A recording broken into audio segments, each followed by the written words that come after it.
everyone, Novels Wonderland here. Thank you all for the love and support you've shown me and the channel. Zero Starting Life in Another World as a Skeleton. Chapter 150 to 190, Chapter 150, the First Edition. 1,300 words. Chapter 150, the First Edition. Arcane Legion Laboratory. Skill Avarice and Skill Lust were currently staring in a stupor at a nesting doll beaker, a piece of accidental abstract art born from their failed spatial experiments. The entire lab was thick with the decadent, heavy atmosphere of academic defeat. Just then, the doors were kicked open with a bang. Kaido marched in with heroic flair, cradling an assembly of iron frames and wooden blocks. He radiated the smug energy of a man who had just reinvented the wheel. He completely failed to notice the soul-deep exhaustion etched into his two-lich subordinates. Behold. What do you make of this? Kaido slammed the heavy iron frame onto the lab bench. The impact made the nesting beaker jump. Lust leaned in curiously, poking the crooked wooden blocks within the frame with a dainty finger.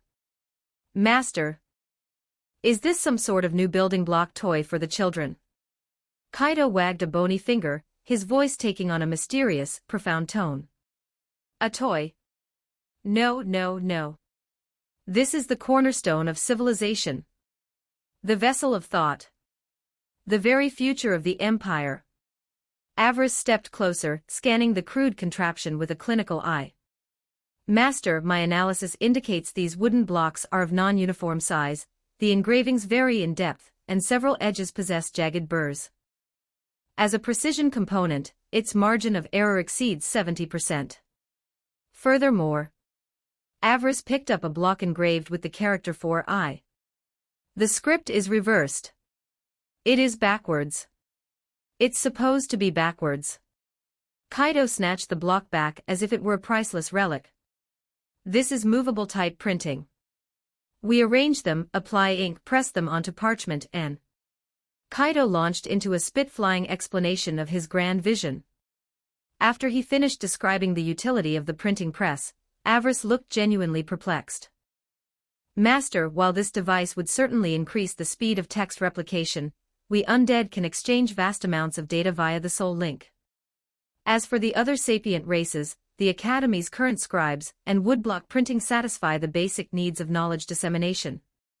Why do we require a technology of this velocity? Kaido didn't hesitate. He looked Avarice dead in the eye sockets. Because I want it. 5 words. That was all it took. Every ounce of Avarice's doubt vanished instantly into the void. He offered a deep, reverent bow. I understand, my lord. Lust, still in her human girl avatar, shot Avarice a look of pure disdain. He doesn't even understand the basics of pleasing the master. No wonder his research is stalled. Suddenly, Kaido grabbed both liches by the shoulders. But the efficiency is currently pathetic. I need you two to use your magic to give it a next-gen upgrade. I want a fully automated system. I want to be able to send text through the soul link, have it auto-lay out the blocks, and print by itself. Lust and Avarice shared a glance. By your command, Master, they replied in unison. The reconstruction began. Lust's first attempt involved applying a mass animation hex to the plate. The moment the array activated, all the wooden blocks let out a collective hum, and went airborne, flying out of the frame, and buzzing around the lab like angry hornets, clattering into expensive instruments. Eventually, after Avarice stabilized the energy flow, and accidentally printing the entire Introduction to Necromancy onto the lab ceiling, a brand new magical machine was born. It looked like a massive obsidian box. Kaido gave it a resonant name, the Evernight Press. The Imperial Ministry of Literature. This was the newest department established in Iron Fortress, housed in a modest 3-story stone building. When Kaido arrived hauling the Evernight Press, the elite staff of the ministry, a group of skeletons who had recently graduated from the academy, were engaged in high-concept artistic pursuits. One skeleton had detached its lower half and was lying on the floor, using its own spine as a ruler to attempt to draw a perfectly straight line. Another was hugging a boulder, frantically carving at it with a chisel while muttering poetry. A group in the corner was engaged in a heated debate. The topic, whether humans preferred their morning porridge sweet or savory. There were 2 bowls of porridge before them. They couldn't reach a consensus, so they took turns trying to taste it, which resulted in 0 flavor feedback, and oatmeal spilled all over the floor. Kaido, having grown used to this, cleared his throat to draw their attention. Listen up. From today, this machine belongs to your department. Kaido installed the Evernight press in the center of the room, and loaded a stack of parchment into the feeder. Then, via the Soul Link, he transmitted the text of the first 10 chapters. Hum. The machine let out a low, vibrating rumble. The skeletons swarmed the device, craning their necks to see inside. A series of rapid click-clacks and mechanical thuds echoed from the obsidian casing. Suddenly, a sheet of parchment covered in neat, black script was spat out of the other side. Then another. And another. The speed increased until the pages were a blur, piling up on the floor. Don't just stand there. Kaido barked. Collect the pages. Bind them into volumes. The skeletons snapped out of their trance and lunged for the paper with a chorus of gauze. Chaos ensued. It took Kaido personally stepping in to teach these literary elites how to distinguish the front of a page from the back. After using a bit of slime mucus magic to complete the binding, the first batch of finished products was ready. They were thin, flimsy pamphlets with rough covers and slightly lopsided stitching. But Kaido didn't care. He picked one up, his soul filling with a sense of accomplishment. He turned to the head of the ministry, a skeleton wearing a very large, unnecessary hat. Immediately. Distribute these to the public. Make them free. And do not tell them who the author is. That afternoon, the residents of Iron Fortress witnessed a peculiar sight. A group of skeletons hauled several large crates into the center of the busiest plaza, and erected a makeshift stage. A ghoul stood atop a crate, shouting at the top of his lungs. Free books. Read all about it. The latest in entertainment. 1 per person. No coin required. Pedestrians stopped, casting suspicious and curious glances. Free? A dwarven miner, just finished with a grueling shift at the mountains, shoved through the crowd and snatched a pamphlet from the box. He flipped it open, and the first thing that hit him was the ridiculously long title. The dwarf's brow furrowed into a deep scowl. What kind of gibberish is this? He muttered, turning the book over to check for a price or a hidden curse. Who has this much free time? Writing useless trash like this. He curled his lip in disgust. This paper is too stiff to use as toilet rags. He balled the pamphlet up, preparing to toss it into a nearby waste bin.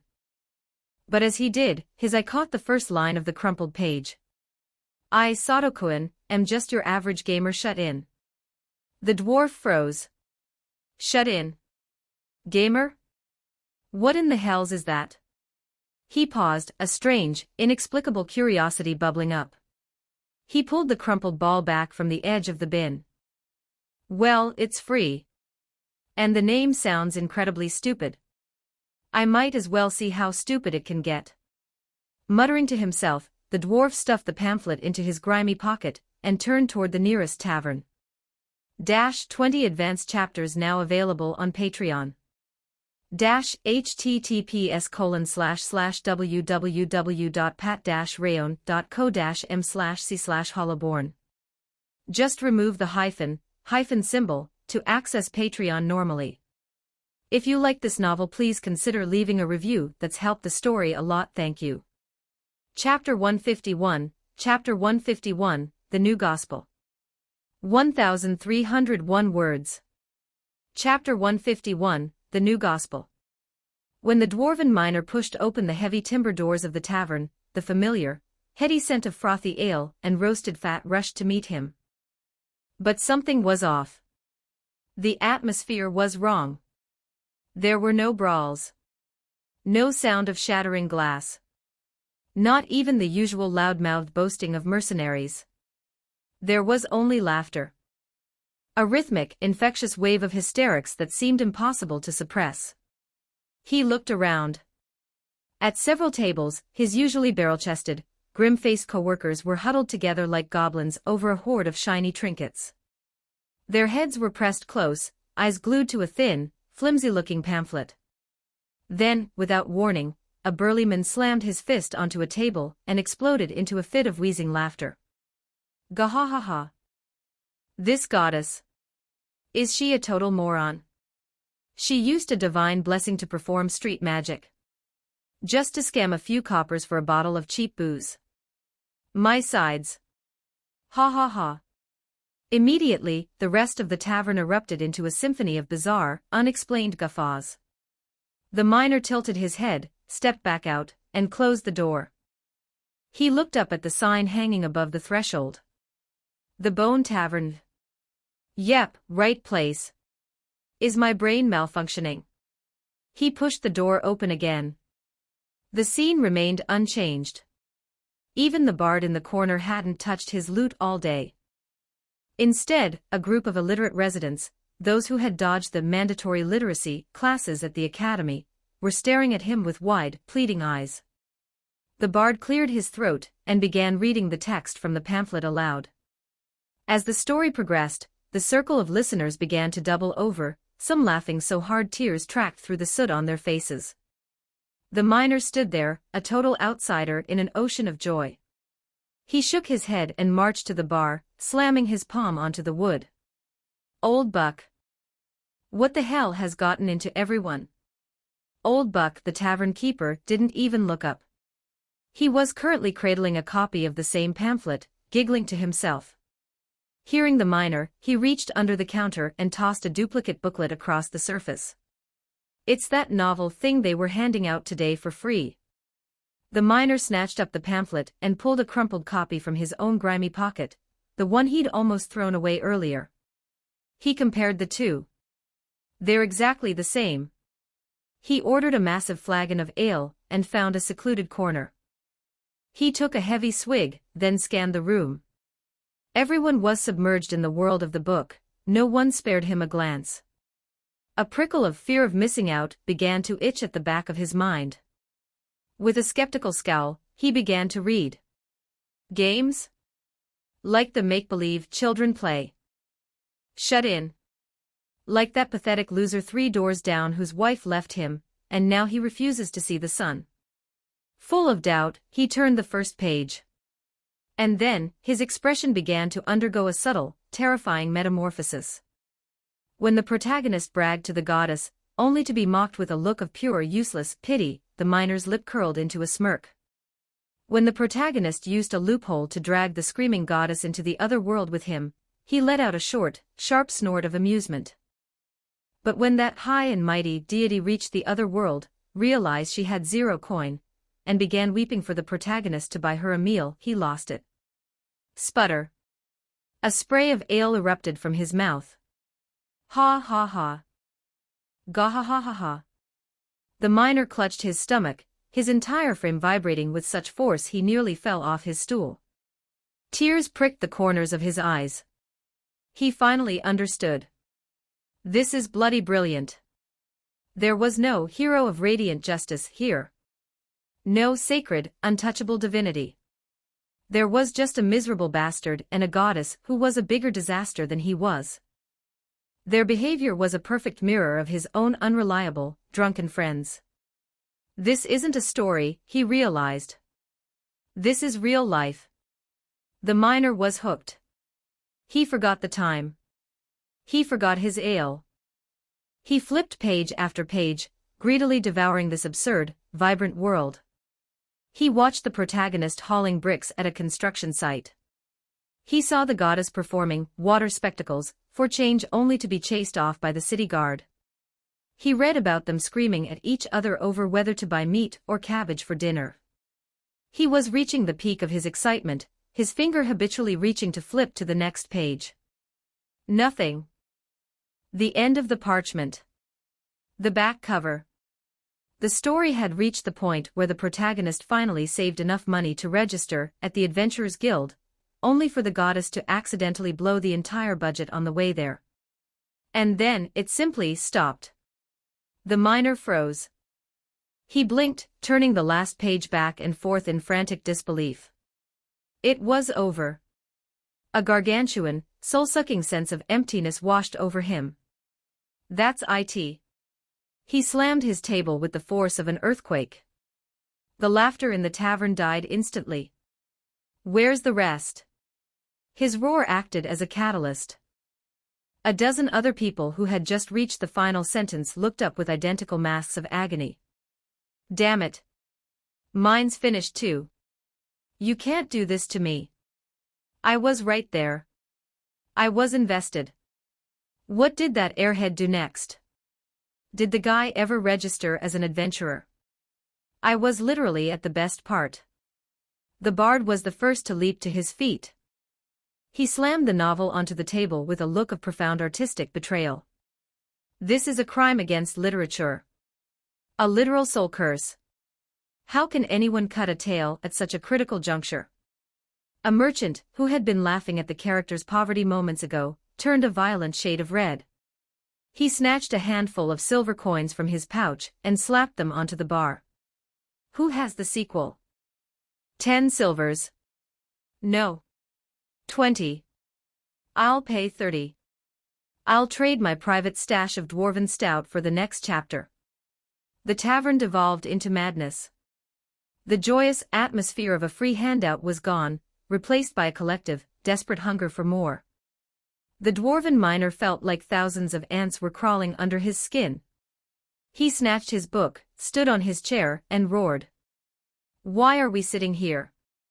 Those undead lords who gave these out.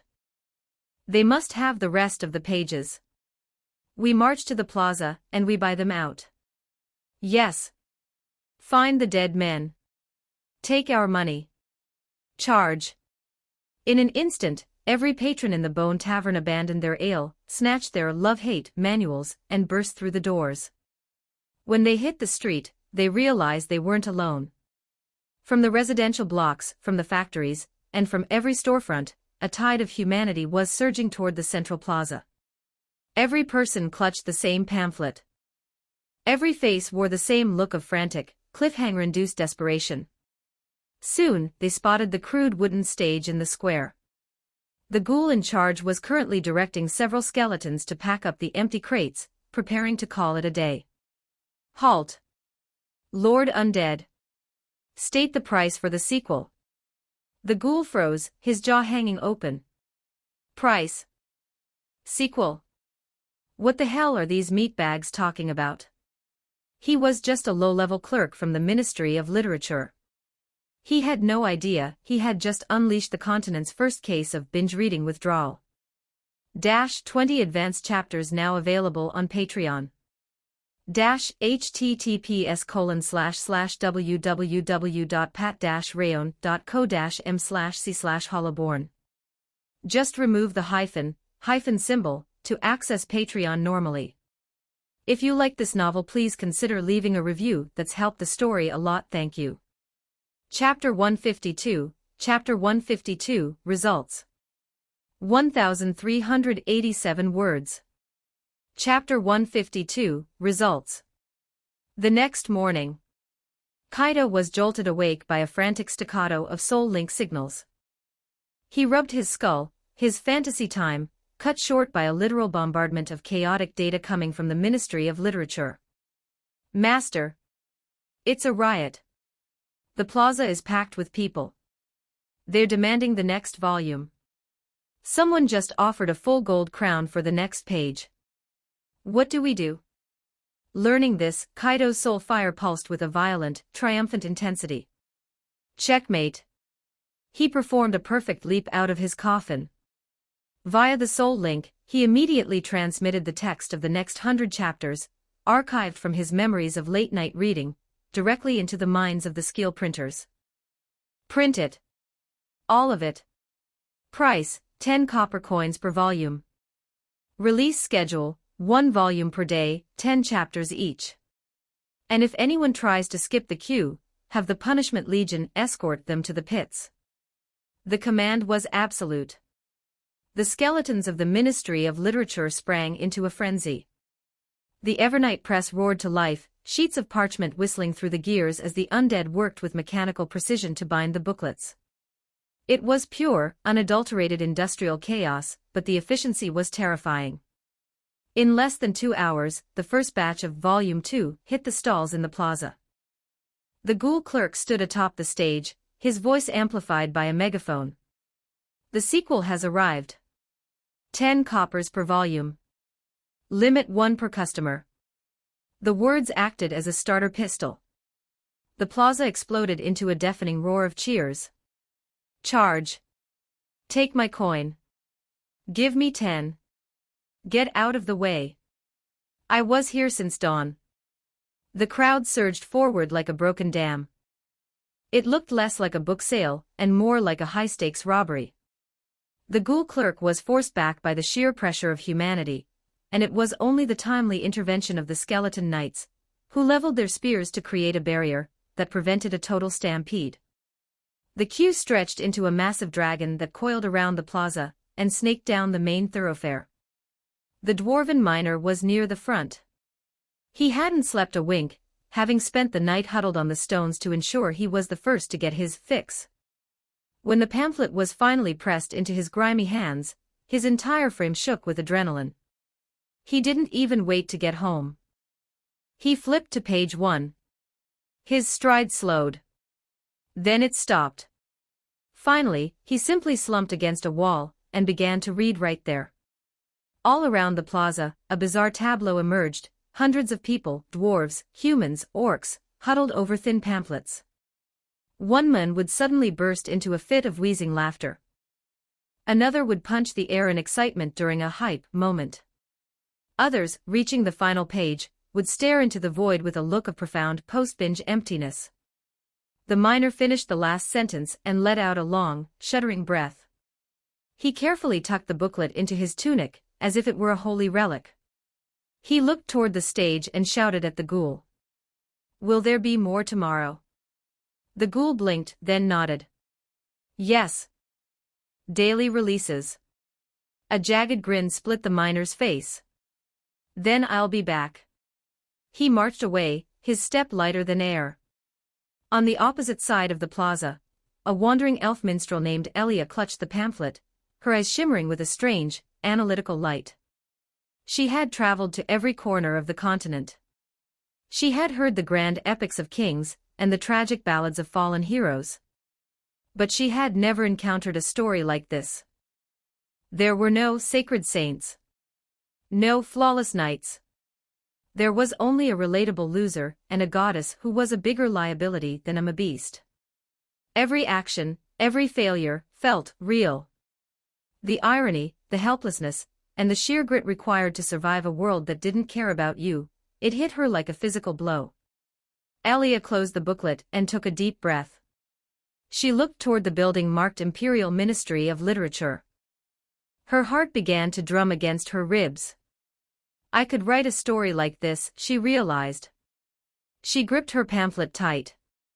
I'm going in. Elia set her jaw and began to walk toward the ministry. The Imperial Ministry of Literature. Kaido sat in his office, listening to the Skill Minister's report on the day's intake. Master, we have moved 30,200 copies today. Gross revenue, 302,000 coppers. Per your directive, after deducting material costs, the total profit has been allocated to the ministry's expansion fund. Kaido nodded, satisfied. 300,000 coppers was 30 gold crowns. In a single day. And that was just the beginning. Once the plot hooks settled in and the readers became well and truly addicted, the numbers would go vertical. Excellent. Just as Kaido was about to issue the next directive, a knock thudded against the door. Enter. The door swung open and Elia stepped inside. She wore an exquisite traveler's robe, an elven harp slung across her back. She looked nervous, but her gaze held the sharp glint of a creator. Greetings. My name is Elia. I wish to enlist in the Ministry of Literature. Kaido leaned back, scanning the elf with interest. You want to write? Elia nodded vigorously. I have read the publication you issued. I believe I have a story that can match its intensity. Kaido crossed his bony fingers. And what is your tale about? Elia took a breath. I want to write of the elves. A wandering minstrel who leaves the safety of the great forest to walk the world. She sees the blood, the laughter, the betrayal, and the warmth. Throughout her journey, she seeks a single truth. What is freedom? Kaido's soul fire flared. Philosophy. In a light novel. That's some high-tier subversion right there. And how do you intend to write it? Elia's eyes sparkled. I will write of every soul she encounters. The comedy and the tragedy. She will learn that freedom is not an escape from reality, but the ability to choose one's own chains. Kaido was silent for a long moment. Then he stood up. Very well. I will grant you an opening. Write 3 chapters. 2,000 words each. If your pacing and hooks meet my approval, we sign a contract. Elia's eyes went wide. Truly? Kaido nodded. However, there are terms. Once signed, the ministry takes a 50% cut of all sales. In exchange, we provide the Evernight Press and the distribution network. 50%. Elia blinked. And that is all. No ideological control. No noble censorship. None, Kaido replied. You write your truth. I handle the logistics. We split the gold down the middle. Simple as that. Elia felt her eyes moisten. She had dealt with countless nobles and merchants who either wanted to twist her words into propaganda or strip her of every copper she earned. This undead king was offering her the greatest luxury an artist could ask for, autonomy. She offered a deep, reverent bow. I accept. Thank you, my lord. Kaido waved a hand. Get to work. Make it good. As Elia departed, her fists were clenched with a new purpose. I will write the greatest story this continent has ever seen. Over the following week, the queue outside the Ministry of Literature grew until it rivaled the gacha stall. There were elves, humans, dwarves, even a particularly literate orc. They all held thick stacks of manuscript. They were creators drawn to the flame of Kaido's new industry. They wanted their voices heard. Kaido stood by the window, watching the line snake through the street. His soul fire burned with a manic, satisfied heat. This is just the prologue, he whispered. He turned to the skill minister. From today, all applicants are subject to the standard audit. 3 chapters. 2,000 words per chapter. Passes get a contract. Failures get a polite rejection. 50-50 split. No exceptions. The skill minister gave a sharp nod. By your command, master. 20 advanced chapters now available on Patreon. https://www.pat-rayon.co-m/c/hollowborn. Just remove the hyphen symbol to access Patreon normally. If you like this novel, please consider leaving a review. That's helped the story a lot. Thank you. Chapter 153, The Voice of the Dead. 1,656 words. Chapter 153, The Voice of the Dead. Over the following weeks, a novel fever completely consumed the Evernight Empire. The public notice boards, once reserved for reporting crimes or civic announcements, were now plastered with frantic demand letters from readers begging authors for faster updates. The book-selling stalls had evolved from crude wooden stages into a magnificent, 3-story stone landmark, the Grand Evernight Library. The first floor was the sales district. Countless shelves groaned under the weight of newly released volumes. Once a reader made their selection, they would pay at the counter, staffed by a group of silver-tongued ghouls and a row of expressionless skeleton soldiers. The second floor was the reading room. It was filled with polished wooden tables and cushioned benches, where a portion of the collection could be read free of charge. The third floor was the sanctum of creation. Two skeleton berserkers stood guard at the staircase to ensure absolute silence. Here, every contracted author sat, quills scratching frantically against parchment as they worked to meet their quotas. Kaido was currently blending into the crowd on the second floor, looking like any other ordinary reader, hunched over a newly acquired volume. He read with a look of intense satisfaction. "Oh, this is quality stuff. Total brain rot. I love it." Just then, his attention was caught by a commotion in the corner. An elderly dwarf, with a beard so long it was practically sweeping the floor, was clutching a novel, his face a mask of frantic distress as he poked the arm of a passing youth. "Lad. A favor, I beg of you. Just read me this paragraph, please." The young man waved him off impatiently. "No time. Read it yourself." Without looking back, he sprinted toward the sales counter, terrified the daily stock would run out before he got his fix. The old dwarf's hand hung in the air, trembling. The look on his face was one of absolute, heart-wrenching defeat. He let out a heavy sigh, turning the crisp, new book over and over in his hands, unable to decipher a single glyph. Finally, he slumped onto the stone steps, looking like a child abandoned by the world. The smile vanished from Kaido's jaw. He realized then that a significant portion of his empire remained in the dark. Due to their age or origins as refugees, many were illiterate.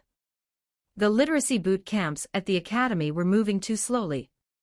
These people were being swept up by the cultural tide, yearning for the stories, only to be blocked by the wall of the written word. What's the move? Kaido wondered. Force them to study. No, that's too slow and will just cause resentment. Increase the number of bards. Impossible, the demand is already too high. Kaido looked at the book in his hands. The text, it's just the medium. If I can't use words, then I won't use words.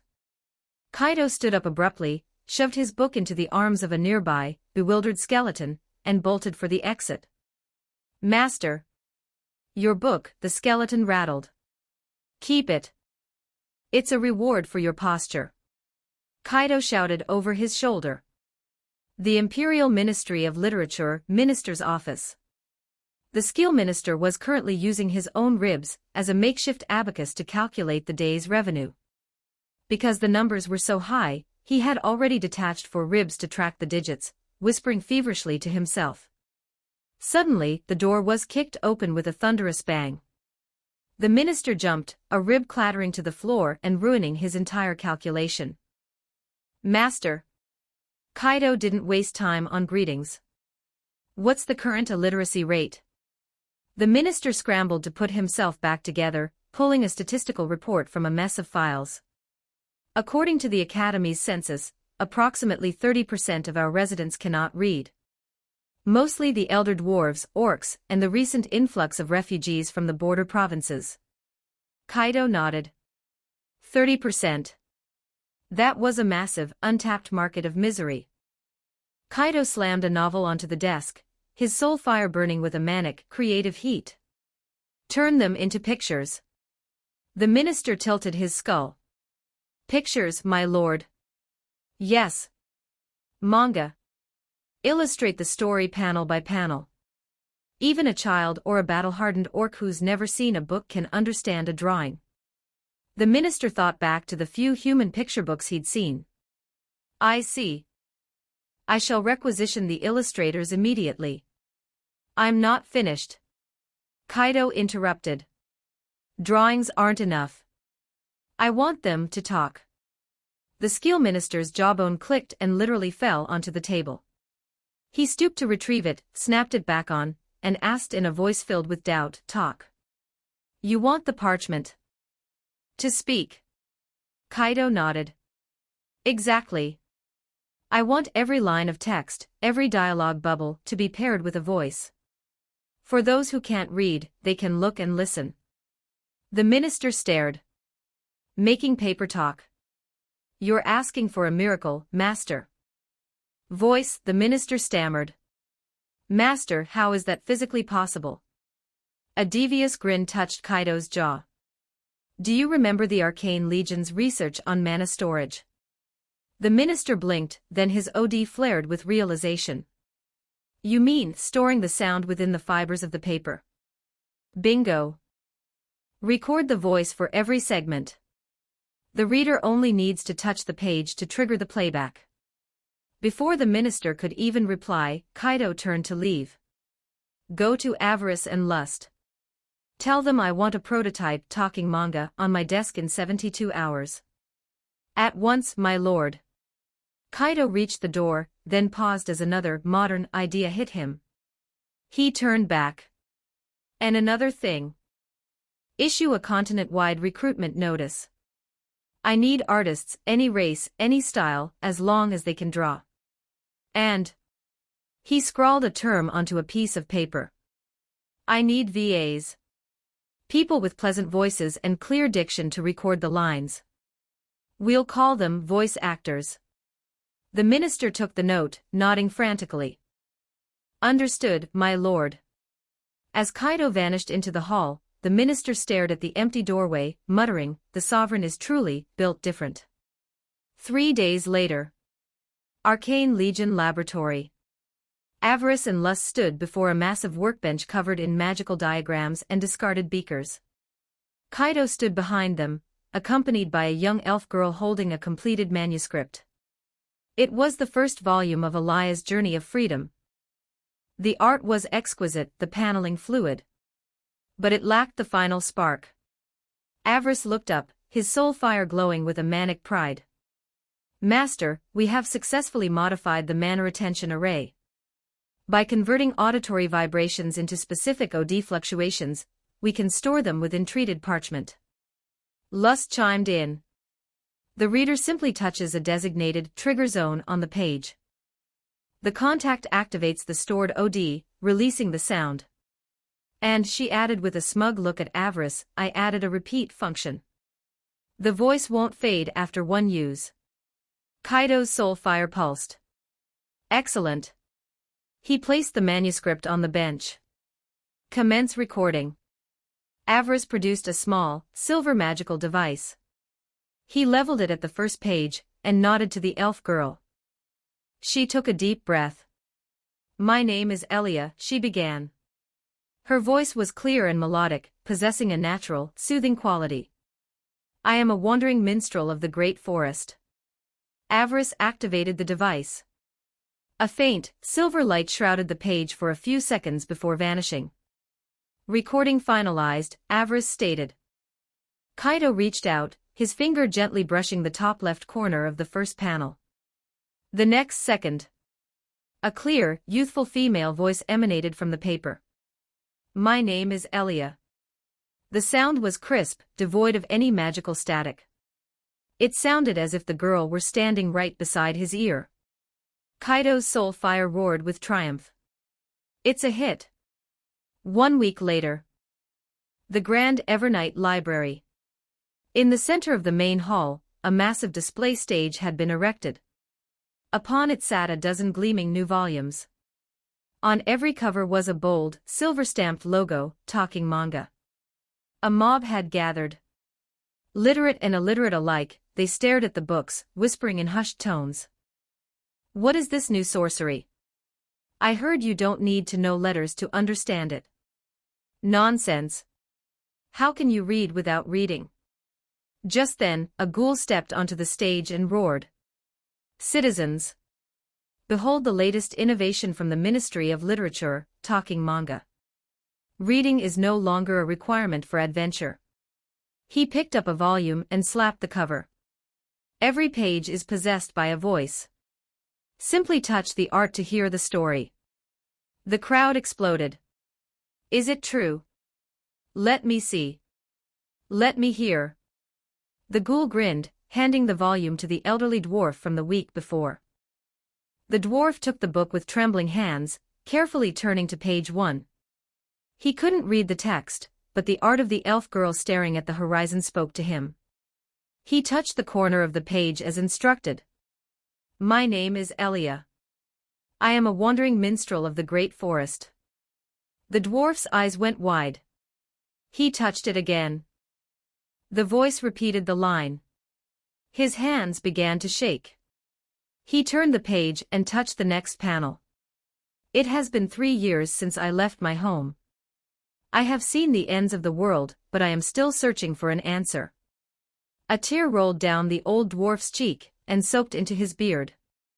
He clutched the manga to his chest, his entire frame vibrating. The crowd, witnessing the miracle, went into a total frenzy. I want 1. Give me 3. How much? The ghoul roared over the noise, 20 coppers a volume. Limit 1 per customer.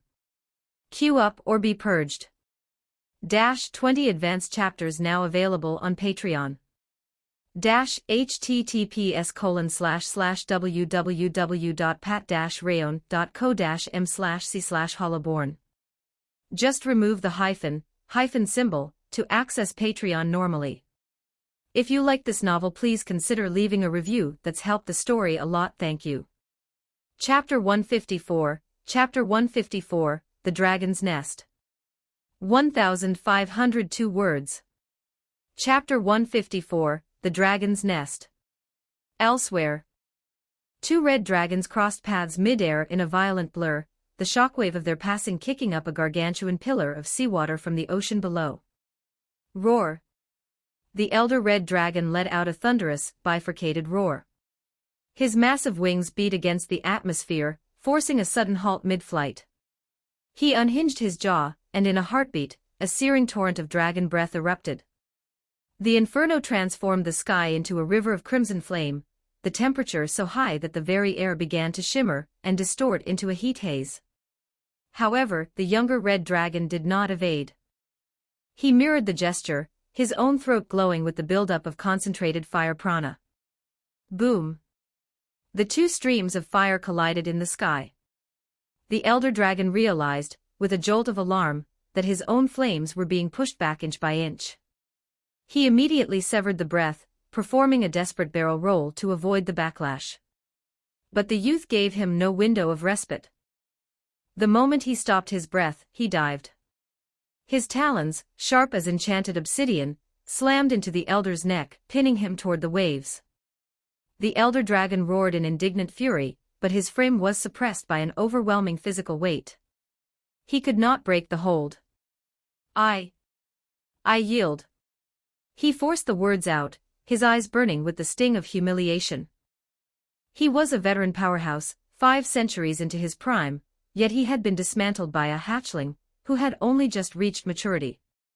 The young red dragon released his grip and ascended, letting out a long, echoing shriek of triumph toward the heavens.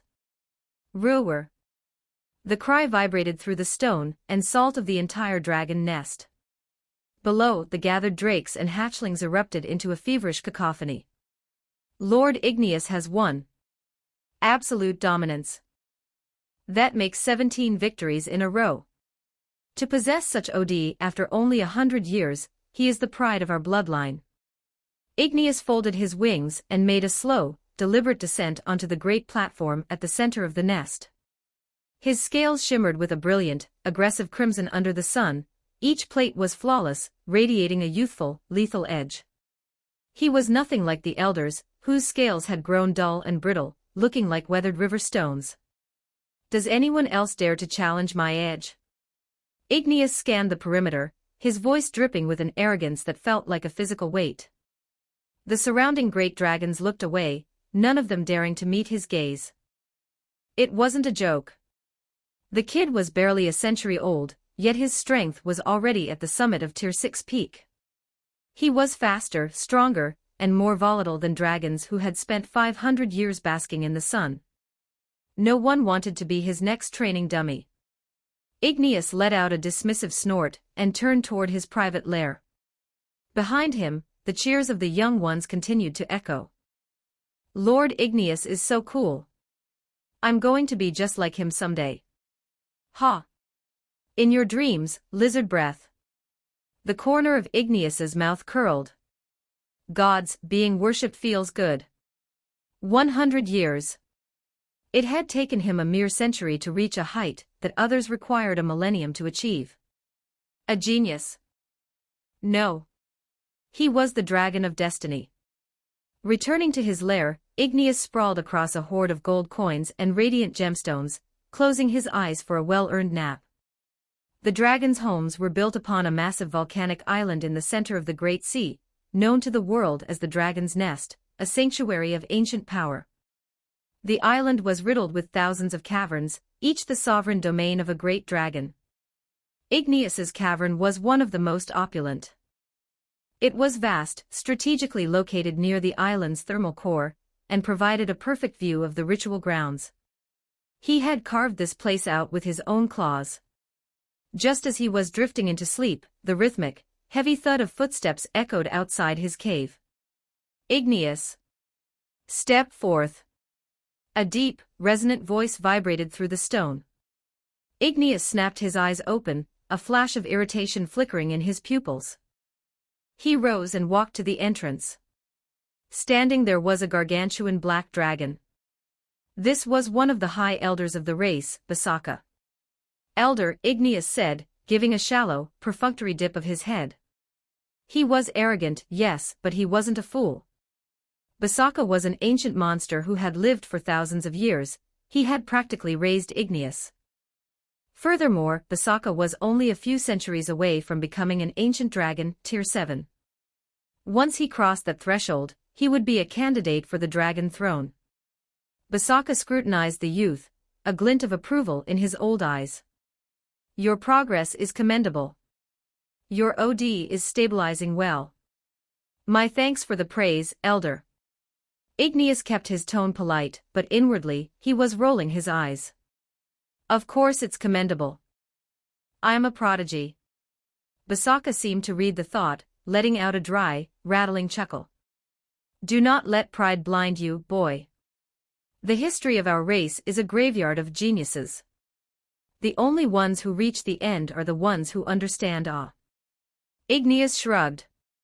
Old lizards love their lectures. I'll just listen until he gets to the point. Basaka didn't linger on the philosophy, shifting to the mandate at hand. The season of gestation, spring, has arrived. Igneous paused. The breeding season. Dragons were a potent race, but their reproductive cycle was skewed. Most offspring were born as dragon beasts, feral, mindless creatures with none of the wisdom or magic of a true dragon. Only a tiny percentage were born pure-blooded. Every year, the nest held a massive culling and migration. You are assigned to the transport detail, Basaka stated, his tone brooking no argument. You will escort the year's brood of dragon beasts to the continent. Igneous frowned. Me? Why? That's menial labor. Can't we just send a couple of common adults to handle the herd? Basaka looked at him coldly. It is a rite of passage for every dragon who reaches maturity. You will see the world beyond the salt. With that, Basaka turned and departed. Igneous stood at the entrance, his mood souring. Still, he thought, the continent might not be a total waste. He'd heard rumors of interesting things out there, human stone cities, the foundries of the dwarves, the elven forests, and the legends of hidden treasures. Igneous's eyes brightened. Treasure. Dragons followed the scent of gold like a moth to a flame. His vault was magnificent, but a dragon could always use more shining history to sleep on. Fine, Igneous muttered, his spirit lifting. I'll treat it as a vacation.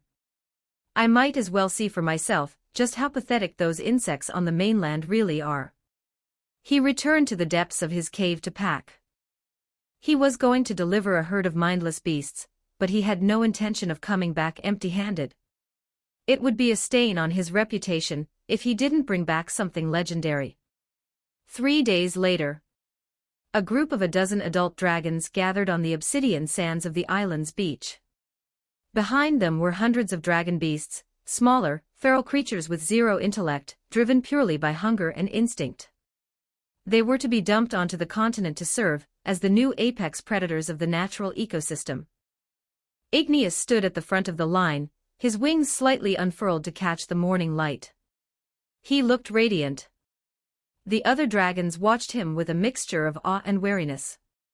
Even among his own kind, he was a predator. Depart. The lead dragon, an old red, let out a bark and took to the sky. The others followed suit, Igneous snapping his wings open and catching a thermal. The dragon beasts, driven by a collective mental command, followed the wake of the flight, a dark cloud of scales moving toward the western horizon. Igneous flew at the very head of the formation, his heart thrumming with anticipation. The continent. He'd heard it was populated by weaklings. Humans, elves, dwarves, orcs, garbage that couldn't even survive a single puff of dragon breath. But he'd also heard there were heroes out there. Mysterious powers and ancient hidden factions. Igneous revealed a sharp, toothy grin. Strong opponents. Perfect. He wanted to test the limits of his edge against this world. Unless the Dragon King himself awakens, I am invincible. It wasn't a boast. It was a conviction. He would ensure the entire continent learned the name of the dragon who brought the world to its knees. Igneous. The greatest genius of the dragon's nest. 20 advanced chapters now available on Patreon. https://www.pat-rayon.co-m/c/hollowborn. Just remove the hyphen symbol to access Patreon normally. If you like this novel, please consider leaving a review. That's helped the story a lot. Thank you. Chapter 155, The Emporium. 1698 words. Chapter 155, The Emporium. Iron Fortress, Riverside. Kaido sat on a folding chair, fishing rod in hand. From the book beside him, the shrill wails of a pathetic protagonist echoed through a magical speaker, the latest product from the Ministry of Literature, the audio novel, a direct upgrade to the talking manga. No need to read glyphs, no need to flip pages. One could simply lie back and let the brain rot consume them. Kaido was entrant, his finger tapping the book. Wait, what did that guy just say? He quickly rewound a few pages and hit the trigger rune again. The voice resumed. Kaido bobbed his skull along to the narration, utterly mesmerized, completely failing to notice his bobber sinking beneath the surface. By the time he snapped out of his trance, the bait was gone.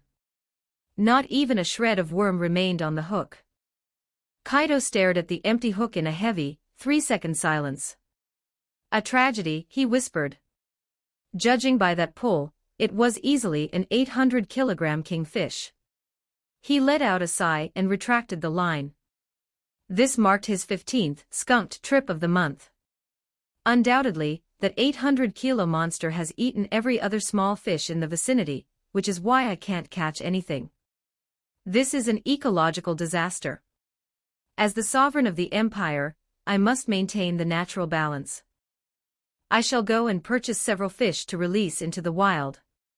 Yes, purely for the sake of biodiversity. Dumping his empty bucket, Kaido stood up and dusted off his robes. He began the walk toward the commercial district.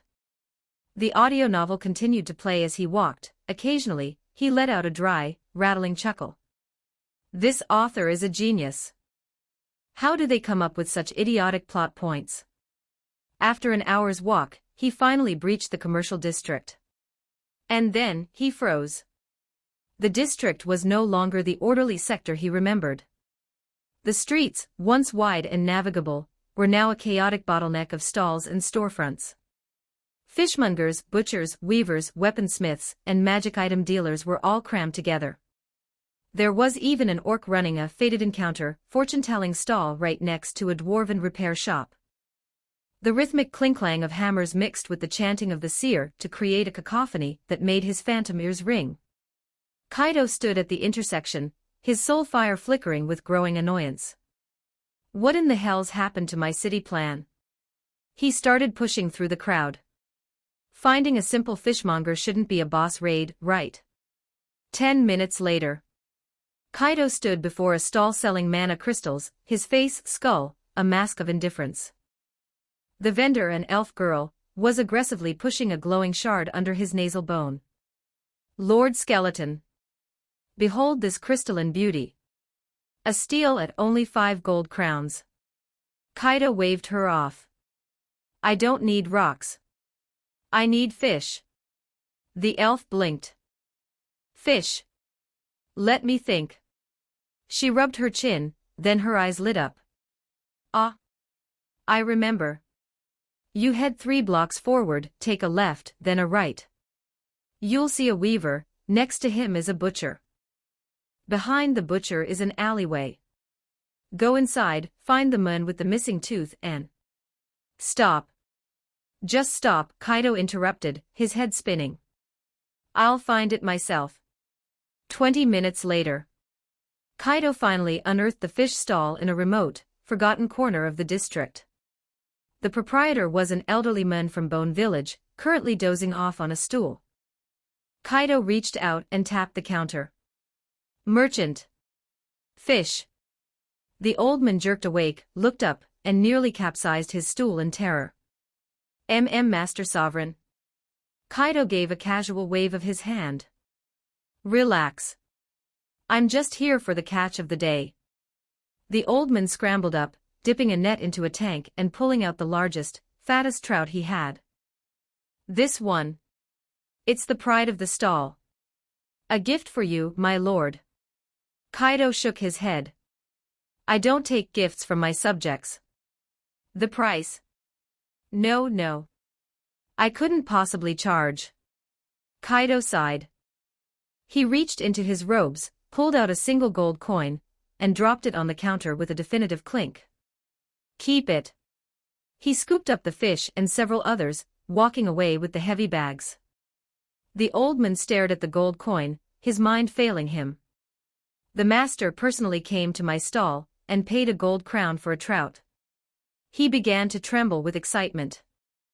I am framing this coin. It shall be an heirloom for 10 generations. Kaido walked back toward the river, but his mind wasn't on the fish he was about to release.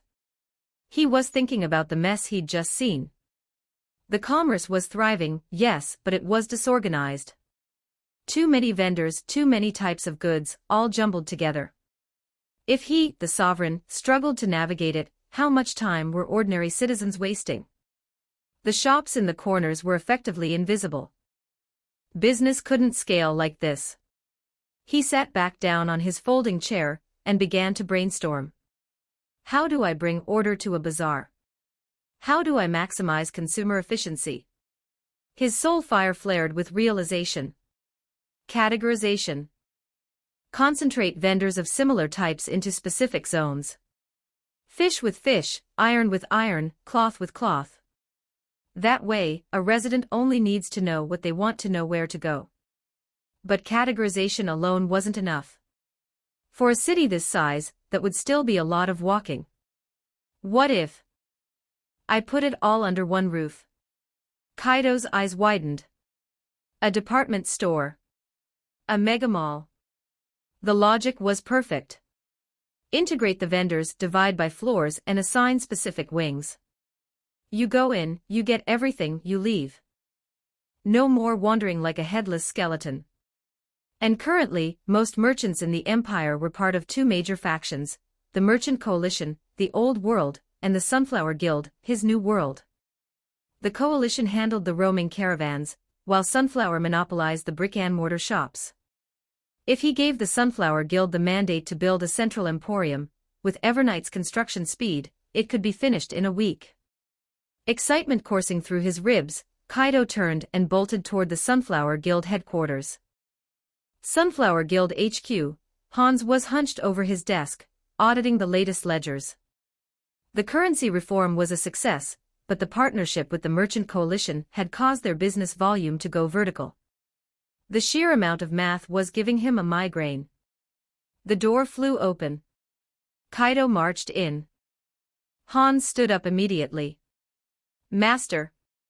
Kaido didn't waste time on pleasantries. I have a vision. Hans instantly adopted the attentive student pose. Please enlighten me, my lord. Kaido walked to the desk, snatched a piece of parchment, and began to draw. Look. The commercial district is a mess. I went to buy a fish today, and it was a strategic nightmare. Hans nodded. True. Public feedback regarding market navigation difficulty has been increasing. Kaido continued to sketch as he spoke. Therefore, we build a grand emporium. We integrate the vendors under one roof, divided by sector. Fish sector, meat sector, textile sector, hardware sector. As Kaido spoke, Hans's eyes grew increasingly bright. Master, this is brilliant. It streamlines consumer traffic, enhances product visibility, and centralizes management. We could reduce administrative overhead by 40%. Kaido nodded, pleased. Exactly. That is the goal. He handed the crude sketch to Hans. I'm entrusting this to the Sunflower Guild. You will organize the vendors and plan the layout. I'll have Greed provide the arcane engineering support. Hans took the paper, clutching it like a holy decree. By your command, my lord. Kaido turned to leave but stopped at the door. Oh, and one more thing. He looked back at Hans with a very serious gaze. When the mall is finished, make sure the fish sector is the largest and most prominent wing in the building. Hans blinked, then smiled. Of course, my lord. 3 days later. On a massive plot of vacant land adjacent to the central plaza, a gargantuan notice board was erected. It bore a single, bold title. The Evernight Mall, grand opening soon. Beneath it were the details. The Empire's first multi-tier integrated shopping center. Integrating fish, meat, textiles, ironware, magic tools, and literature. Categorized for your convenience. Opening in 7 days. All Sunflower Guild members, relocation mandatory. The plaza erupted into a frenzy. A mall. What's that? A place where the whole market lives in one building. That's incredibly convenient. I won't have to walk 3 miles just to find a specific spice. Praise the sovereign. The individual shopkeepers were even more ecstatic. Being part of an official imperial mall meant better security and higher foot traffic. They swarmed the Sunflower Guild office to sign up for floor space. Greed's office. Kaido sat on the velvet sofa, legs crossed, listening to Greed's construction update. Master, per your requirements, the site is secured next to the plaza. The footprint is approximately 5,000 square meters. The design is a 4-story structure. Floor 1, fresh goods. Fish, meat, produce. Floor 2, daily essentials. Textiles, hardware, magic tools. Floor 3, culture and media. Books, manga, audio novels. Floor 4, reserved for future expansion/administrative. Main structure will be completed in 5 days. Interior finishing in 2. Kaido interrupted him. Wait. He sat up straight. The fish sector on the first floor. Make it bigger. Much bigger. Make it the jewel of the building. Greed paused, then nodded. Understood, my lord. Kaido leaned back, satisfied. Carry on. Once complete, the Sunflower Guild will manage operations. Merchants will pay a standardized rent based on floor and square footage. This will generate a massive, steady tax stream for the treasury. Kaido nodded. Good work. If you need any help from the other generals, particularly for the climate control or the lighting, just draft them. No need for my signature. Greed bowed. As you command, my lord. 20 advanced chapters now available on Patreon.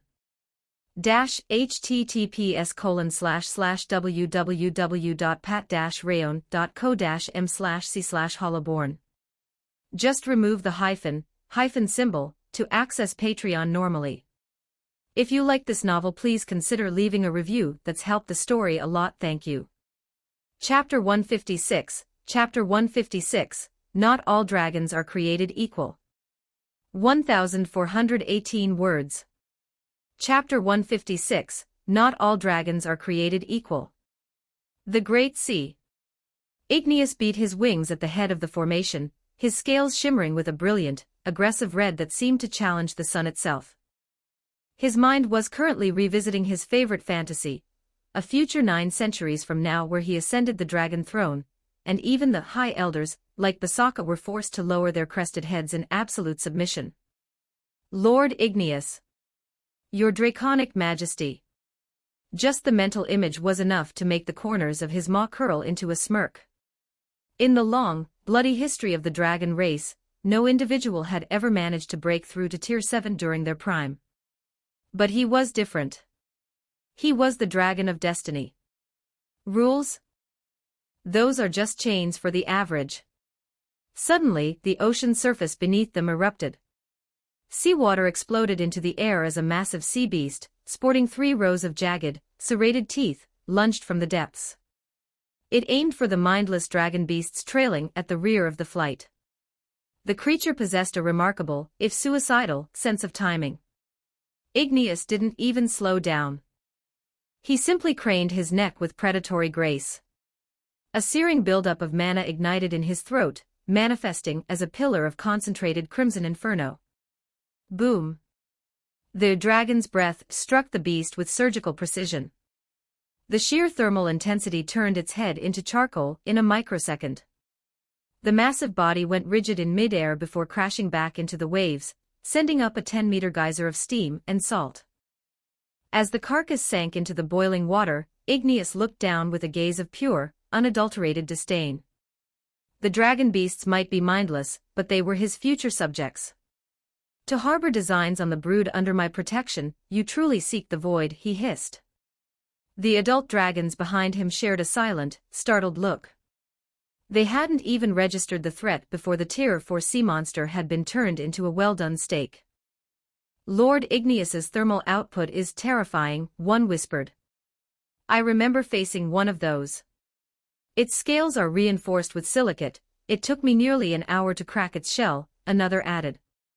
Well, he is the chosen genius. The murmurs of the average dragons reached his ears, but Igneous ignored them. He had been drowning in praise since he was a hatchling, it was as mundane as the wind. Right now, he just wanted to reach the mainland.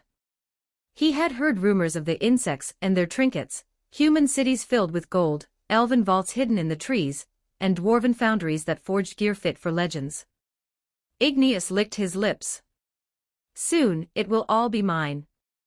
As for resistance, don't make me laugh.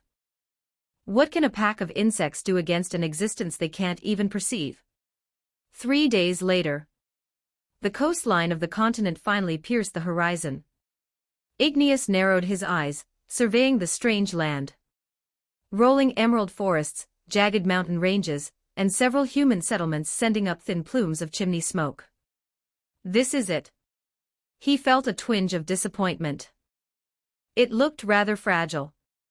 The lead elder let out a low, vibrating rumble, and the flight began to descend. Per the ancient protocol, we shall deposit the dragon beasts near the great forest.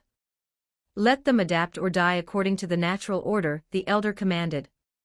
Once the brood is released, you are granted a full solar year of autonomy within your designated sectors. If any beast awakens to its sapience during this year, remember to retrieve them for the nest. And remember, raiding for tribute is permitted, but you are strictly forbidden from initiating an unprovoked assault on any major national capital. Understood, the other dragons chimed in. Igneous remained silent. No unprovoked assaults. He wasn't the type to bully weaklings for sport. But if an insect was blind enough to provoke him, well, he wouldn't be held responsible for the consequences. The unit touched down on a wide, open plain. The mindless dragon beasts landed with them, standing dazed in the grass, unaware of their new role as apex predators. The lead elder released a pulse of mana, herding the feral creatures toward the tree line. The mission is concluded. The elder scanned the group.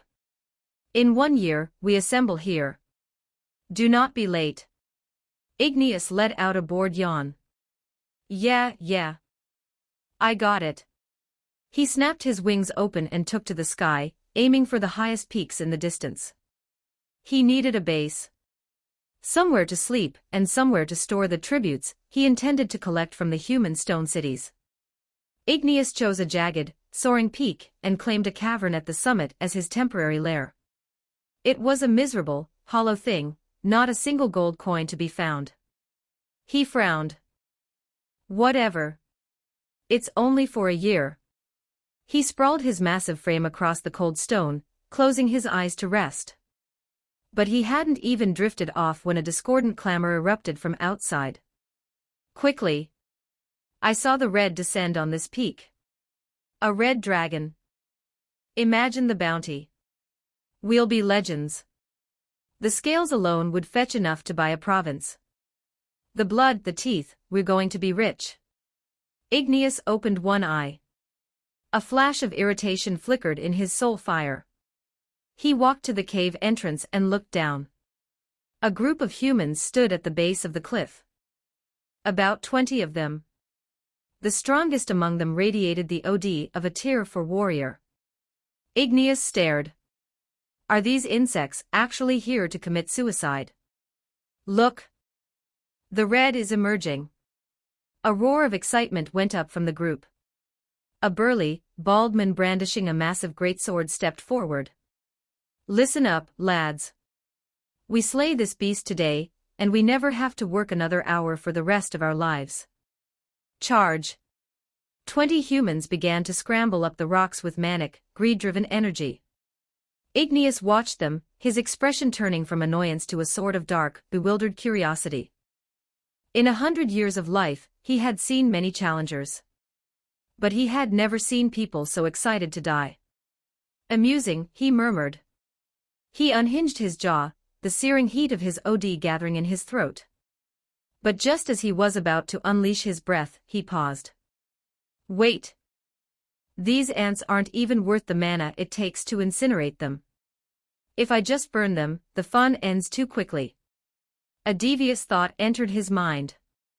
He retracted the flames and ducked back into the shadows of the cave. The beast is fleeing.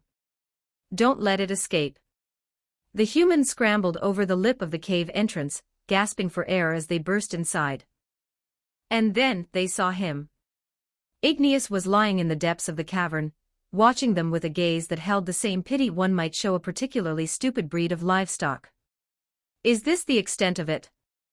Igneous asked, his voice a low, floor-shaking rumble. The humans froze. The great dragon that speaks. Of course I speak, you insignificant speck, Igneous said, standing up. His gargantuan frame seemed to expand, swallowing the light and filling the entire cavern. Tell me, have your brains been addled by the mountain air? 20 unranked failures coming to hunt a dragon. He let out a sharp snort.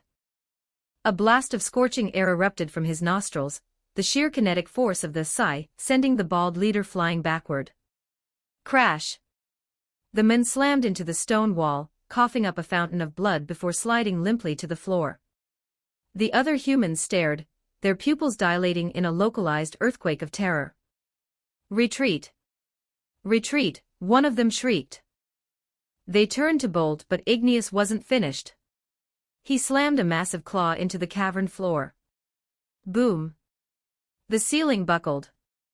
Massive boulders tumbled down, sealing the entrance of the cave with an absolute, final thud. Escape. A concept you should have abandoned the moment you stepped onto this mountain, Igneous said unhurriedly, looming over them. Now, I will grant you 2 paths. 1. You answer every question I pose with absolute honesty. 2. I roast you into charred husks and use your bones as toothpicks. Which shall it be? 20 advanced chapters now available on Patreon. https://www.pat-rayon.co-m/c/hollowborn. Just remove the hyphen symbol to access Patreon normally. If you like this novel, please consider leaving a review. That's helped the story a lot, thank you. Chapter 157, Chapter 157, Seeking the Void.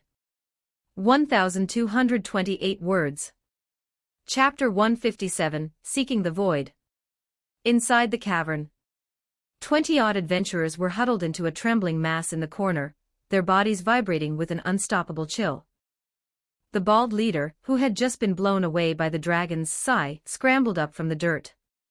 His mind was a total blank, but his body, honed by years of groveling before the powerful, reacted on pure instinct.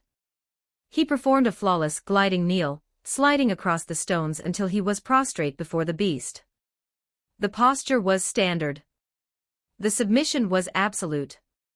His companions stared in stunned silence before one of them nudged him with an elbow. "Captain, say something." "Say what?" "Wish him bon appetit." "Answer the damn question before he turns us into ash." Igneous lay on the cave floor, idly using the tip of one obsidian claw to scratch rhythmic grooves into the solid rock. The screeching sound of claw on stone sent cold sweat pouring down the adventurers' spines. They had imagined 100 variations of the good life after slaying a dragon. Buying a manor, retiring in the capital, opening a cozy tavern in Iron Fortress. They had imagined everything except for the fact that the dragon would talk. A dragon that spoke was a fundamentally different existence from a mere beast. The former was a catastrophe that could negotiate with kings, the latter was just an oversized trophy to brag about over ale. Today they had kicked a wall of enchanted steel. Igneous lifted his gargantuan head, his golden vertical pupils scanning the humans, who looked seconds away from losing control of their bladders. "You've had enough time to consider," his voice boomed, vibrating the very marrow of their bones. "Now we begin the inquiry. Tell me, on this continent, who is the strongest?" The bald captain didn't even pause to breathe. "The sovereign of Evernight." "Ho!" Igneous felt a spark of interest. "A sovereign? Sounds like a human king. How many legions does he command? How many gold crowns sit in his vault?" "No, not a human." The captain stammered, searching for words that wouldn't invite a blast of fire. "He is an undead. A skeleton." "A skeleton?" A look of human-like bewilderment crossed the dragon's massive face. "You mean to tell me a mere bone rack is the apex predator of this world?" "Yes. It's the absolute truth," another scrawny adventurer chirped, desperate to be useful. That personage only moved once, and the entire crusade of the theocracy, tens of thousands of men, were turned into his loyal subjects in a heartbeat. "Subjects? By his charisma?" Igneous asked, skeptical. "He persuaded them with a speech." "No. He turned them into undead, literally." The adventurers scrambled over each other to provide the horrific details. The sky tore open. An eye appeared in the void. It looked at them, and they just rotted away, and stood back up as his soldiers. He took the Pope's heart right out of his chest. Every kingdom has surrendered. The entire continent is now the Evernight Empire. The cavern fell into a pensive silence. Igneous processed the data. A skeleton. Possesses an unknown authority. Capable of mass conversion. Rules the continent. He reached a logical, dragon-brained conclusion. "So, what you're saying is, all the treasures of this world are currently held in the hands of a single skeleton." The adventurers blinked, then nodded frantically. You could put it that way, yes." "Perfect." Igneous slammed a claw into the floor. The mountain groaned, and a shower of pebbles fell from the ceiling. The adventurers huddled closer together, weeping. "Think of how much time this saves me." Igneous began pacing the cavern, his tail sweeping through the dust. "I was prepared to raid city by city, town by town. But now, the target is singular. I simply have to rob the skeleton." The adventurers stared at each other, their expressions a mix of horror and pity. Is this dragon a complete idiot? Robbing the sovereign of Evernight? That's like lighting a candle in a powder keg, you're just looking for a shallow grave. The bald captain summoned his courage, his voice wavering. Divine lord of the scales, that monarch, he is truly, impossibly strong. Igneous lowered his head, his golden gaze pinning the captain to the floor. I am aware. However, I am a dragon. We are the most noble race in existence. A mere ghost, no matter what parlor tricks he uses, cannot possibly stand against the peak of the natural order. But he has the 7 generals, a guard added. Each one is a tier 6 powerhouse. Oh? 7? Igneous gave a dismissive snort. Before I crossed the salt, I dismantled a 500-year-old red dragon prodigy of the same rank. 7 local tier SIXS. I could snuff them out with a single breath. The adventurers went mute. They realized they were facing a species-level barrier in communication. Arrogance was the dragon's primary element. Igneous pressed on. Where is this skeleton's lair? What is its name? Is it the hoard with the most gold on the mainland? It's the Evernight territory, the captain wheezed. It's the heart of the empire. The wealth there is incalculable, but what? Only the dead can enter. A living soul wouldn't last 10 minutes in that atmosphere. Igneous paused. He was arrogant, but he wasn't suicidal. An entity that commanded 7 tier 6 subordinates was likely a tier 7 ancient. Facing a superior opponent in their own stronghold was something only a feral beast would do. Besides, the elders had warned him not to provoke the national hubs of the continent. It matters not, Igneous said, sprawling back onto the floor. In a few centuries, 2 millennia at most, I shall reach tier 7 myself. When that day comes, I shall take his vault as my own. In Igneous's mind, his ascension to an ancient dragon was an inevitability. It was merely a matter of waiting for the clock to tick. But since the Grand Vault was off limits for the moment, he needed a secondary target. Igneous looked at the humans who were practically melting into the shadows of the corner. Aside from the skeleton's nest, where is the second wealthiest province on this continent? The adventurers shared a quick look before the captain answered. Iron Fortress territory. Excellent.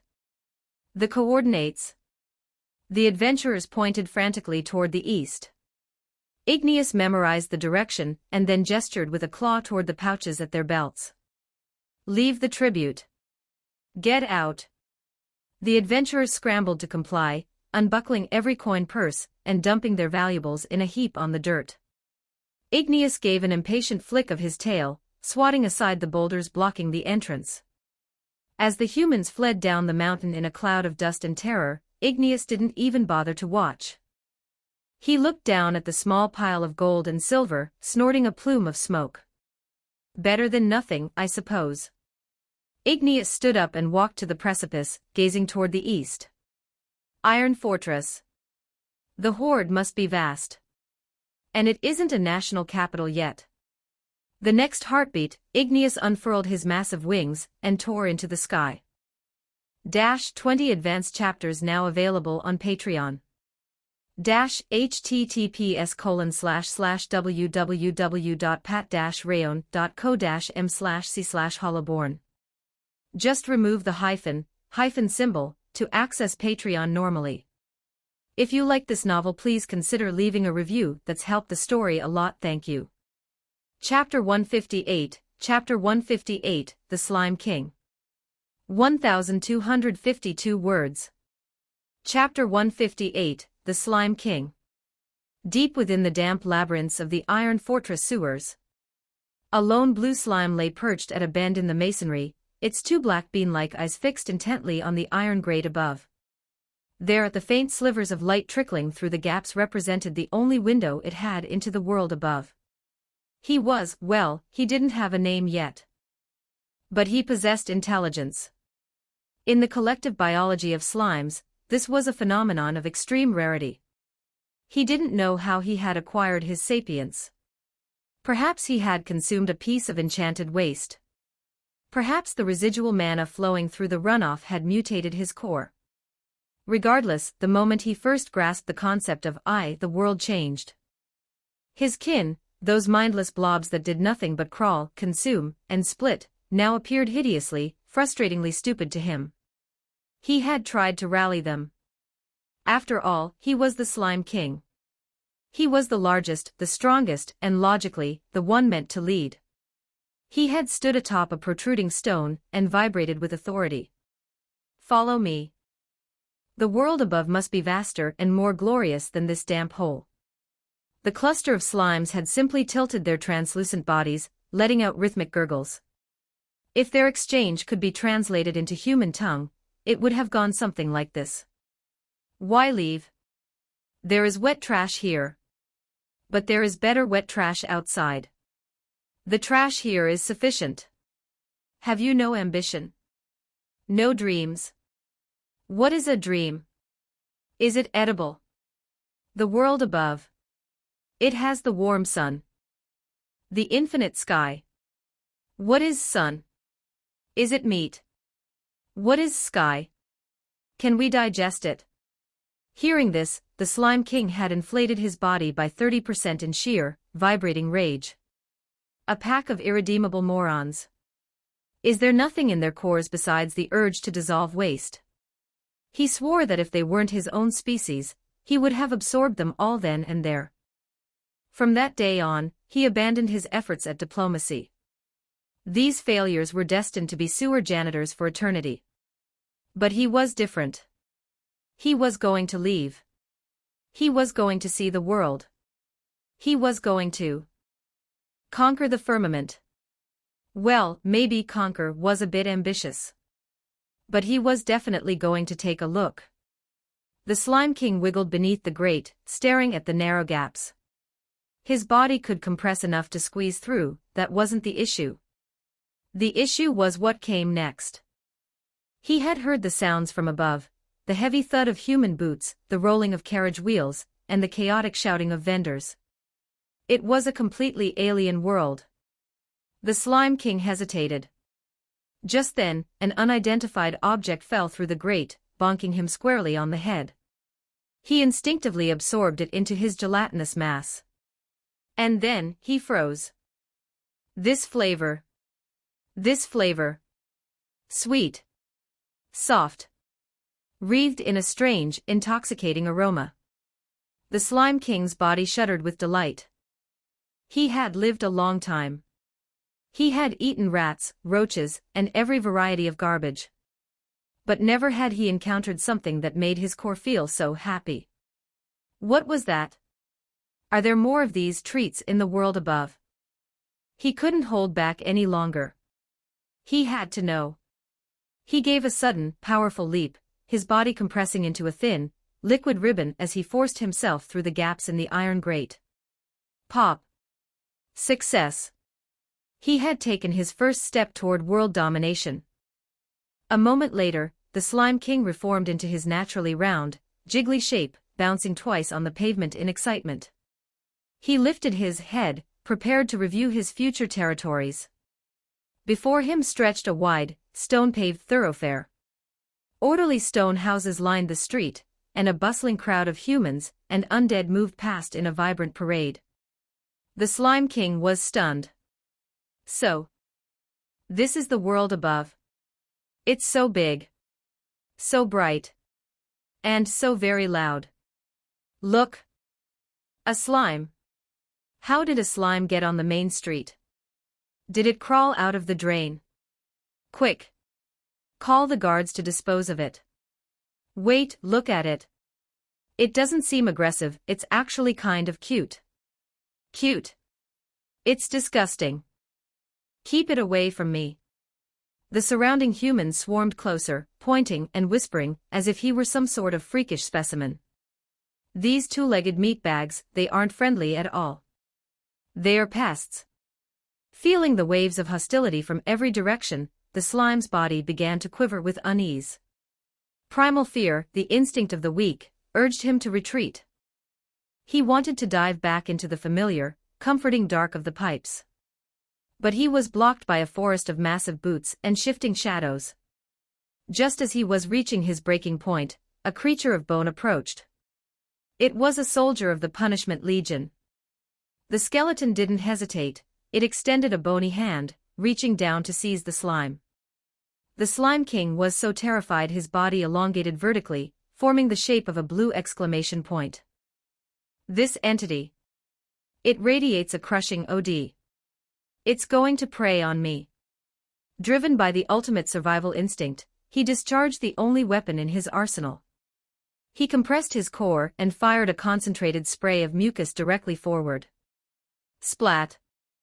A glob of blue slime landed with surgical precision across the skeleton's skull, completely obscuring its eye sockets. The skeleton guard stopped moving. The watching humans went silent. The Slime King himself was paralyzed with shock. I just attacked a high-tier entity. I'm dead. I'm truly dead.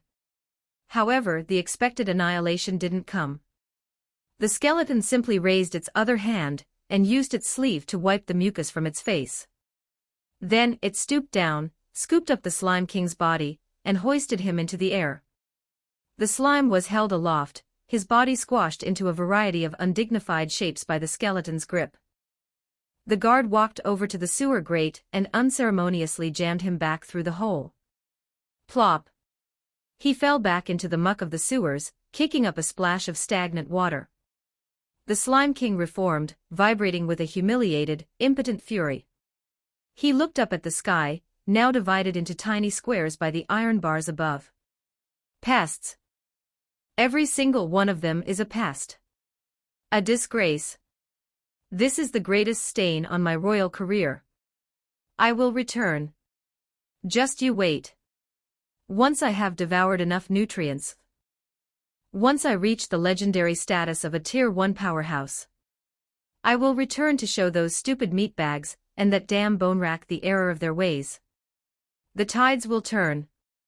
Do not underestimate the resolve of a young slime. The Slime King stared at the grate, his bean eyes glowing with a newfound, fierce determination. Next time, he would be stronger. Strong enough that the meatbags wouldn't dare stare. Strong enough that the bone racks wouldn't dare treat him like common refuse. He would walk the world freely and claim every sweet thing for himself. With a final, determined wiggle, he turned and surged deeper into the darkness of the pipes. Ahead, a rat gnawing on a scrap of leather suddenly felt a cold shiver run down its spine. 20 advanced chapters now available on Patreon. https://www.pat-rayon.co-m/c/hollowborn. Just remove the hyphen symbol to access Patreon normally. If you like this novel, please consider leaving a review. That's helped the story a lot. Thank you. Chapter 159, Draconic Tradition. 1,348 words. Chapter 159, Draconic Tradition. The valley base inside the log cabin. Greed was in the middle of delivering the latest intelligence brief. Master, according to recent field reports, multiple great dragons have manifested across the continent.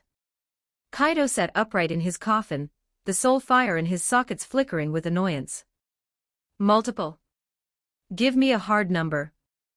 Greed unfurled a scroll. 13 confirmed individuals, currently distributed along the Empire's frontier provinces. They are primarily targeting remote settlements, seizing gold bullion and high-value artifacts. Witnesses from the raided sectors assess their strength between Tier 4 and Tier 5. Kaido took the file, scanning it with a clinical eye. The records were meticulous: time of assault, geographical coordinates, loss assessment, and eyewitness testimonies. Red dragons, green dragons, black dragons. The spectrum was certainly diverse. They had enough variety to fill a bag of rainbow candies. Kaido set the parchment on the desk. Where are they coming from? Greed answered instantly. According to the archives recovered from the human capitals, these dragons originate from the Great Dragon's Nest, a sovereign sanctuary located in the heart of the Great Sea. Every spring, the nest dispatches a group of adult dragons to escort the season's brood of dragon beasts to the mainland. Traditionally, these escorts linger on the continent for a period, wandering as they please and gathering tribute for their hordes. This has been a sanctioned tradition of the dragon race for centuries. Kaido's brow furrowed. A tradition? Indeed, Greed replied.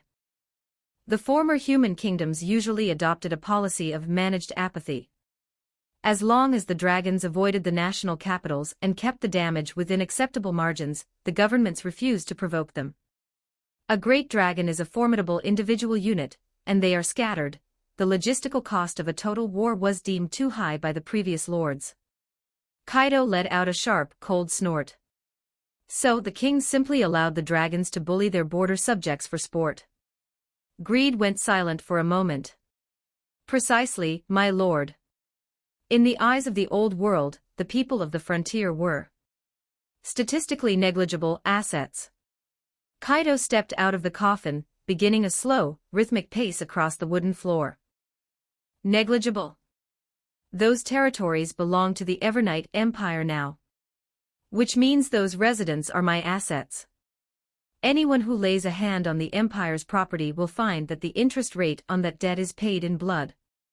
Greed bowed low. The master's wisdom is absolute. Kaido skidded to a halt. A tier 4 or 5 dragon was a nuisance, but not a strategic threat. A single millenary commander could likely handle one. However, the variables were too high. They were scattered across the entire frontier. Dispatching a slow-moving army would be inefficient. Moreover, who knew how many more of those lizards were waiting in the clouds? Summon the 6 generals, Kaido commanded. Leave Greed here to manage the administration. Greed blinked. Master, you intend to? Kaido's voice left no room for debate. They will handle the call personally. I want to ensure that not a single dragon within my borders dares to bear a claw against my subjects. Furthermore, he added, his tone darkening, I want them to investigate the temperature of the dragon's nest. If these raids are merely the acts of rogue individuals, we kill them and move on. But if this is an organized campaign sanctioned by the nest. Kaido's soul fire flared with a jagged, violet light. Then we shall have a very long conversation with the dragon lords. By your command, my lord. I shall arrange the transmission immediately. 30 minutes later. The 6 generals, everyone except Greed, had assembled in the strategic council chamber. Lust, wrath, envy, sloth, gluttony, and pride. 6 pinnacle undead sat opposite one another in a silence that hummed with kinetic energy. Kaido sat at the head of the table, his gaze sweeping over them. Uninvited guests have breached our borders. He slid the file into the center of the table. Great dragons. From the nest. They are raiding the frontier, seizing wealth, and damaging the Empire's labor force. I require you to eliminate these pests. Skillwrath slammed a hand onto the table. Leave it to me, master. I promise to rend those overgrown lizards into leather scraps. His soul fire burned with a violent, manic heat. His entire frame radiated a desire for slaughter. Skill Envy let out a mocking sneer. You? Try not to get yourself cooked into bone char before the fight even starts, barbarian. Wrath whirled on him, his OD flaring. What was that? I'm calling you a scrub, Envy replied flatly. Skill Pride crossed his arms, looking down his nasal bone at the duo. For once, Envy is correct. Wrath, if you are lacking in skill, perhaps you should return to the training grounds. Wrath and Envy snapped their heads toward Pride simultaneously. The next second, Wrath launched into a high-speed, rhythmic barrage of verbal insults directed at both of them, performing a sort of Evernight rap that left the room vibrating with his fury. Gluttony watched the 3 of them bicker, then glanced at the spectator, duo of Sloth and Lust, who were clearly enjoying the show. He wondered why Greed always got the quiet office jobs. Master, Gluttony rumbled the specific coordinates of the targets. Kaido gestured to the file. Greed has already mapped them out. Each of you is assigned a sector. Clear out any dragon that has initiated hostilities against the Empire. However, Kaido paused for emphasis. If you encounter a dragon that has not attacked, do not initiate combat. Observe them. Record their behavioral patterns. I need to know if this is a series of isolated incidents or a coordinated invasion. The 6 generals nodded in unison. Understood, my lord. Kaido stood up. One more thing. His soul fire pulsed with a sovereign gravity. This operation is more than a simple pest control. It is a message to the entire continent. The territory of the Evernight Empire is inviolable. Anyone who touches my people, be they dragon or god, will pay the price. The room fell into a heavy, absolute silence. Then, the 6 generals dropped to one knee. By your will, master. The deployment began immediately. Lust possessing Avarice, the newly named adjutant, completed her handover the fastest. She simply dumped a mountain of paperwork into Avarice's arms. Handle these, she commanded. If there's an emergency, consult the master. Avarice stared at the tower of scrolls in his arms. Wait, General Lust. These reports. Lust didn't even look back. Aren't you my adjutant? This is why you exist. Do your job. Avarice could only let out a defeated rattle of his ribs. The handovers for Wrath and Envy were similarly efficient. Wrath handed command of the fearless vanguard to his senior millenary commander. While I'm away, stick to the patrol schedule. And keep an eye out for dragon scales. Envy was even more casual, issuing a few telepathic barks before vanishing into a teleportation gate. Sloth hesitated for a second before his handover to the audit department, wondering if he should actually put in effort to select the candidates personally. Ultimately, his nature won out. He delegated the selection to a subordinate and shuffled off. Only Gluttony and Pride remained. Their handovers were the most complex. With the State Affairs logistics teams temporarily deployed for reconstruction, the Aegis Legion had taken over the Empire's food production and distribution, a massive logistical operation. Gluttony had to ensure every data point was accounted for. Pride, meanwhile, managed the most tangled web: security, patrols, judiciary hearings, and city maintenance. He had to ensure the Punishment Legion wouldn't miss a beat while he was hunting. The two worked in their respective offices, seals slamming onto parchment and commands flowing through the link. The gears of the Empire turned, fueled by the relentless industry of the dead. 20 advanced chapters now available on Patreon. https://www.pat-rayon.co-m/c/hollowborn. Just remove the hyphen symbol to access Patreon normally. If you like this novel, please consider leaving a review. That's helped the story a lot, thank you. Chapter 160, Lower Life Forms. 1,230 words. Chapter 160, Lower Life Forms. Iron Fortress. Skill Pride and Skill Gluttony crossed paths on the thoroughfare after finishing their respective handovers. United by the same objective, they walked side by side toward the teleportation node. Gluttony suddenly rumbled, "I've been meaning to ask you something." Pride's rhythmic clicking didn't falter. "Speak." "I'm listening." Gluttony turned his massive skull toward Pride, his soul fire flickering with curiosity. "Why do you enjoy provoking wrath so much?" Pride tilted his head. "There is no profound reason." He paused, his OD fluctuating with the weight of a petty memory. "Back when I was a mere Tier 1 skeleton soldier, the master ordered us to perform a combat demonstration. That hot-headed idiot kept targeting my left arm on purpose." Gluttony looked down at Pride's left arm, the one currently composed of shimmering, translucent blue energy. "Ah. That explains everything," Gluttony nodded, his tone dripping with understanding. "If I were in your position, I'd harbor a grudge too." "It isn't a grudge," Pride corrected calmly. "I simply find his existence irritating. Besides, watching him lose his composure is quite entertaining. The two skeletons continued their walk, the conversation shifting toward the mission at hand. The master has deployed 6 generals simultaneously. He is taking these dragons quite seriously. You are mistaken, Pride countered. He does not value the dragons. He values the code. The rules set by the master are the foundation of this empire. Any creature that dares to fracture those laws must be erased.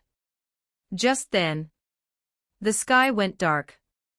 A gargantuan shadow blotted out the light of the street lamps, swallowing the thoroughfare. Pride and Gluttony looked up in unison. A red dragon was circling above. Its massive wingspan seemed to drape the entire sky, in a shroud of leathery crimson. High above, Igneous looked down upon the city. Prosperous. That was his first impression. Even deep into the night, the city was a sea of light. The streets hummed with activity and vibrant life. It was the antithesis of the undead empire he had envisioned. He had expected a graveyard of stagnant ruins, populated by enslaved meatbags and mindless, rampaging ghosts. But the city below. A skeleton mage was currently engaged in a heated, high-stakes debate with a human merchant over the price of a copper coin. A ghoul was patiently providing directions to a lost Orcish child. A vampire was offering an elegant, courtly bow to an elven lady. The living residents showed no fear. No despair. They looked as though they had existed alongside the dead for generations. Igneous's brow furrowed. Harmony. Too much harmony. Undead should look like monsters. The living should look like prey. This intermingling of species made him feel a visceral, inexplicable discomfort. After a moment, Igneous shook his head. Whatever. The survival habits of ants are of no concern to me. He was here for the horde, not to study the sociology of lower life forms. He scanned the streets. Most of the creatures below possessed zero ranking, weaknesses so profound they were practically non-entities. To strike at them directly would be a stain on his honor. Draconic pride forbade it. However, the prosperity of the city suggested a vault overflowing with gold and gems. The temptation of the tribute made it impossible to leave empty-handed. Igneous circled the sky, his mind a battlefield of conflicting impulses. Finally, his gaze landed on a large clearing within the city. A gargantuan structure was under construction, surrounded by scaffolding. It was clearly the skeleton of a massive landmark. More importantly, because it was past the working hour, the area was devoid of insects. Perfect. Igneous formulated a plan that satisfied both his pride and his greed. He would use a single burst of dragon's breath to vaporize the unoccupied building.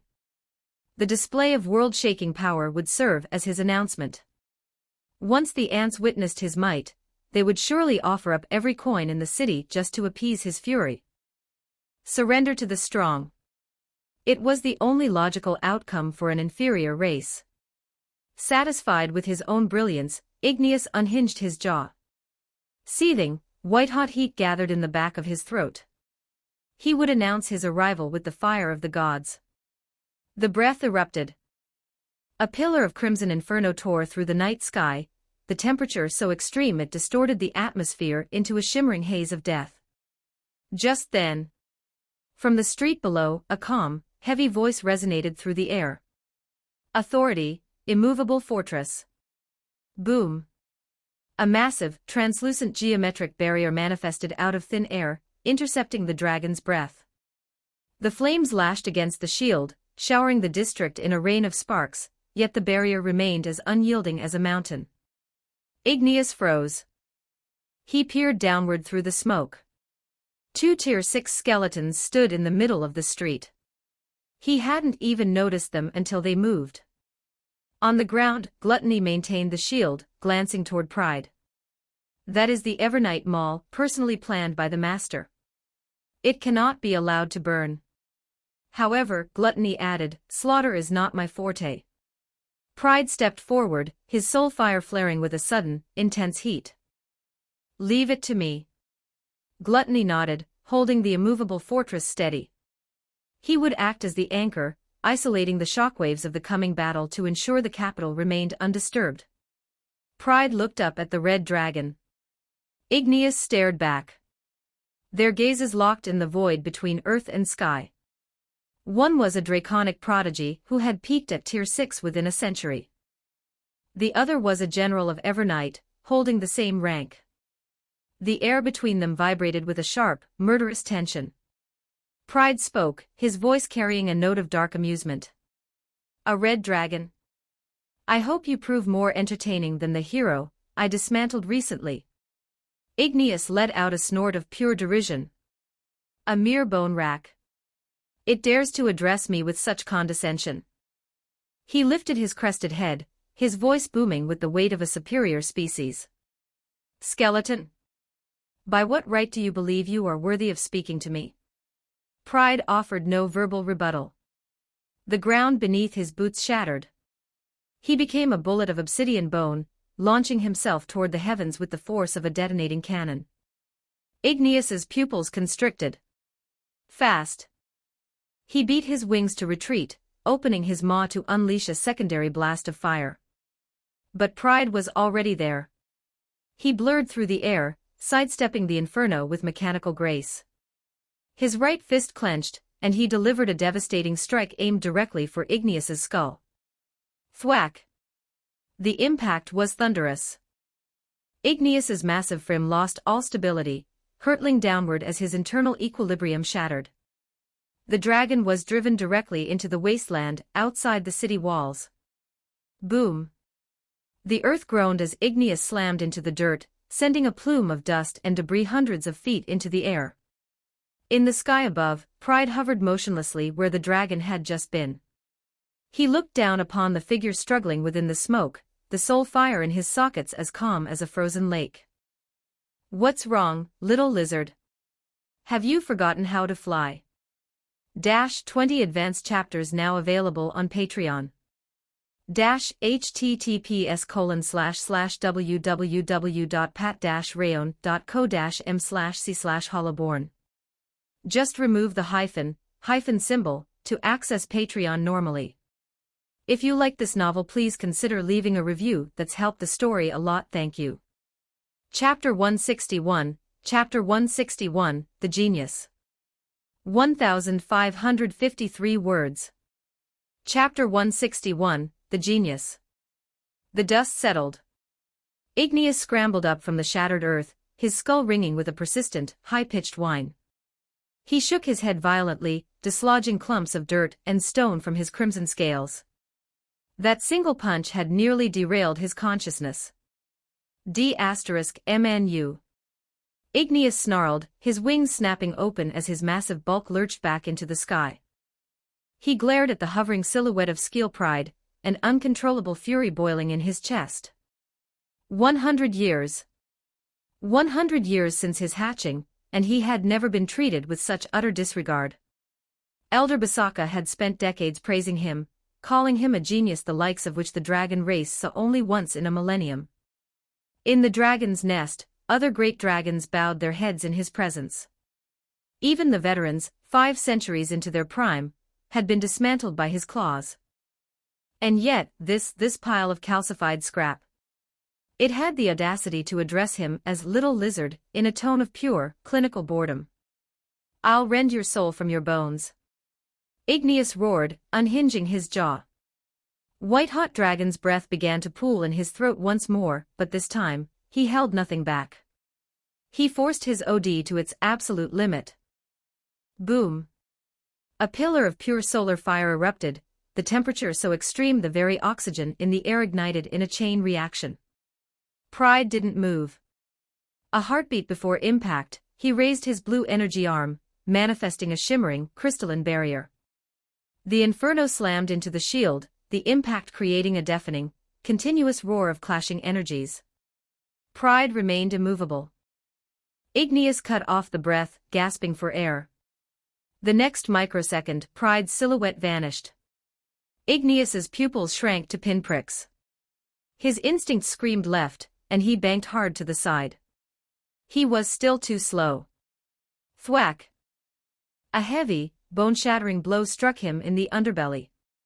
Igneous's frame folded like a closing book, the kinetic force sending him hurtling sideways through the air. Before he could recover his equilibrium, Pride was on him. Fists fell like a tropical rainstorm. Thud. Thud. Crash. Every strike was calculated, targeting the precise weak points between Igneous's scales. The sound of fracturing chitin was constant. Igneous tried to retaliate, but his every move was read before it was even executed. Before his claws could extend, Pride was already on the opposite flank. Before his tail could sweep, Pride had leaped onto his head. This skeleton, his combat experience was a bottomless well. Igneous finally found a window, beating his wings with a frantic power to put 20 meters of distance between them. He panted heavily, his body riddled with a dozen gashes deep enough to expose the muscle. Bright, acidic dragon blood dripped from his scales, hissing as it corroded the dirt below. Pride remained suspended in the void, not a speck of dust marring his obsidian frame. "Is that it?" Pride's voice was a flat, unmoving calm. "The strongest of the dragons, is this truly the extent of your talent? Compared to the hero I faced last month, you are fragile." Igneous's pride was no longer just wounded, it was being ground into the dirt and spat upon. "Shut up!" He let out a piercing shriek, his body twisting as a massive aura of fire erupted from his scales. Dragons dance.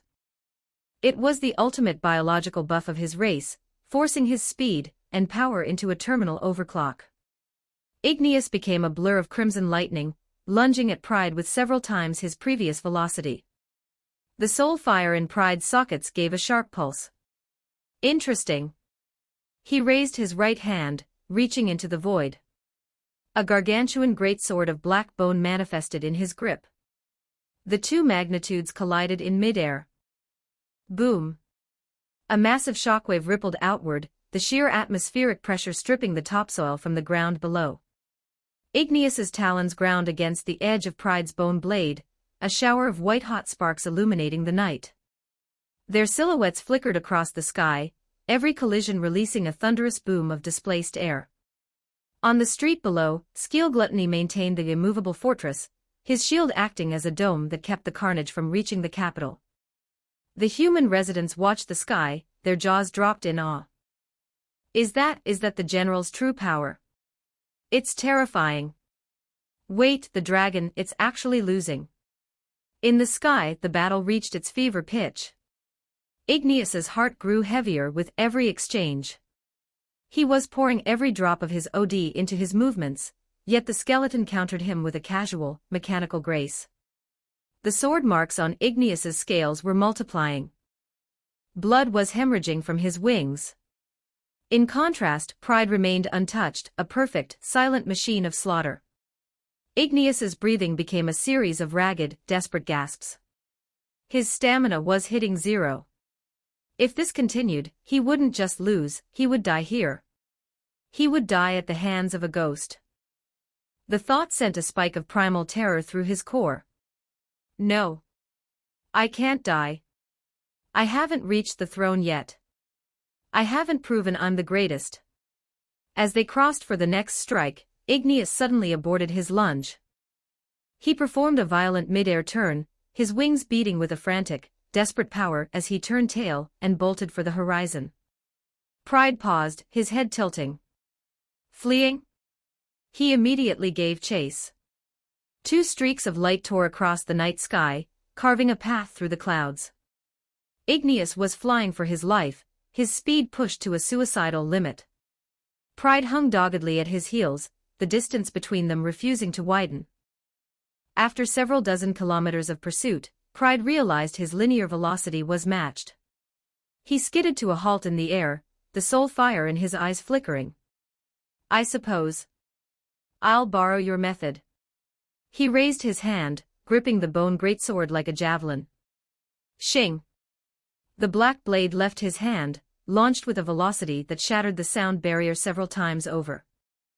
Igneous felt the sudden, lethal spike in the atmosphere behind him, and glanced over his shoulder. Squelch! The blade whistled past, grazing the side of Igneous's jaw. It left a deep, horrific gouge that tore through scale and bone. A fountain of crimson blood sprayed into the clouds. Igneous let out a shriek of agony, his body wobbling precariously in the air. But he gritted his teeth, refusing to slow down, and vanished into the darkness of the far horizon. Pride didn't resume the chase. He watched the dragon's fading heat sigil until his soul fire settled into a calm state. TCH. I missed. He turned and drifted back toward Iron Fortress. Upon landing, Gluttony deactivated the immovable fortress. Gone? Yes, Pride replied. Fast for a lizard. I couldn't close the gap. Gluttony glanced at the sky. The dragon's strength. Pride's tone was dismissive. Millenary commander level. Capable but not a threat. The 7 of us are more than sufficient. Gluttony nodded. Good enough. The master said dragons who do not initiate hostilities are to be spared. Since he fled, we let it go. Pride remained silent, staring at the dark night sky. The red dragon was strong, tier 6 peak, a pure power type. In terms of raw output, he might have even eclipsed the hero. But his frame was too large, his flaws too numerous, and his experience against smaller entities was non-existent. He was all power and zero application.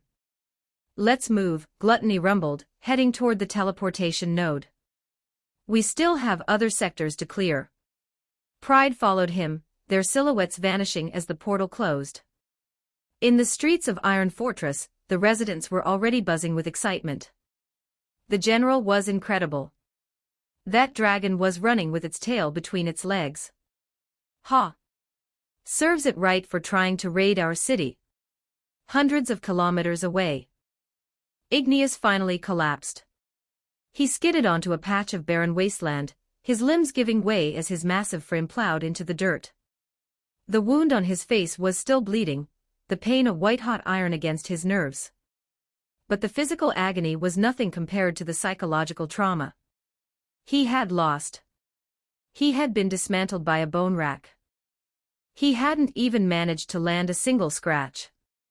DMN it. DMN it all. Igneous let out a low, broken growl, slamming a claw into the earth. The stone was reduced to powder under his weight. He had lived for 100 years. He had never known such humiliation. Elder Basaka called him a genius. The nest called him the future. And today, that future had run away like a beaten dog. No, it's impossible. Igneous wheezed. I was careless. Yes. Just careless. If we fought again. He tried to convince himself. But deep in his core, a voice told him the truth. Even if they fought 1,000 times, the result would be the same. The skeleton was simply on a different level of existence. Igneous lay in the dirt, staring up at the indifferent stars. After a long time, his eyes slowly closed. Basaka. What do I do? 20 advanced chapters now available on Patreon. https://www.pat-rayon.co-m/c/holoborn. Just remove the hyphen symbol to access Patreon normally. If you like this novel, please consider leaving a review. That's helped the story a lot. Thank you. Chapter 162, The Frost Wyrm. 1498 words. Chapter 162, The Frost Wyrm. The western border, atop a smoldering ruin. 2 great dragons lay sprawled across a miniature mountain of gold crowns, their claws idly sifting through the spoils of war. The tier 5 green dragon snatched up a handful of emeralds, squinting at them as they caught the afternoon sun. The harvest this season is unprecedented. He turned his crested head toward the tier 4 white dragon beside him. The last time I crossed the salt to this continent, the humans were destitute. A major trade hub was lucky to yield a few thousand gold pieces. The white dragon nodded, her scales shimmering with a cold, predatory excitement. The elders spoke of the same thing. The mainland was a graveyard of paupers. But look at this. She gestured with a jagged claw toward the overflowing crates of gold and gemstones. A single provincial town yielded a king's ransom. The green dragon tossed a handful of gems into his private pile. Word is that the management has changed. Some sovereign of Evernight unified the continent under a single banner. The white dragon let out a dry, clicking snort. Sovereign or not, it matters little. The gold is ours now. That is the only law that persists. She stretched her leathery wings, letting out a satisfied groan. By the way, has anyone heard from that brat Igneous? The green dragon shook his head. The boy always was a loner. He thinks his talent puts him above his kin. He likely went off to raid a capital on his own. The white dragon rolled her eyes. Pa. He's a century old and acts like he invented the element of fire. Arrogance is a poor substitute for age. The green dragon stayed silent. He knew, as well as she did, that Igneous had earned his pride. To reach the peak of Tier 6 in a single century was a feat that shattered every record in the dragon's nest. As the two continued to divide their hoard, a silhouette appeared at the far edge of the ruins. The white dragon noticed her first. She lifted her head, her vertical pupils narrowing with suspicion. Why is there still a meat bag in my sight? The green dragon looked over. A human girl in a flowing black dress was walking toward them. Her step was light, her movements possessed of an eerie, weightless grace. The white dragon stood up, her shadow falling over the girl. Hey, insect. Why haven't you fled yet? Do you wish to be the first appetizer of the evening? The girl stopped, tilting her head with a bored, inquisitive look. Flee? For what purpose would I do that? Her voice was soft, yet it carried a resonance that made the dragon's scales prickle with a sudden, instinctual discomfort. The green dragon sensed the atmospheric shift, his brow furrowing. This one is not an ordinary ant. The white dragon let out an impatient lash of her tail. I don't care if she's a saint or a beggar. She's clutter. She unhinged her jaw, preparing to let out a puff of flame to incinerate the intruder. The next microsecond the girl vanished. The white dragon froze. Where did it go? Up here, a voice drifted from above. The dragon snapped her head up, searching the sky, only to realize the girl was standing directly atop her cranium, looking down at her with a clinical indifference. You have raided the towns of the Empire, Skilllust stated, her tone a flat, unmoving calm. By my master's decree, I am required to conduct an inquiry. The green dragon reacted instantly. Look out. He unhinged his jaw, and a searing torrent of fire erupted. Lust didn't even shift her weight. She simply raised a dainty hand and gave a casual wave. Al-Jaiwal. A bolt of violent purple lightning tore from the clear sky, striking the center of the dragon's breath, and shattering the inferno into harmless sparks. Boom. The lightning didn't stop there, slamming into the green dragon's head. The massive beast was driven into the dirt, his scales charred and smoking. The white dragon shrieked in terror.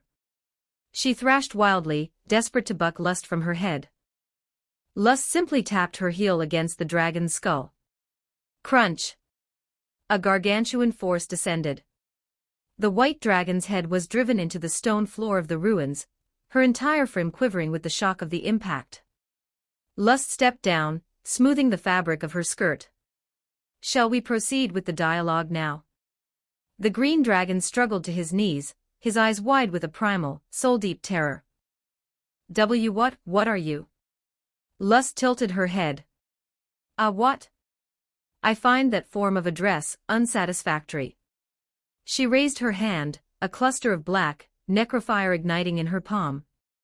Answer me, why did you target the Empire's settlements? The green dragon gritted his teeth. We take what we desire. It is the right of the strong. Lust nodded. I see. Simple. Efficient. Second question, your origin. The dragon's nest. The white dragon pulled her head from the crater, letting out a desperate roar. Lower life form. You have no authority to question the high race. Lust let out a long, weary sigh. Non-cooperation, then. A shame. The next instant she blurred. The green dragon's pupils shrank. He tried to lunge, but a hand had already clamped onto his neck. Crack. The sound of the vertebrae shattering echoed through the ruin. The green dragon's massive bulk hit the dirt, his life sigil extinguished in a heartbeat. The white dragon began to shiver violently. Why you killed him, you just. Lust turned her head. You're next. Provide the data, and I'll ensure your end is painless. The white dragon opened her maw to scream, but Lust was faster. A spear of dark ice condensed in the air and punched through the dragon's throat, pinning her to the stone. She gave a final, ragged convulsion and went still. Lust stood amidst the two massive carcasses, frowning slightly. How troublesome. Not a single useful answer. She raised both hands, her OD beginning to churn. The dark light of undead resurrection shrouded the remains. Moments later, the green dragon's corpse began to change. The flesh dissolved into gray mist, the scales fell away like autumn leaves. Finally, a gargantuan frost WYRM stood up from the wreckage, its ribs housing a swirling vortex of blue soul fire. But the white dragon. The flesh melted away just the same. Yet, when the process finished, what remained was not a dragon. It was a standard humanoid skeleton mage. Lust stared. What?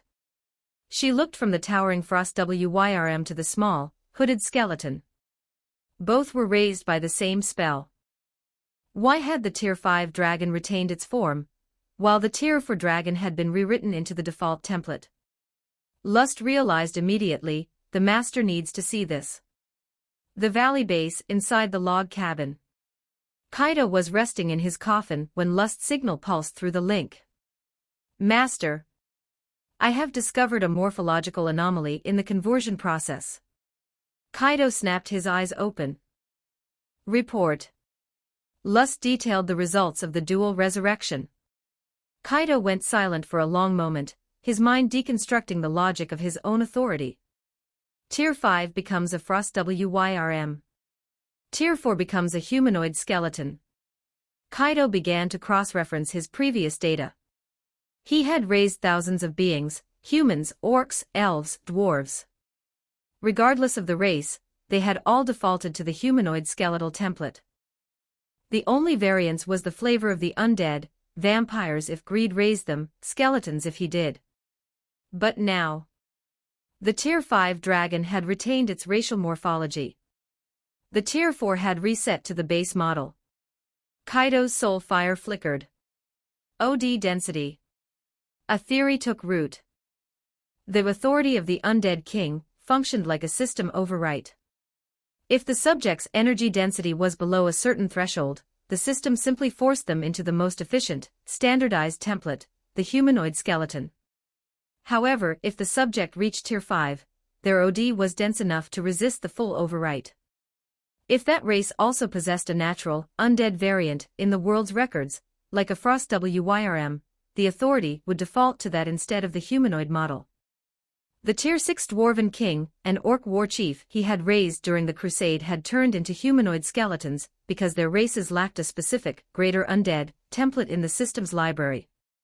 They were rewritten because there was no skeleton dwarf archetype to slot into. It seemed Tier 5 was the anchor point, the threshold where a soul was strong enough to keep its shape. Fascinating, Kaido whispered. I'm not just raising an army. I'm discovering the source code of this world. 20 advanced chapters now available on Patreon. https://www.pat-rayon.co-m/c/hollowborn. Just remove the hyphen symbol to access Patreon normally. If you like this novel, please consider leaving a review. That's helped the story a lot, thank you. Chapter 163, Chapter 163, Graham. 1376 words. Chapter 163, Graham. The river water was crystalline, revealing every smooth pebble on the bed. Igneous lay sprawled along the bank, staring intently at the reflection staring back at him.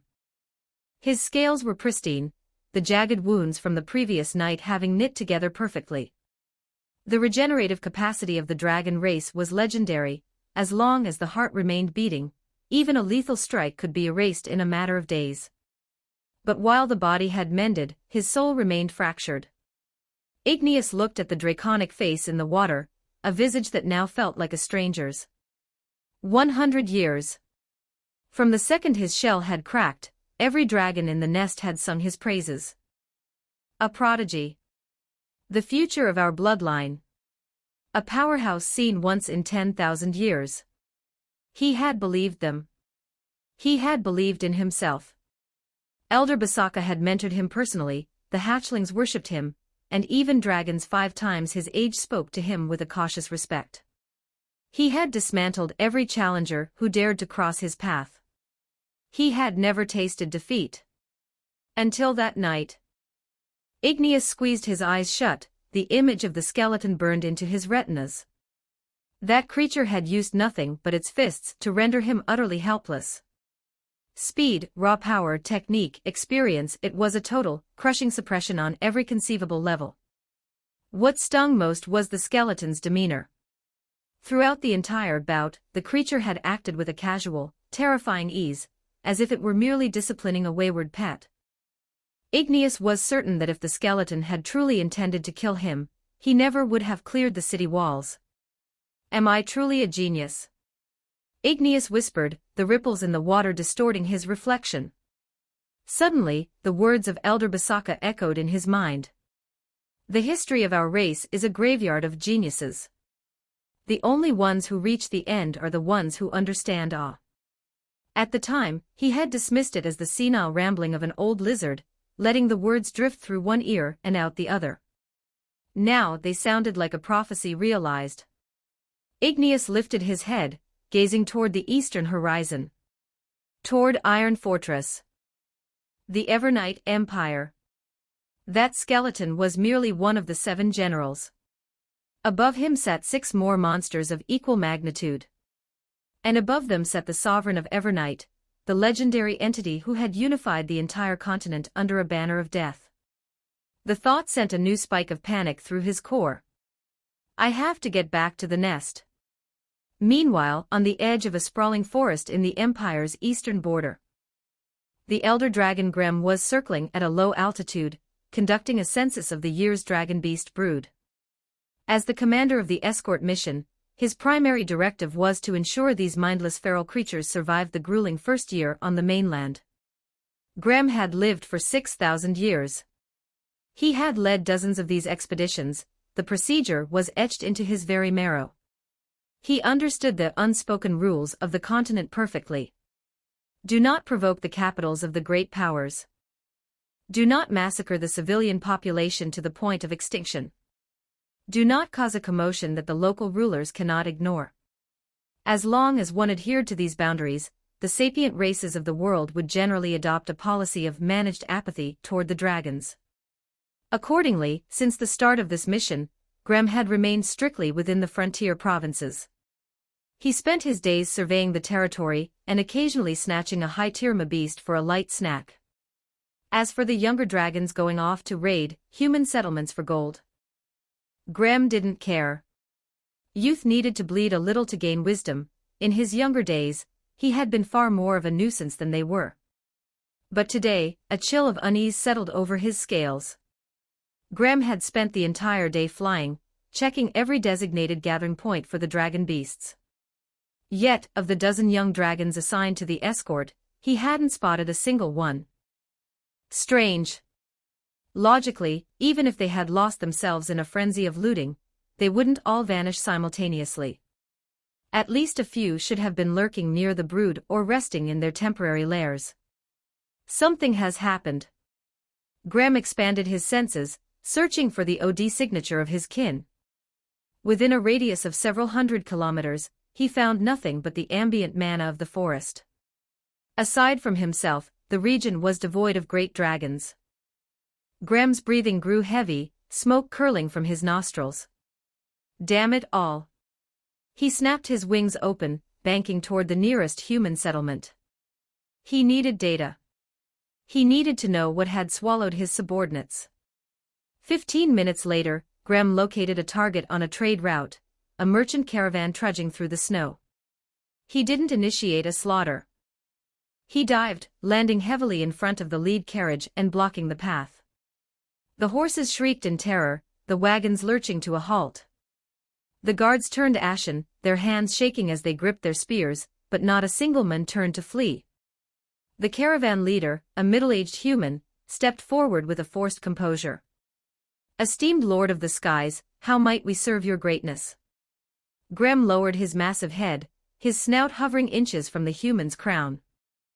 "I ask. You answer. Speak the truth, and I shall allow you to keep your breath." The man nodded frantically. "Ask, my lord. Please. I shall tell you everything I know." Graham got straight to the point. "What grand maneuvers have the nations of this continent undertaken recently?" The man blinked, surprised by the question. He carefully organized his words. "My lord, the entire continent is now governed by the Evernite Empire. Every kingdom has sworn fealty to the great sovereign of Evernite.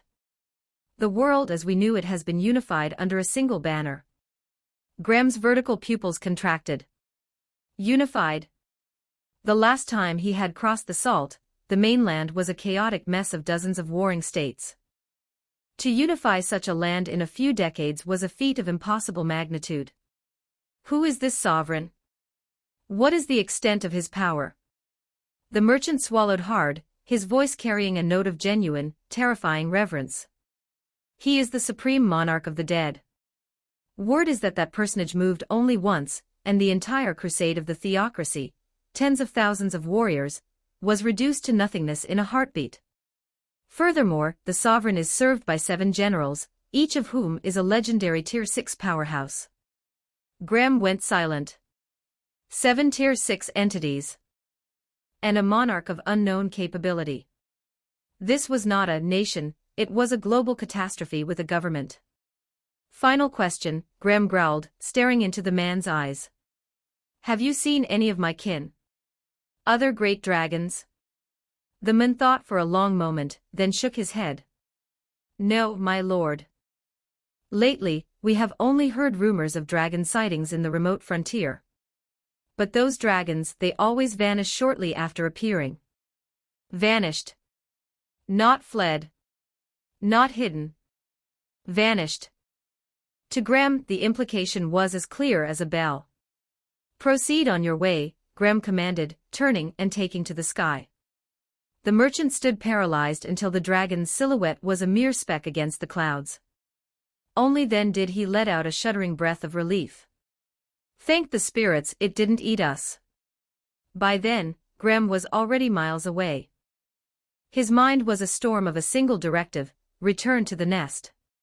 He had to report this to the High Elders immediately. A dozen young dragons, all gone. This was no coincidence. The Evernite Empire, the force that had conquered the world, had begun its harvest of the dragon race. Graham accelerated, pushing his wings to their limit as he headed for the sea. He had to deliver the warning before the situation spiraled into total extinction. 20 advanced chapters now available on Patreon. https://www.pat-rayon.co-m/c/hollowborn. Just remove the hyphen symbol to access Patreon normally. If you like this novel, please consider leaving a review. That's helped the story a lot. Thank you. Chapter 164, The Department of Aviation. 1117 words.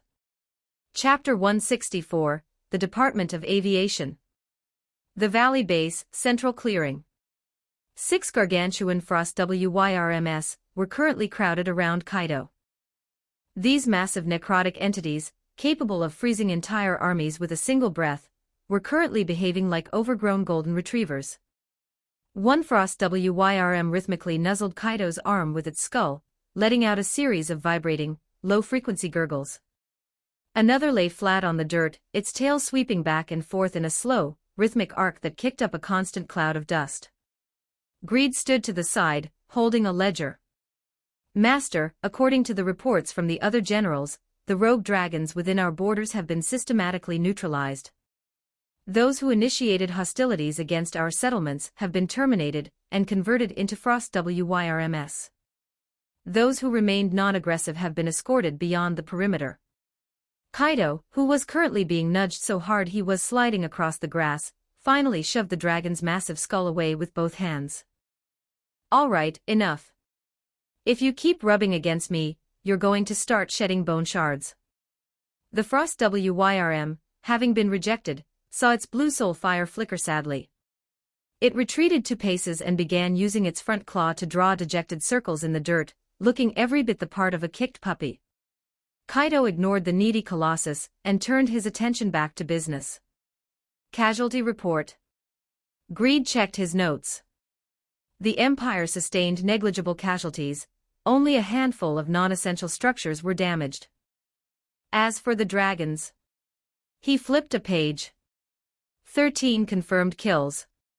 6 were Tier 5, resulting in these Frost WYRMS. The remaining 7 were Tier 4, and have been integrated as standard undead units. Kaido surveyed the 6 Frost WYRMS. They were magnificent, wingspans exceeding 20 meters, frames wreathed in a chilling necrotic aura. These WYRMS. Kaido turned to Greed. How do we utilize them? Greed pondered for a moment. Master, while their combat potential is significant, their sheer size makes them unsuitable for non-wartime deployment within city limits. Assigning them to the legions as standard mounts would create a massive logistical footprint.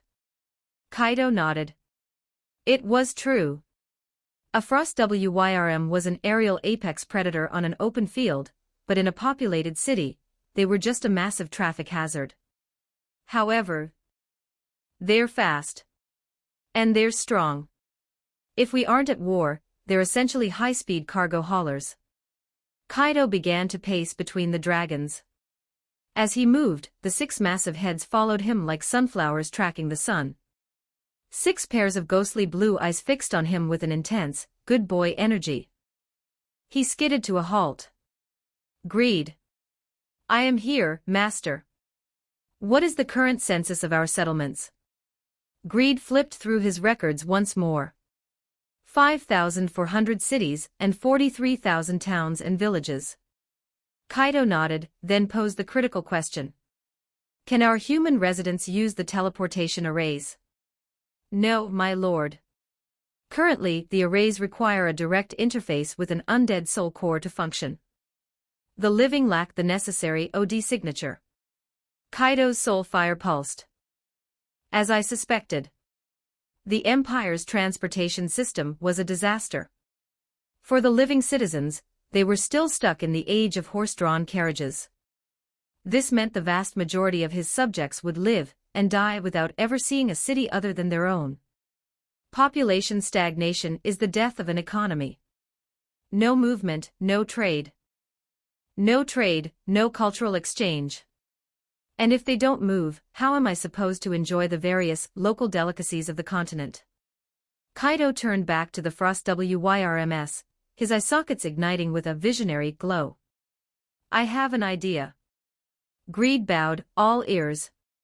Please enlighten me. Establish a new administrative branch, Kaido said, pointing a bony finger at the dragons. We shall call it the Frost WYRM Aviation Department. We distribute these WYRMS to major hubs. Their sole function will be passenger and cargo transport. Greed blinked. Passenger transport. Exactly, Kaido nodded. We build simplified landing platforms in every major town. The WYRMS will run fixed flight paths, commuting between cities on a strict schedule. We charge a fee for the service. As for the price, Kaido tapped his jaw, calculating. Let's start with 20 silver coins per 100 kilometers. Greed performed a mental audit. Given the Empire's current economic tier, a commoner earned between 20 and 30 silver a month. 20 silver was a luxury price, but for a journey that usually took months by wagon, it was a bargain for merchants and travelers. The master's foresight is boundless, Greed said, bowing. This will trigger an explosion in population mobility. A journey that once claimed a season will now be completed in mere hours. Kaido nodded, satisfied. I'm putting you in charge of the rollout. Site selection for the platforms, flight path optimization, tiered pricing models, and most importantly, safety protocols. I don't want people falling off at 10,000 feet. Greed recorded the points with mechanical speed. Understood, my lord. Oh. Kaido added. You'll need to install passenger modules on their backs. Make them stable. Add guardrails. Maybe some luxury padding. Not every human has the stomach for dragon riding. I shall have the craftsman draft a prototype immediately. Kaido walked up to the most affectionate Frost WYRM. The beast immediately lowered its head, nuzzling Kaido's hand with its cold, hard snout. Good boy, Kaido whispered, giving the skull a patronizing pat. You've got a real job now. Your mission is to carry the subjects of the Empire across the sky. Show them a view they've never seen. The Frost WYRM let out a low, vibrating rumble of acknowledgement. Greed watched the scene, then spoke up. Master, once we have subjugated the dragon's nest. Kaido turned his head. When that day comes, the living great dragons will take over the commercial routes. As for these Frost WYRMS. He paused. We'll retire them from public service. They can become the personal mounts for the 7 generals and high-ranking officers. Greed bowed deep. The master is most generous. Kaido waved a hand. Enough flattery. Go. I want to see the aviation department operational within the month. By your command. Greed turned and vanished into a ripple of blue light. Kaido was left alone with the 6 skeletal dragons. He looked up at the clouds, his mind already drifting to the next phase of his empire. The aviation department was just the first step. Once he had the nest, he would turn this continent into a truly connected world. 20 advanced chapters now available on Patreon. https://www.pat-rayon.co-m/c/hollowborn. Just remove the hyphen symbol to access Patreon normally. If you like this novel, please consider leaving a review. That's helped the story a lot, thank you. Chapter 165, The Design Phase. 1,781 words. Chapter 165, The Design Phase.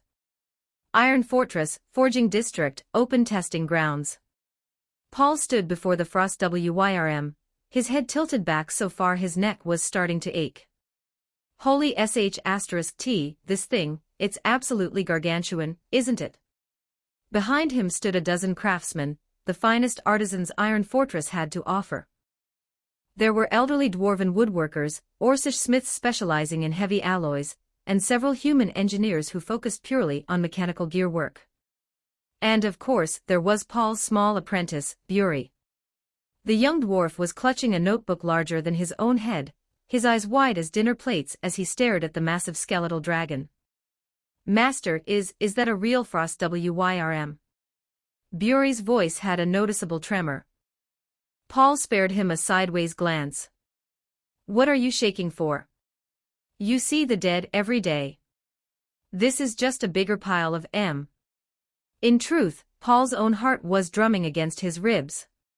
He'd seen plenty of the master's creations, skeleton soldiers, ghouls, vampires, even the 7 generals and the sovereign himself, but a Frost WYRM was a different breed of terror. The dragon lay sprawled across the dirt, its leathery wing membranes folded tight, its massive skull lowered. Ghostly blue soul fire pulsed within its sockets as it watched the group of insects with a cold, ancient patience. Paul cleared his throat, summoning his courage to step into the beast's personal space. Hello. The Frost WYRM gave no reaction. Paul raised his voice, shouting toward the skull. Hey! Big guy. Do you understand the human tongue? The soul fire flickered. Finally, a voice like grinding glaciers resonated through the clearing. Yes. Paul let out a breath. At least they could communicate. Right. That makes this easier. He turned back to the whispering craftsmen, waving them over. Come on. Don't just stand there gawking. We're on the clock. The artisans crept forward. A young human engineer tentatively reached out to touch the WYRM's front claw. This bone. It's as hard as enchanted steel. An elderly dwarf circled to the rear, squinting at the wings. The span must be 20 meters at least. More, a smith corrected. 25, easy. An Orcish smith knelt by the tail, rapping his knuckles against the vertebrae. The thickness here is sufficient. It can handle a massive load-bearing weight. The Frost WYRM remained motionless, allowing the two-legged pests to crawl over it. It was merely following the Sovereign's command to cooperate. Whatever these ants were planning was beneath its notice. Paul climbed up to the dragon's flank, peering at the broad expanse of its ribcage and spine. The platform has to go on top. He trailed off, his brow furrowing. The WYRM's back wasn't flat. It was a jagged landscape of rising and falling vertebrae. Worse, the bone structure shifted and flexed with every breath, and would certainly buckle during flight. Paul visualized the scene in his head. The dragon snaps its wings, the rigid wooden platform begins to tilt like a seesaw, and the passengers start falling off like dumplings into a boiling pot.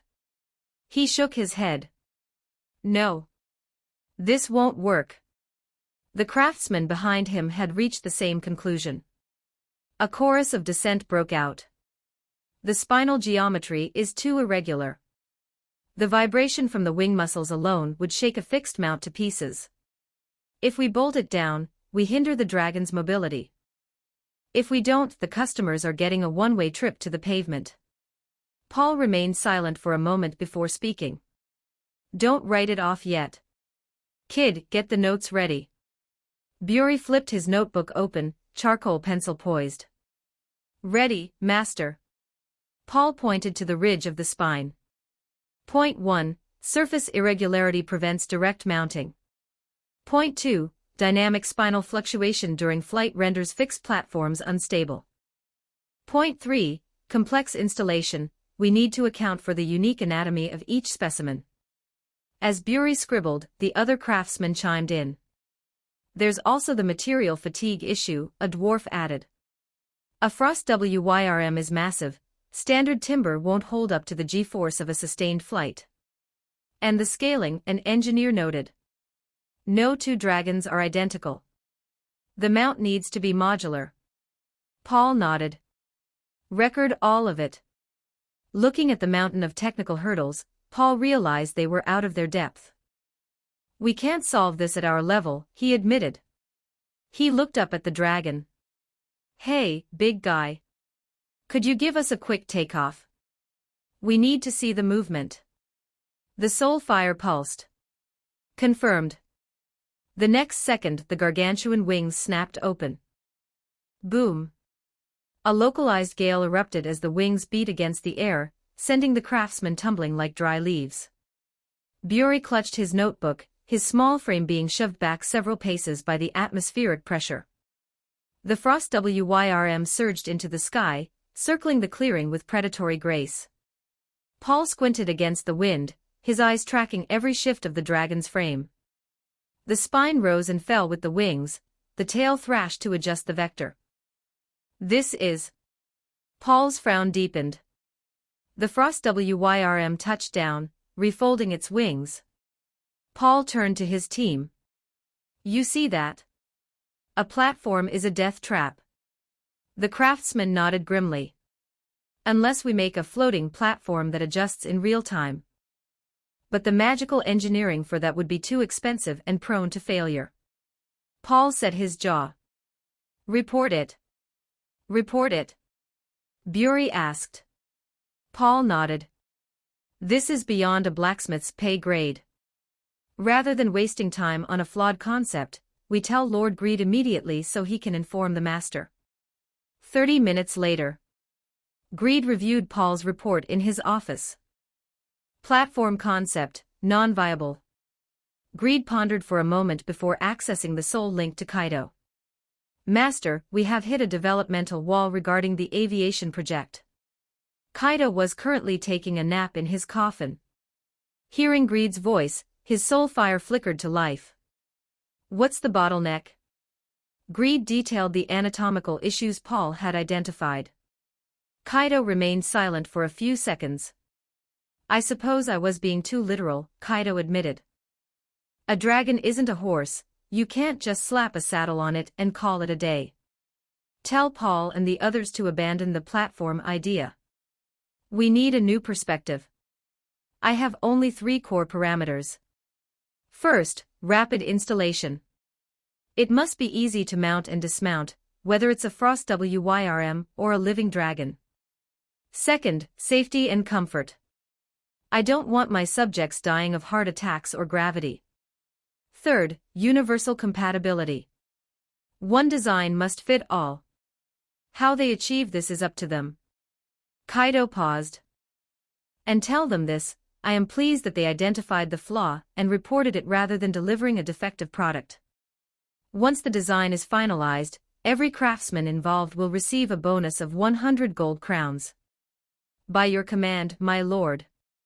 A ghoul messenger soon skidded into the forging district, handing a sealed parchment to Paul.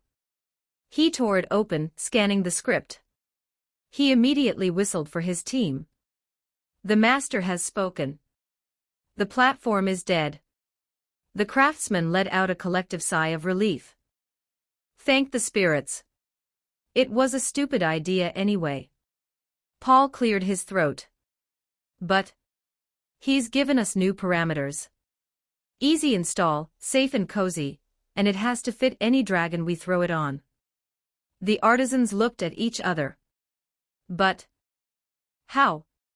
Paul saw their long faces and let out a cackle. Use your brains. The master said if we nail this design, there's a reward. A reward. Paul held up a single finger. 100 gold crowns. Each. The atmosphere in the yard shifted from a funeral to a festival in 1 second. How much? Did I mishear? Gold. Not silver. 100 crowns. I could marry 3 wives with that. An elf, a succubus, and a human girl for the weekdays. What are we waiting for? Start thinking. Yes. This is a direct mandate from the sovereign.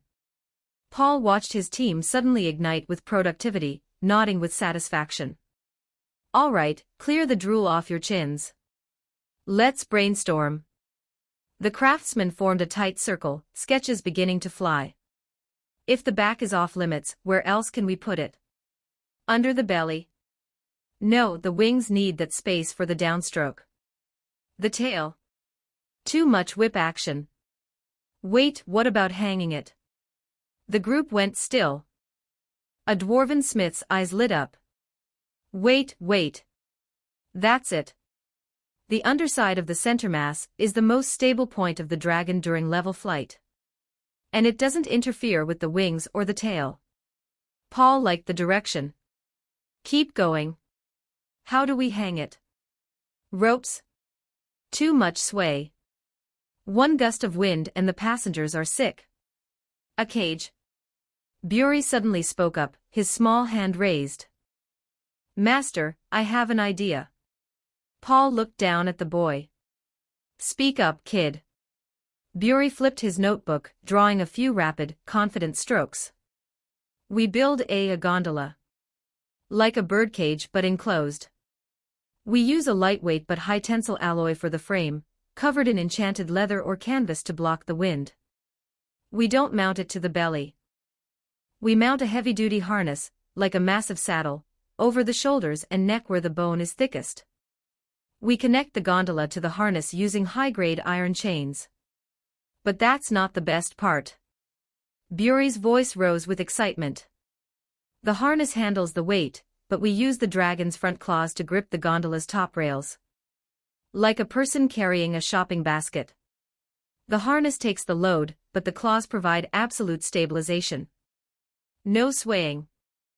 And when it's time to land, the dragon just lets go of the rails, and we unlatch the harness. The pod sits flat on the ground. Easy for people to get in and out. Paul snatched the notebook, staring at the crude but structurally sound diagram. His eyes went wide. Kid, you actually have a brain in there.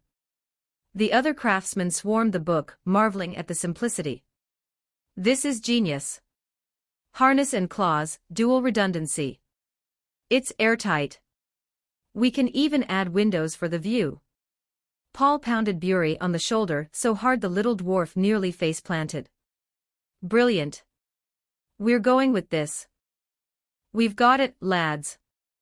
The project is back on. He whirled around to the Frost WYRM, which was still acting as a very large paperweight. Hey, big guy. You think you can carry a basket in those claws of yours? The dragon's soul fire flickered as it processed the visual. After a moment, its low, grinding voice returned. Acceptable. Paul grinned, revealing a row of white teeth. Then let's get to work. Chapter 166, Chapter 166, Grand Opening. 1,501 words. Chapter 166, Grand Opening. Iron Fortress, the Plaza District. Opening day at the Evernight Mall. The commercial district was so packed it looked like a literal sea of limbs and cloth. Kaido stood at the very fringe of the crowd, staring up at the 4-story obsidian structure.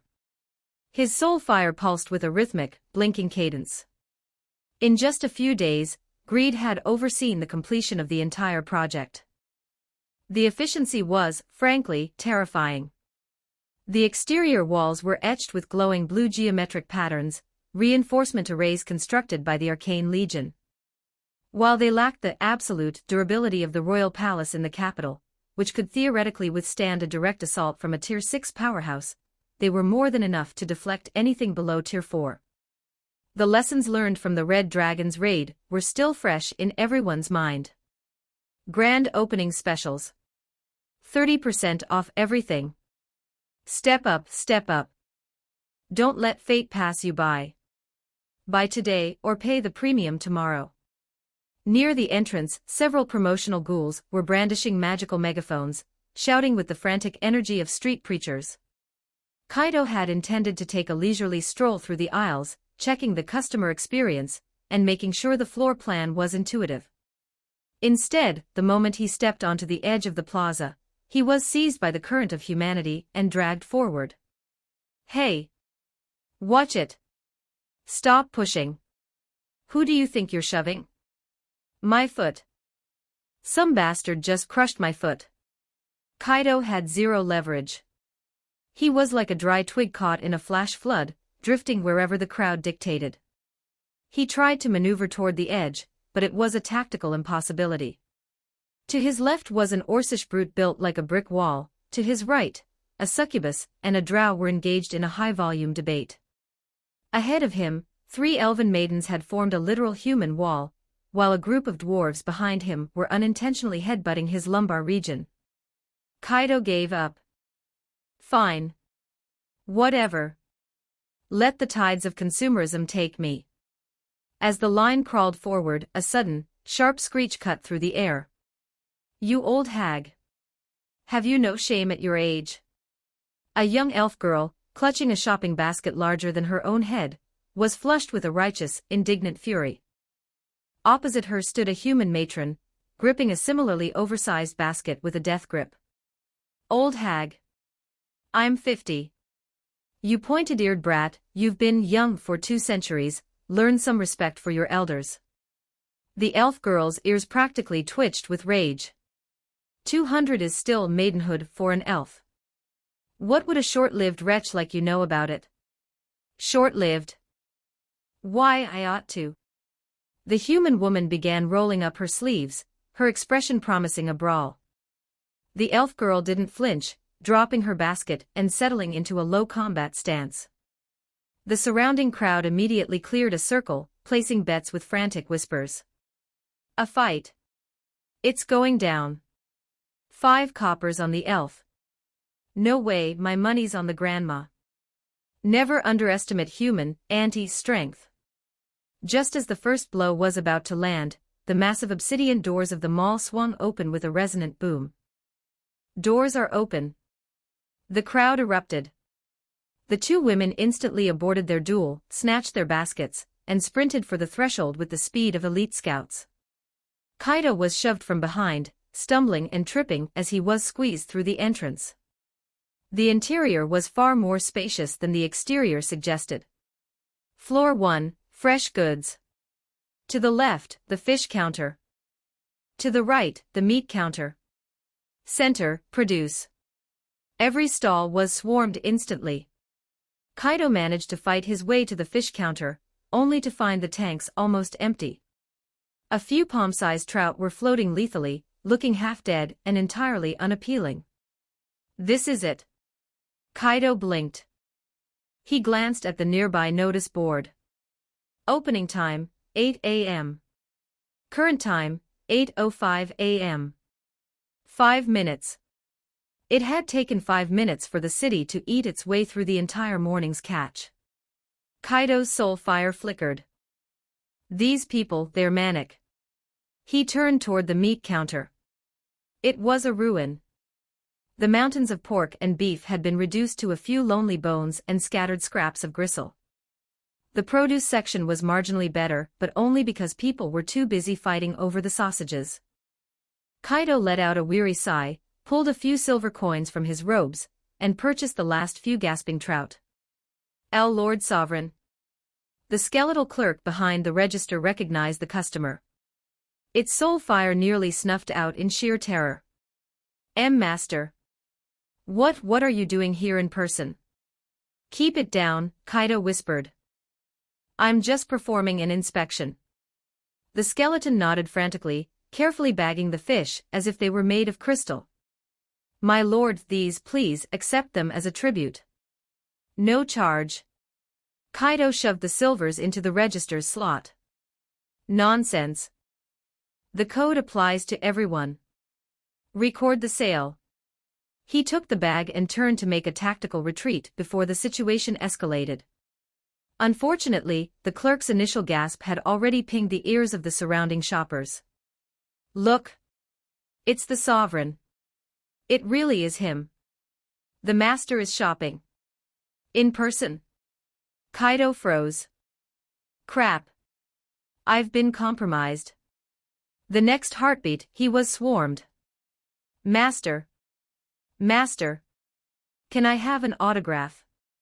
Master, can I touch one of your finger bones? Just once. Kaido was pinned. He tried to squeeze through the gaps, but the density of the fans was higher than the density of the mall's walls. Their enthusiasm was more terrifying than the Crusade's charge. Just then, a silhouette dropped from the rafters. Boom. Greed landed beside Kaido, his Tier 6 presence exploding outward in a cold, suppressing wave. The crowd instinctively recoiled several paces, the air growing heavy with the scent of ancient blood. Greed dropped to one knee. Master. Forgive my delay in escorting you. Kaido let out a breath he didn't need. Perfect timing. Get me out of here. Greed stood up, casting a sharp, crimson gaze over the crowd. Citizens. The sovereign has imperial matters to attend to. Clear the path. The crowd parted like the Red Sea. Under Greed's grim protection, Kaido walked briskly out of the mall. Once they were back in the open air, Kaido exhaled. Those people, their energy is exhausting. Master, the operation is exceeding all projections, Greed reported, his voice a professional flatline. Within 30 minutes of opening, the first floor is 90% depleted. Floor 2, Daily Essentials, is nearly sold out. Kaido looked at his bag of pathetic fish. I noticed. Current statistics indicate foot traffic has broken 50,000, Greed continued. Projected revenue for today is expected to exceed 100,000 gold crowns. Kaido's soul fire pulsed. 100,000. In a day. And that was with the opening discount. Impressive, Kaido nodded. Status of the aviation department. Paul and the craftsmen have finalized the gondola prototypes. We are currently in live flight testing. I expect the first regional routes to open in 72 hours. Good. Tell them to accelerate. And Greed, make sure the mall restocks immediately. I don't want people coming here for the experience, only to find empty shelves. Greed bowed. By your command, my lord. Kaido clutched his bag of fish and headed for the river. He needed to release these poor things before they actually died in the bag. Floor 3, Media and Culture. A girl in a flowing black dress stood before a towering shelf of audiobooks. She was currently leafing through a newly released volume with a look of mild, predatory interest. She pressed a specialized rune button on the cover. A deep, magnetic male voice resonated from the parchment. This world shall ultimately be blanketed by the great Evernight. A thin, amused smile touched the girl's lips. Entertaining. She closed the book and walked to the counter. I'll take this one. The skeleton clerk looked up. When its sockets registered the girl's face, its soul fire gave a frantic jolt. GG General Lust. Skill Lust gave a negligent nod. She pulled 2 silver coins from a small pouch and tossed them onto the counter. Keep the change. The clerk stood frozen as Lust retrieved the book and turned to leave. Just before she reached the exit, she paused, looking back over her shoulder at the paralyzed skeleton. One more thing. Inform Greed that the security detail for this building is insufficient. With a crowd this size, a single spark could trigger a catastrophe. I expect more eyes on the floor by sundown. With that, Lust vanished into the crowd outside. Behind the register, the skeleton clerk finally snapped out of it. He looked down at the 2 silver coins on the counter, using a bony finger to count them. The retail price of the book was 3 silver coins. General Lust, she shortchanged me by a silver, the skeleton whispered to itself, its soul fire dimming with a sense of bureaucratic despair. Chapter 167, Homecoming. 1,255 words. Chapter 167, Homecoming. I saw it first. Boolsh ** T. It was mine the moment I laid eyes on it. 2 young red dragons were currently rolling around in the obsidian sand, claws locked and scales clashing as they sent plumes of dust into the air. Nearby, a circle of hatchlings of various colors roared with excitement, cheering for their favorite brawler. Bite his wing joint. Yes. Right there. Ground the little brat. Tear his maw open. Make sure he never eats another trout again. This kind of scuffle was mundane in the dragon's nest. Hatchlings were essentially high-energy mabiasts. If they didn't draw a little blood during the day, they simply couldn't sleep at night. The adults and the elders paid it no mind. They remained in the depths of their spacious caverns, either sprawled across their gold hoards, or obsessively reorganizing their gemstones for the 1000th time. As long as no one ended up as a permanent decoration on the rocks, the hierarchy didn't care what the young ones did. Truth be told, the atmosphere in the nest had been remarkably peaceful since Igneous had departed for the mainland. When that brat was around, he was constantly challenging the veterans or disciplining the youth, making life a headache for every dragon on the island. The most frustrating part was that you generally couldn't win. A primage red dragon lay at the entrance of his lair, watching the overcaffeinated hatchlings with a lazy, half-closed eye. He let out a long, satisfied yawn. Phew.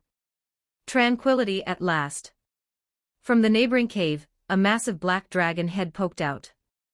The black dragon nodded in agreement. Tell me about it. Since the kid left, my sleep quality has gone vertical. I can finally close my eyes without worrying about some genius trying to challenge my arrogance at 3 in the morning. The black dragon clicked his teeth. The boy has the OD of a god, but his personality is a literal curse. The red dragon chuckled cynically. It's normal. Who isn't full of themselves at that age? If I'd had his talent when I reached maturity, I wouldn't have bothered with the elders. I'd have gone straight for the Dragon King's throat. True, the black dragon sighed. But I still hope he stays on the continent for a few years. Let him be someone else's problem. The words had barely left his snout when a resonant, draconic shriek echoed across the water. Both dragons snapped their heads toward the horizon. A familiar crimson silhouette was banking over the sea, heading for the island. The red dragon stared. Holy hell! Did you put a curse on your own tongue, friend? The black dragon froze. How long has it been? A month? He was supposed to be gone a year. It's too soon. Igneous beat his wings, his speed noticeably lackadaisical, almost hesitant. On the beach, the shouting hatchlings spotted him first. It's Lord Igneous. The prodigy has returned. The young ones abandoned their brawls and sprinted toward the shoreline in a chaotic swarm. Igneous touched down on the sand, the impact vibrating through the ground. Dozens of hatchlings surrounded him, peppering him with 1,000 questions at once. Lord! How was the mainland? Was it fun? Is it true the gold just sits on the ground waiting to be picked up? Did you burn their cities to ash? Tell us about the fires. Did you meet a hero? Did you crush him into a meat pie with one claw? Did the weaklings fall to their knees and offer up their souls the moment they saw your shadow? Igneous stood still, looking down at the chirping crowd. His jaw worked for a second, as if he wanted to unleash his usual arrogant bark. But then, he did something that silenced the entire beach. He raised a massive front claw, and gave the head of the nearest hatchling a gentle, rhythmic pat. Then, without a word, he turned and began the long walk toward his cavern. The hatchling stood frozen, unable to process the physical affection. The others shared a look of bewildered shock. The Lord, what just happened? I don't know. He feels wrong. Usually, he'd tell us to shut up because our insects' voices are hurting his ears. Yeah, where's the mockery? Where's the you ents couldn't survive a second of my glory? Several older hatchlings narrowed their eyes, sensing a shift in the atmosphere. Igneous had changed. He moved with the heavy, silent weight usually reserved for dragons who had lived for millennia. The two elders at their cave entrances watched the scene with growing suspicion. That boy, did he get dismantled on the mainland? It looks like it. The two older dragons shared a look, a tiny, malicious flicker of schadenfreude dancing in their eyes. Igneous reached his cave and collapsed onto his treasury. The gold and gems were piled high, shimmering in the dim light. In the past, this view provided him with a sense of unparalleled superiority. It was the physical record of his strength. But now he looked at the coins and saw only the reflection of a skeleton. He heard only one phrase, echoing like a curse in his skull. You are too weak. Igneous closed his eyes. He didn't want to admit it. But the OD doesn't lie. He had been thoroughly, systematically outclassed. He had been toys. Suddenly, the heavy thud-thud of a massive presence echoed from the cave entrance. Igneous's frame went rigid. He knew that scent. Elder Basaka. Why is he here? Is he here to audit my mission? Or does he already know? A sudden, sharp spike of panic rose in Igneous's chest. It was a sensation he had never known before. He had never feared the elders, not even when he was being reprimanded for his recklessness. But now, he was terrified of the question. Terrified that Basaka would ask what he did on the continent. Terrified he would ask why he returned so early. But mostly he was terrified Basaka would ask, "Did you lose?" The footsteps stopped at the threshold. Basaka's voice, deep and resonant, rumbled through the cavern. "Why have you returned before the season's end?" Igneous remained sprawled across the gold, his eyes squeezed shut. He didn't even twitch an eyelid.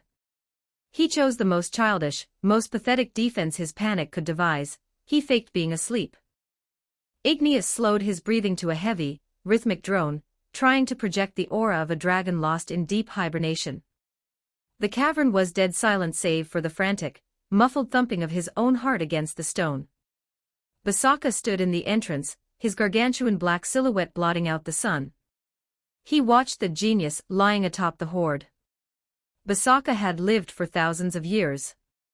He had seen every trick a dragon could play. To see such a desperate, hatchling tear lie coming from Igneous, it told him everything he needed to know. Basaka was silent for a long moment. Then, he slowly turned his back to the cave. "It seems," Basaka whispered to the wind, "that Igneous has not yet returned to his lair." With that, the elder departed. The sound of his footsteps faded into the distance. Silence reclaimed the cave, heavy with the scent of gold and shame. 20 advanced chapters now available on Patreon. https://www.pat-rayon.co-m/c/hollowborn. Just remove the hyphen symbol to access Patreon normally. If you like this novel, please consider leaving a review. That's helped the story a lot. Thank you. Chapter 168, Bochi. 1518 words. Chapter 168, Bochi. Iron fortress, deep within the sewers. A blue slime, significantly larger than its mindless brethren, lay perched at a damp corner of the pipes. It used its two black, bean-like eyes to peer cautiously through the iron grate at the world above. Well, he didn't need a cumbersome thing like a name yet. He was a king. The sovereign of this dark, humid, and aromatic subterranean realm. Recently, he had felt a surge of power swirling within his core, a biological pressure, as if something were about to crack out of its shell. He knew the signs: advancement. He was on the verge of becoming a legendary Tier 1 powerhouse. When that day came, he would no longer be a low-tier beast that could be bullied by a common novice skeleton. He would burst from these gods-forsaken sewers and make those arrogant, two-legged meatbags pay. And that skeleton? The one who had unceremoniously jammed him back down here. He would pay double. 30 years in the east, 30 years in the west. Do not despise the potential of a poor slime. Note: a classic web novel trope localized here for comedic effect. The Slime King vibrated with a self-assured intensity, his body inflating by 10% in sheer pride. Lately, the world above had become unnervingly loud. Through the grate, he could hear the meatbags discussing a place called the Evernight Mall. "Did you hear? The mall got a fresh shipment today." "For real? Anything good?" "I heard they got ice crystal trout airlifted from Freeport. The scent, gods, it's divine. And moonlight berries from the great forest. So sweet they'll rot your teeth out. Ice crystal trout. Moonlight berries." As he listened, the Slime King's body involuntarily secreted a massive amount of digestive fluid. "What are those? They sound 100 times better than sewer rats and roaches." He couldn't wait any longer. He needed to taste the world above. He would infiltrate this Evernight Mall, devour every delicacy within, and use the nutrients to fuel his ascension. He waited until the dead of night, when the clamor of the streets finally faded into a peaceful hum. The Slime King took a deep breath, metaphorically speaking, and compressed his body into a thin, liquid ribbon. He squeezed through the narrow gaps of the iron grate with a grunt of exertion. Pop. Success. He had returned to the land of opportunity and danger. The Slime King reformed into his naturally round, jiggly shape and scanned the area. The streets of Iron Fortress were bathed in the soft, amber glow of the Evernight lamps. Empty. Silent. Perfect. Operation Buffet is a go. He wiggled his body, using his innate sense of direction to navigate toward the scent of the mall. Just as he was about to cross a major intersection, a lazy, familiar voice drifted from the shadows. A slime. It's been a while. The Slime King's gelatinous frame went rigid. His bean eyes bulged in terror. That voice. He whipped his head around. A skeleton was standing beneath the glow of a street lamp, wearing a battered straw hat and carrying a fishing rod. It's one of those pests. One of the high-tier bone racks. The Slime King began to shiver violently. It's a predator. A very, very dangerous predator. His mind defaulted to a single command, Nigerundeo. Run. However, before he could lurch away, the terrifying skeleton did something entirely unexpected. He knelt down and extended a bony hand. In his palm lay a small fish, still twitching with a sliver of life. Caught this today. I was going to sell it at the mall, but they've already closed for the night. You look hungry, so consider this a tax rebate. A fish. For me? The Slime King froze. His shivering subsided. He looked at the fish, which smelled intoxicatingly fresh, then up at the skeleton in the straw hat. This bone rack. He doesn't radiate malice. He isn't hunting me. He's feeding me. The Slime King's worldview suffered a massive system error. In his memory, this species was a pest that treated him like trash. But now, the fish smelled better than anything in the history of the sewers. Beneficial insect. This skeleton is a beneficial insect. Old terror was instantly overwritten by new, gluttonous devotion. The Slime King lunged forward, his soft body engulfing the fish in a heartbeat. The succulent meat was dissolved and absorbed, sending a wave of unprecedented satisfaction through his core. Delicious. Gods, it's so good. He began to wiggle and bounce in place like an overexcited puppy. Having finished his meal, he even scooted forward to rub against Kaido's smooth shin bone, expressing his joy and newfound affection. Kaido watched the fawning blob, his soul fire flickering. Smart little guy, aren't you? He reached down and gave the jiggly mass a pat. The texture was surprisingly pleasant. Well then. Since you're so agreeable, why don't you stick with me? The Slime King tilted his body, radiating confusion. Kaido lifted his fishing rod, his voice taking on a persuasive, teacher-like tone. You act as my chum or bait attractor, and I'll handle the fishing. Every time we land a catch, you get one, and I sell the rest. A fair trade, wouldn't you say? Chumma. Fishing. The Slime King didn't understand the logistics, but the words "you get one" translated perfectly. More of those delicious little fish. He began to bounce so violently he nearly became a rubber ball. Accepted. Absolute agreement. Kaido let out a dry chuckle, scooped the slime up, and perched him on his skeletal shoulder. The hard bone wasn't the most comfortable seat, but the Slime King didn't care. He was too busy dreaming of his future menu. Kaido patted the slime's head. From now on, you're Bochi. Bochi? The Slime King, no Bochi, chewed on the name in his mind. Bochi. It sounds prestigious. And so, the great Slime King, before he could even take his first step toward world conquest, had somehow blundered into becoming a professional bait monkey for a skeletal fisherman. The next morning, dawn. Kaido arrived at the riverbank with Bochi still perched on his shoulder. He set the slime down on the grass. All right, Bochi. It's showtime. Bochi looked at the shimmering, vast river and felt a bit overwhelmed. Chumming, how do I even do that? Kaido applied a protective film of mana over Bochi to ensure the fish didn't try to eat him instead. Then he pointed his rod at the water. You're a slime, right? Your kind secretes a specific type of pheromone-heavy mucus that other creatures find irresistible. It's basically a biological siren song.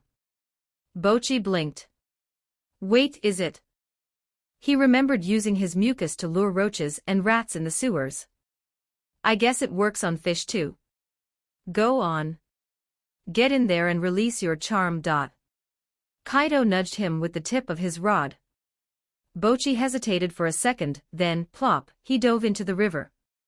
The cool water was refreshing against his gelatinous skin. Following Kaido's instructions, he began to release his pride and joy, the high-viscosity attraction mucus. The reaction was instantaneous. The water around Bochi began to churn. Fish of all sizes, appearing as if they had caught the scent of a divine delicacy, swarmed Bochi's location in a silver frenzy. Startled by the sheer volume of the fans, Bochi launched himself out of the water like a projectile, landing safely back on the bank. Kaido nodded with supreme satisfaction. Beautifully done. He cast his line into the center of the swarming pool. A heartbeat later, the bobber vanished beneath the surface with a violent jerk. Kaido flicked his wrist, and a massive, thrashing trout was sent flying onto the grass. Kaido unhooked the fish with the ease of a master. There. The first one is yours. I told you, I never miss. My hook is a decree of fate. Bochi stared at the fish. It was twice the size of the one from last night. He felt like he was melting with joy. He pounced, devouring the trout in seconds. Heaven. This is heaven. This skeleton is a god. He is my new father. With his morale peaking, Bochi dove back into the water. He became a tireless, high-output chewing machine. Kaido, meanwhile, was experiencing the greatest high of his unlife. Cast. Hook. Land. Repeat. He didn't even need bait anymore. The fish were practically lining up to be caught. In less than an hour, the wooden bucket beside him was overflowing with prime specimens. All right, that's enough for today, Kaido said, retracting his line. If he caught any more, he'd actually start depleting the local population he'd spent so much gold to stock. Bochi climbed back onto the bank, shaking the water from his body, and looked at Kaido with expectant eyes. Kaido hoisted the heavy bucket and patted the slime's head. Come on, Bochi. Let's go hit the market. 20 advanced chapters now available on Patreon. https://www.pat-rayon.co-m/c/hollowborn. Just remove the hyphen symbol to access Patreon normally. If you like this novel, please consider leaving a review. That's helped the story a lot. Thank you. Chapter 169, The Past.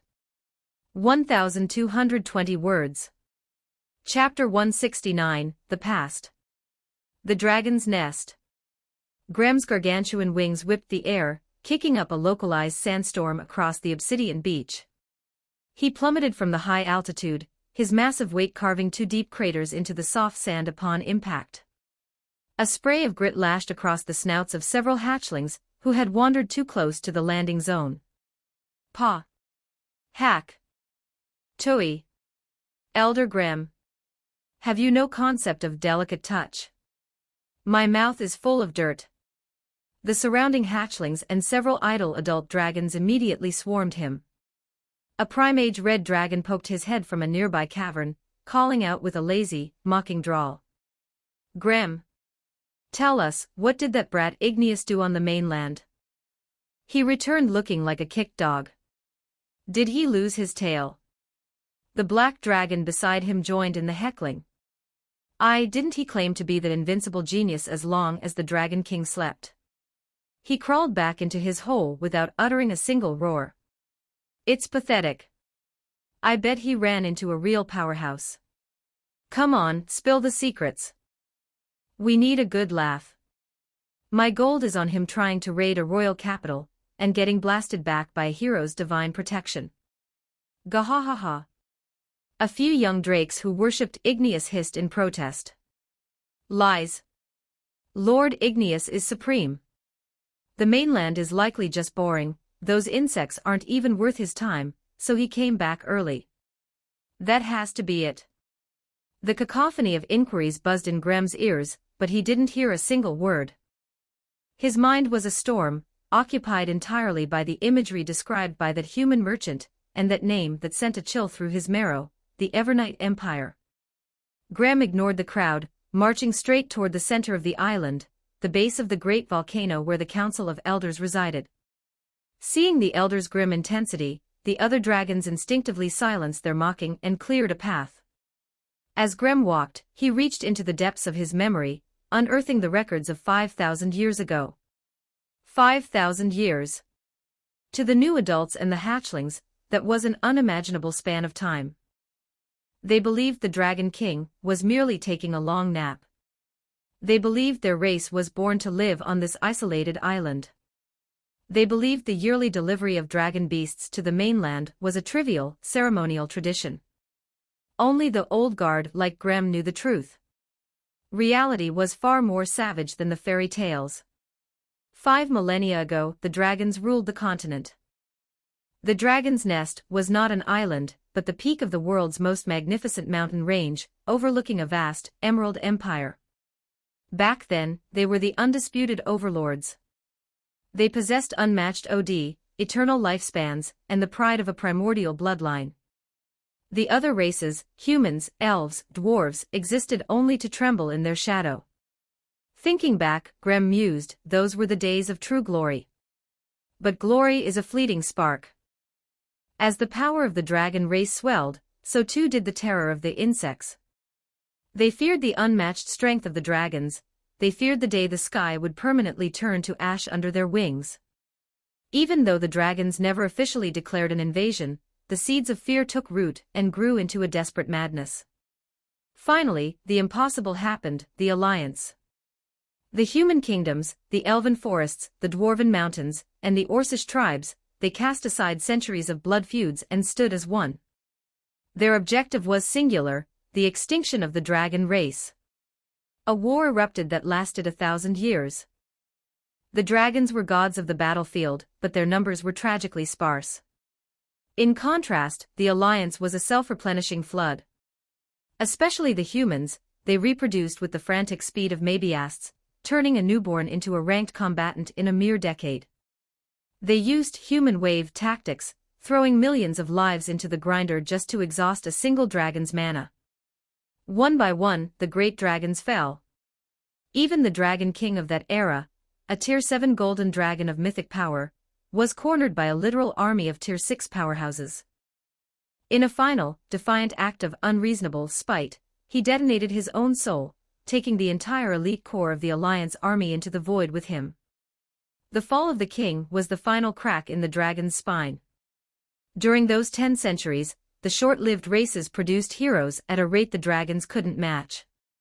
New hatchlings were forced onto the front lines before they could even breathe fire properly.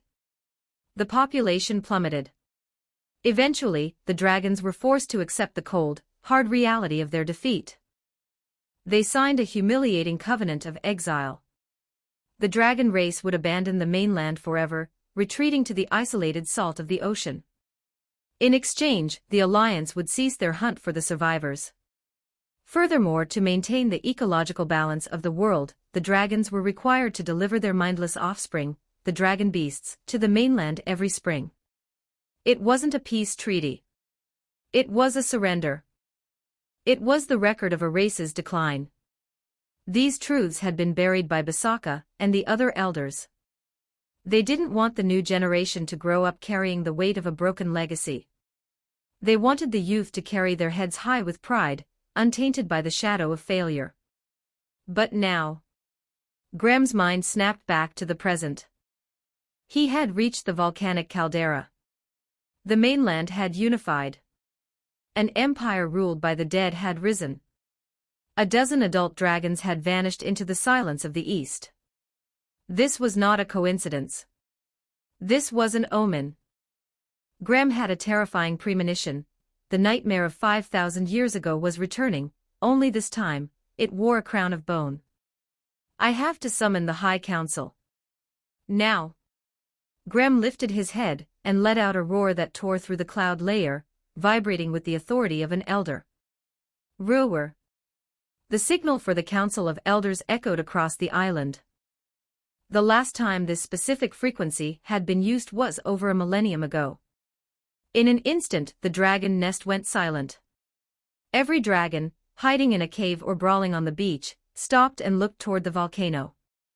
They knew a decision that would dictate the fate of their race was coming. Grem didn't hesitate.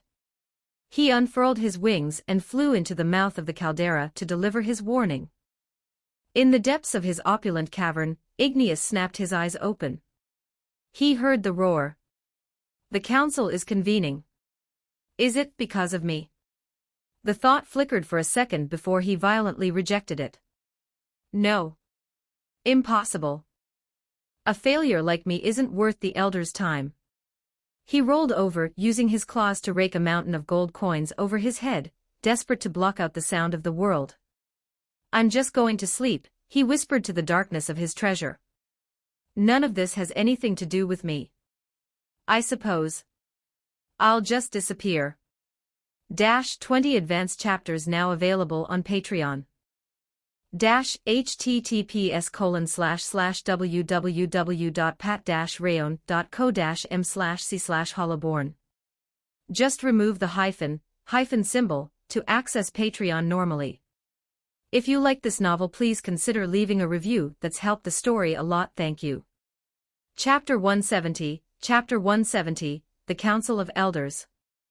1408 words. Chapter 170, The Council of Elders.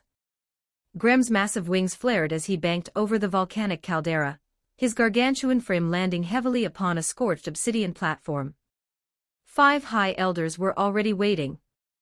The red dragon elder, Ignatz, lay sprawled closest to the bubbling magma, his scales shimmering with a dull, crimson heat. The white dragon elder, Dalas, remained coiled within the deepest shadows of the rim, her body radiating a persistent, unnatural chill. At the highest point stood Basaka, the black dragon, looking down upon his peers with the weight of centuries in his eyes. The green dragon elder, Vinodo, and the blue dragon elder, Raijin, occupied the remaining flanks, completing the jagged circle. Basaka, from his high perch, was the first to speak. His voice was a low rumble that vibrated through the very bedrock. Grem. Speak. What has transpired upon the continent? Grem took a heavy, shuddering breath. 17 of our youth. Gone. Every one of them. The caldera fell into an immediate, heavy silence. A moment later, Ignatz snapped his head up, smoke curling from his snout. Gone?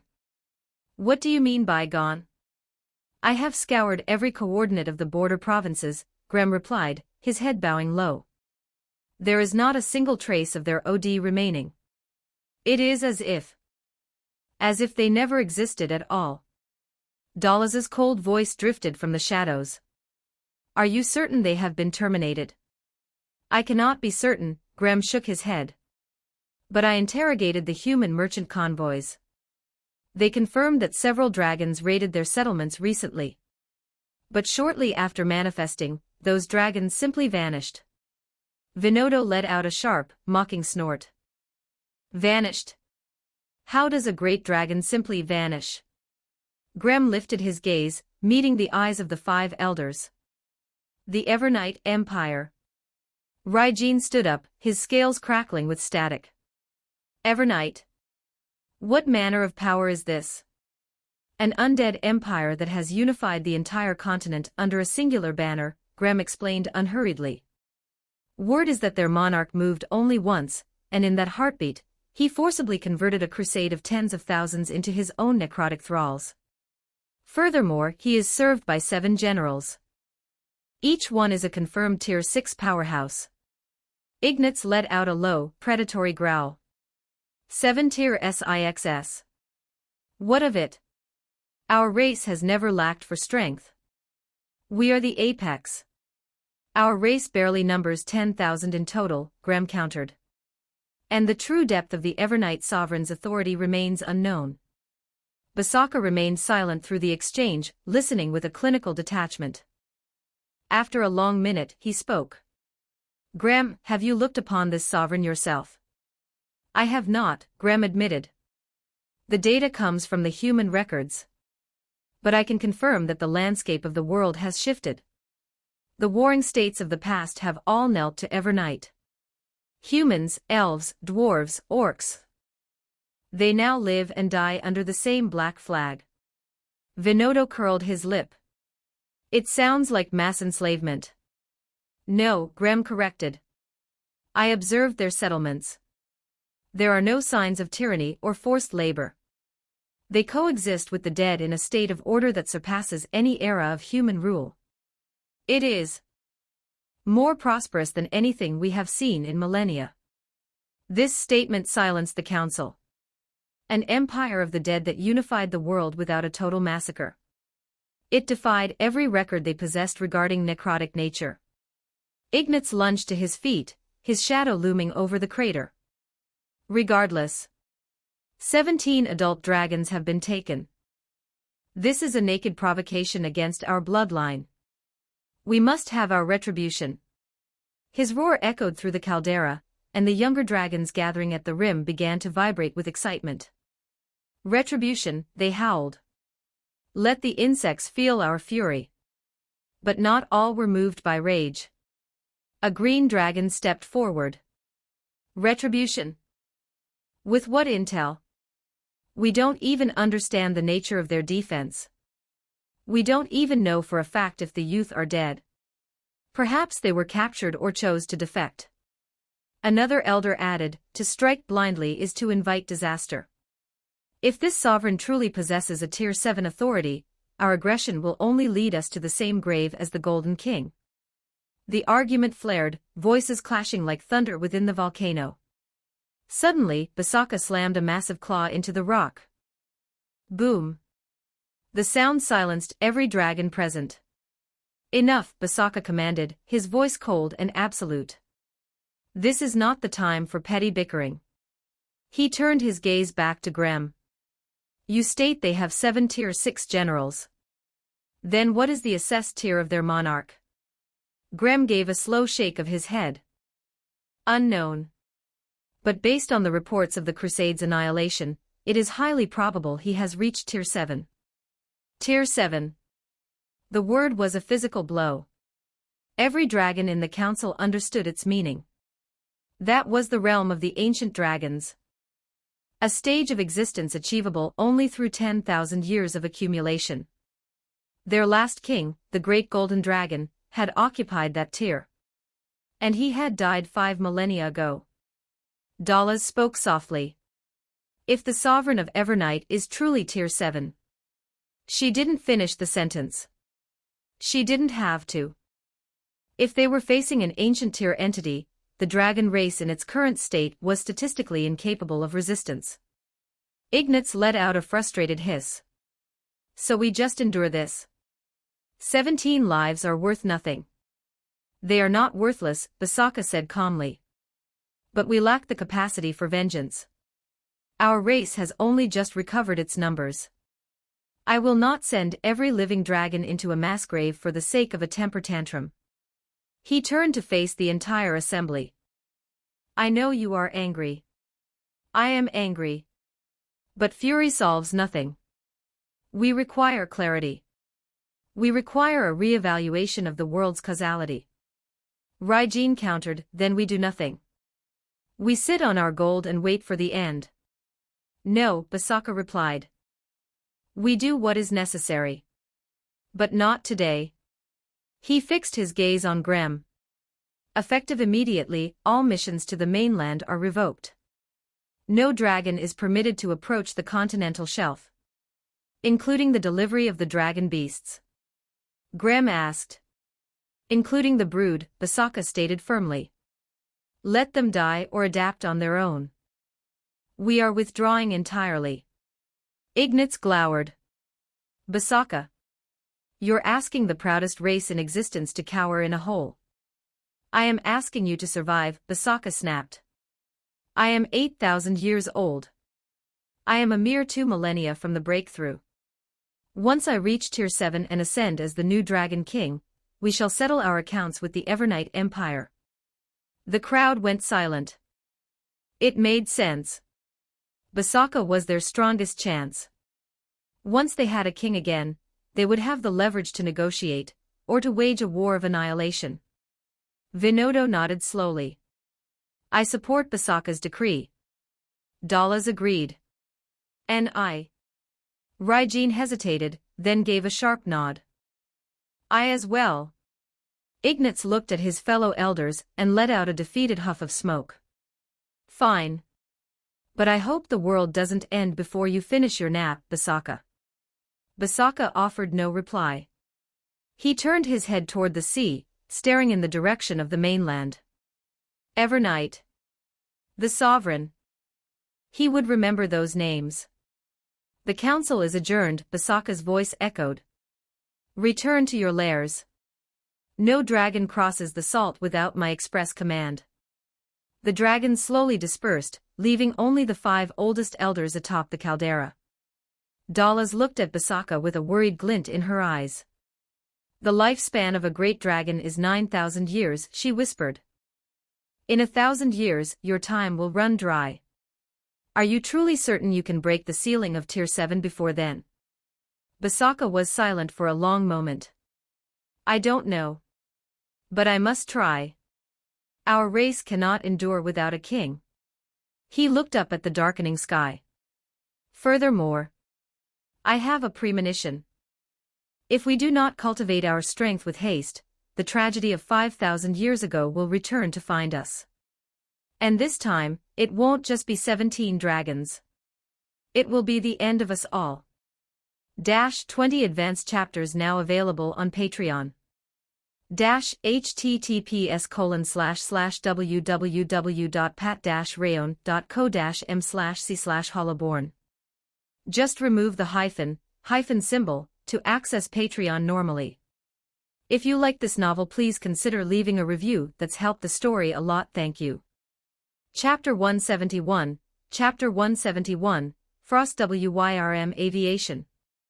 1,286 words. Chapter 171, Frost WYRM Aviation. Iron Fortress, the main gate. At the takeoff and landing platform of Frost WYRM Aviation, the crowd was packed so tightly that not even a gust of wind could pass through. A dwarf, whose head sat lower than most people's waists, was attempting to leverage his height by crawling between the legs of a statuesque elf. He figured that with his nimble frame, he could surely secure a more advantageous viewing position. However, just as his head poked through, his backside was met with the precise, stinging jab of a hard object. The dwarf clutched his rear, whipping around to glare at the elf. Ow! What was that for, Tallstack? The elf spared him a cool, downward glance, methodically retracting her staff. What are you doing down there?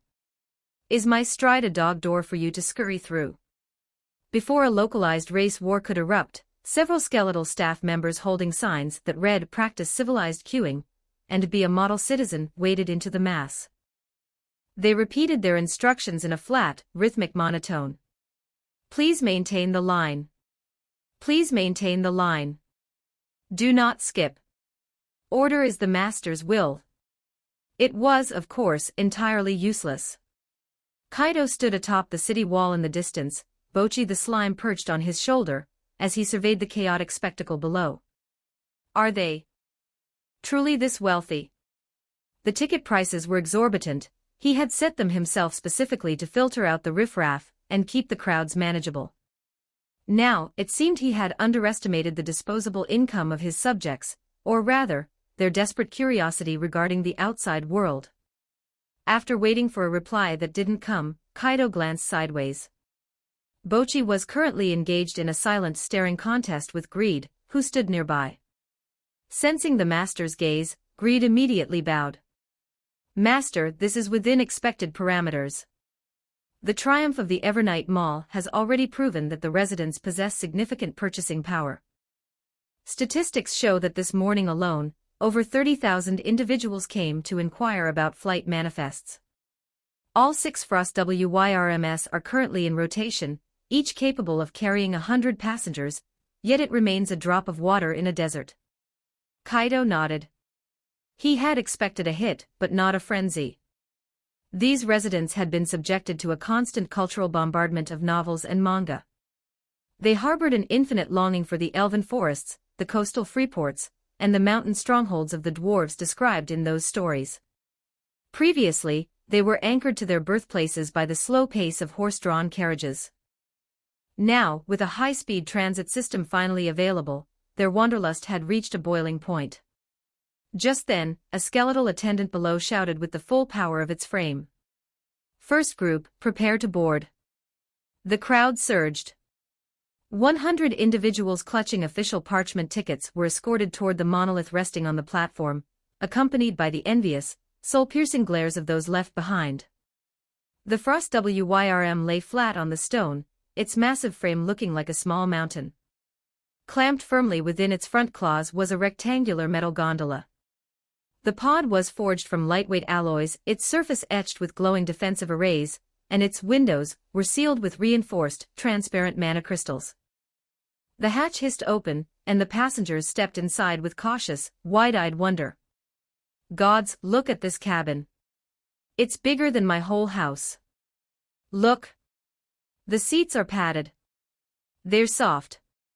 The windows are so clear. I can see everything." The interior was divided by a central aisle with 2 rows of 50 seats. The benches were wrapped in soft beast hide, utilitarian, yet surprisingly comfortable. But the true draw was the view. Every seat was paired with a crystal porthole. A Death Knight stood at the entrance of the cabin, his voice a hollow rumble. "Everyone, take your positions. Fasten your safety harnesses." "Safety harness," one passenger whispered. The Death Knight reached out, pointing to the 2 leather straps beside each seat. The passengers fumbled with the buckles, mimicking the knight's demonstration. One particularly portly merchant struggled for nearly a minute before he managed to click the straps over his stomach. Takeoff preparations complete. Once the Death Knight confirmed everyone was secure, the heavy metal hatch slammed shut with a resonant thud. He performed a fluid leap, landing atop the Frost WYRM spine and gripping the master saddle. The dragon slowly rose to its feet. That simple movement alone prompted a chorus of gasps from within the cabin. Then, the leathery bone wings snapped open. Boom! A gale erupted from the downstroke, scattering the onlookers below. The next heartbeat, the Frost WYRM surged into the sky, hurtling toward the clouds. Inside the cabin, pandemonium broke out, in a good way. "We're flying. We're actually flying. Oh spirits! Look! Iron Fortress is shrinking. Get away from my window. This is my paid view." Through the crystals, they watched the ramparts of the capital recede. The majestic stone structures that defined their lives now looked like tiny toys scattered in a sandbox. Looking straight down, the pedestrians became specks of dust, and the carriages looked like ants. Too high." A young dwarf girl whispered, clutching her stomach as it did a somersault. A burly orc sitting beside her gave her shoulder a clumsy, supportive pat, handing her a piece of salted meat. "Don't look down. Look at the horizon. Eat something, it settles the inner ear." The girl took the meat and looked forward. Through the front porthole, she saw the world unfurl in a way no human eyes were meant to see. Jagged mountain ranges, winding silver rivers, and the endless green of the great forest. In the far distance, the silhouette of a coastal city shimmered in the morning mist. Beautiful. The vertigo vanished, replaced by a soul-shaking awe. Everything the books had said was true. The world was vast. It was magnificent. The Frost WYRM moved at a terrifying velocity. In mere minutes, they had crossed hundreds of kilometers of wilderness. The Death Knight communicated with the beast through the soul link. "Approach pattern, Freeport. Commencing descent." The WYRM let out a low, vibrating roar of acknowledgement, banking as it slowed its speed. Inside, the passengers gripped their harnesses, their hearts drumming against their ribs. The Frost WYRM touched down softly on the Freeport platform. It released its claws, setting the gondola flat on the pavement. The Death Knight dismounted and unlatched the hatch. Station, Freeport. All passengers disembark. The travelers unbuckled and stumbled out of the cabin. Their legs were shaking, but their faces were masks of pure euphoria. Incredible. 100 times faster than a carriage. I'm writing a whole chapter about this in my diary. The landing platform at Freeport was just as swarmed as the one in Iron Fortress. A mob of merchants and travelers were already clamoring to board. When is the next flight? I need to get to Jade Territory. Are there any direct routes to the Elven Forest? The skeletal ground crew were running in circles. Patience. Maintain the line. Tickets only. The Frost WYRM rested for a brief moment, then snatched up an empty cabin, loaded a fresh batch of passengers, and roared back into the sky. Similar scenes played out across the continent. 6 Frost WYRMs, assigned to 6 primary routes, made 10 round trips a day. Each trip moved hundreds of souls. In a single day, Frost WYRM Aviation moved over 5,000 passengers. The world was becoming a very, very small place. 20 advanced chapters now available on Patreon.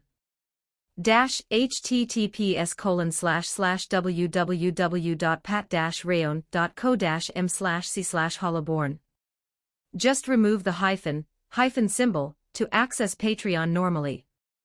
If you like this novel, please consider leaving a review. That's helped the story a lot, thank you. Chapter 172, Faith Ascension. 1,450 words. Chapter 172, Faith Ascension. Master, regarding the airfare for the flight routes, I believe there is still significant margin for an upward adjustment. Greed was diligently presenting his latest fiscal proposal to Kaido.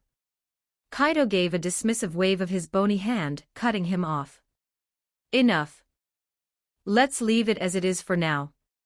You have to let the grass grow before you can harvest the sheep, Greed. If you hike the prices any further, what's next? Are you going to open a high-interest lending department? Greed's eyes, the deep crimson of ancient wine, ignited with a terrifying spark. The master's foresight is truly boundless. Credit and loan services. Why did I not think of this sooner? Kaido stared at his general's obsessive, logic-driven face, and decided it was best to stop talking entirely. If he continued, there was no telling what horrific schemes Greed would concoct to squeeze every last drop of surplus value from the residents of the empire. Fine. Just drop it. You're dismissed.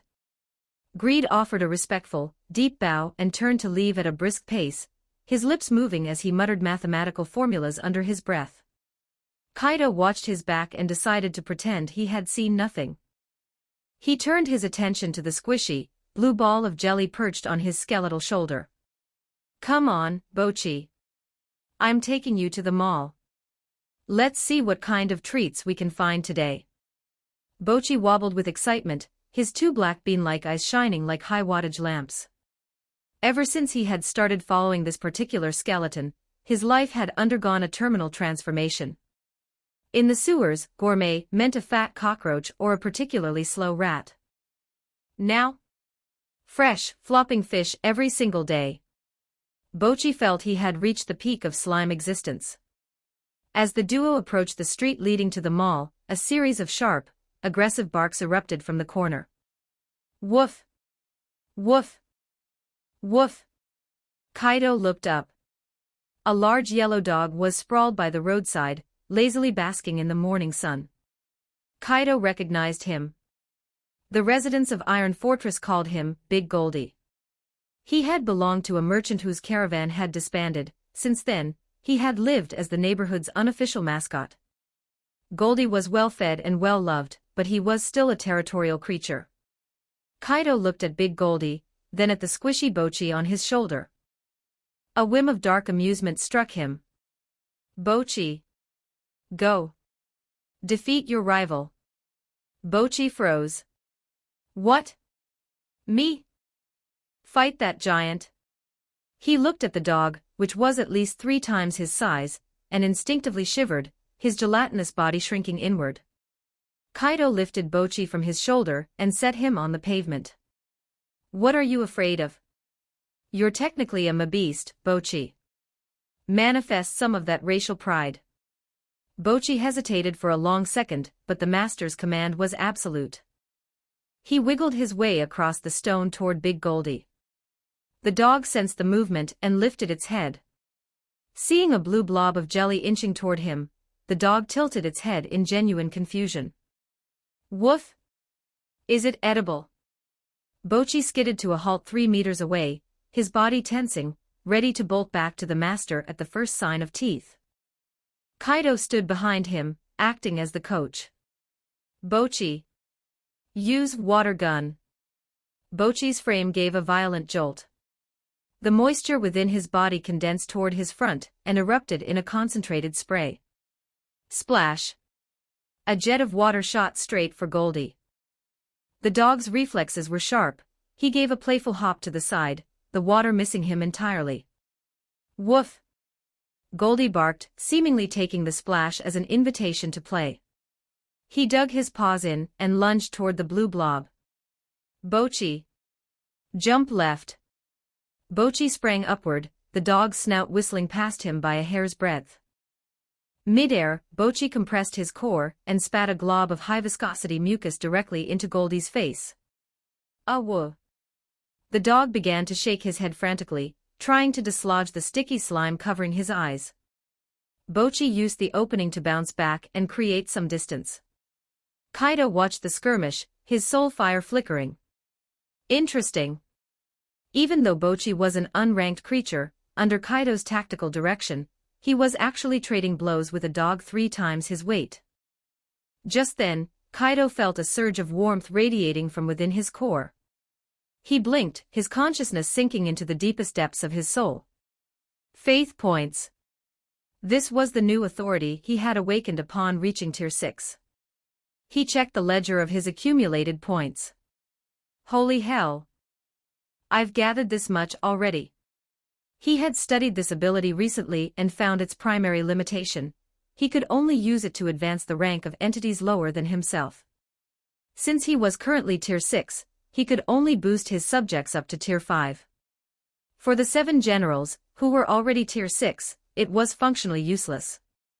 At the time, he had dismissed the skill as a bureaucratic gimmick. But now, a very modern idea sparked in his mind. If this skill is useless for the elites, why not open it up to the masses? It's not like I'm using the faith for anything else. He began to run the numbers. Ascending a unit to Tier 3, 10 silver coins. Tier 4, 10 gold crowns. Tier 5, 100 gold crowns. The prices were steep enough to be a status symbol, but not so high they were impossible for a hard-working skeleton or resident. He immediately used the soul link to upload the new interface to every unit in the Empire, modeling it after the RPG menus from his old world. Devotion Ascension System, online. Status, authorized for use by all units within the Master's Soul Link. Requirement, pay the required coin at the Bureau of Logistics to consume faith points for rank advancement. Tier 3 and below, 10 silver coins.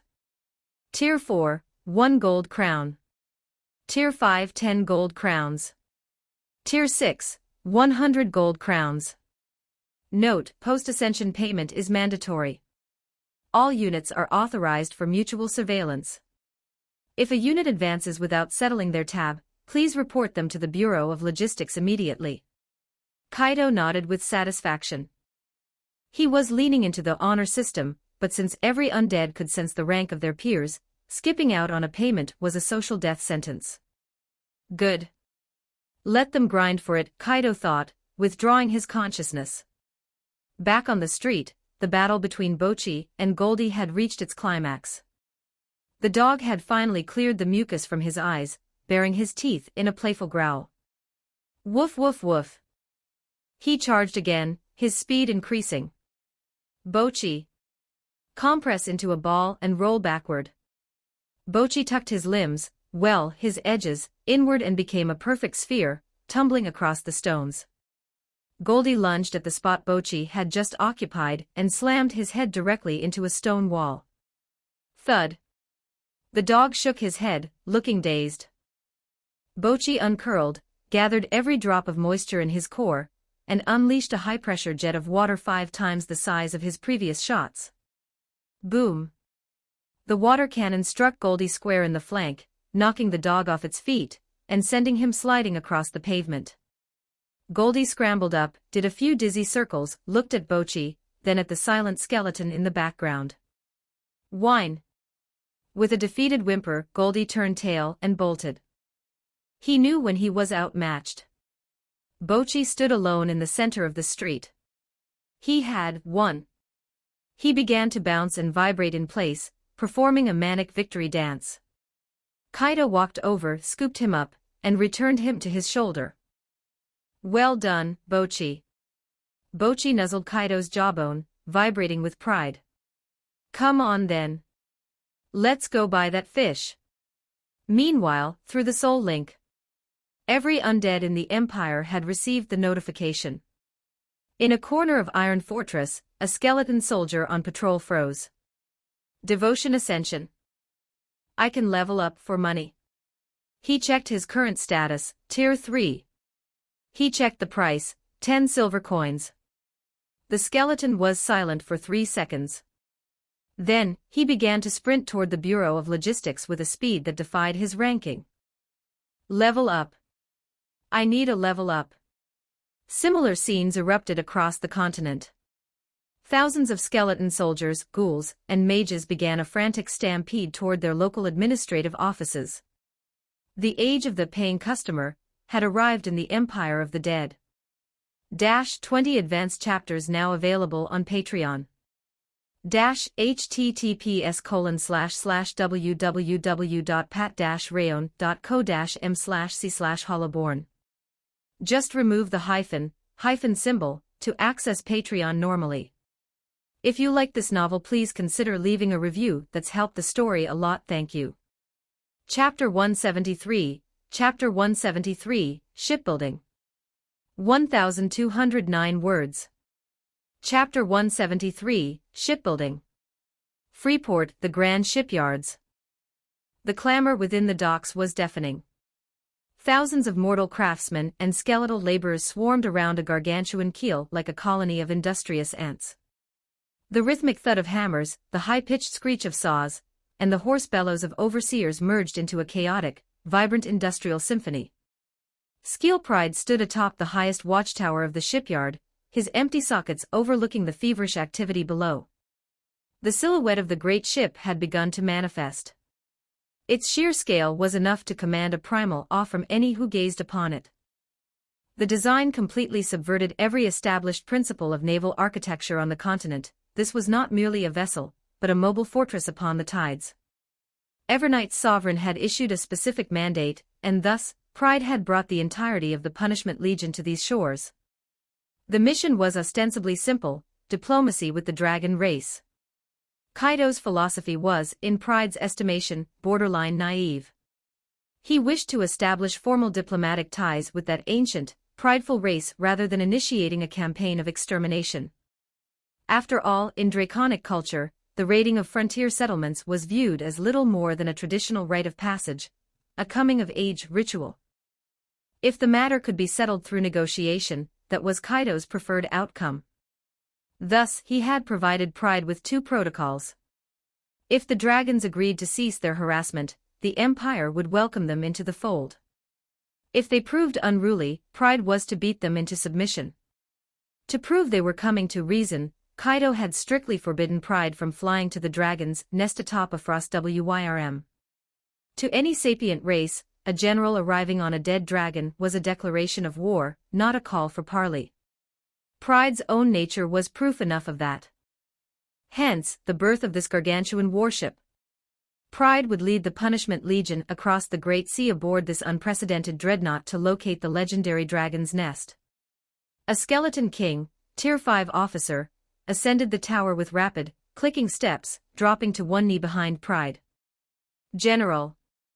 The hull plating has commenced. Based on current projections, we require another 20 days to finalize the primary structure. Too slow. Pride spat the two words. The volume was low, yet the chill behind them made the Skeleton King's soul fire give a frantic jolt. General, this is the absolute limit of biological and mechanical output, the officer pleaded. Every artisan is working through the night. We have even requisitioned mass units of skeleton mages to assist with shape-binding magic. I said, Pride repeated, not deigning to turn his head, it is too slow.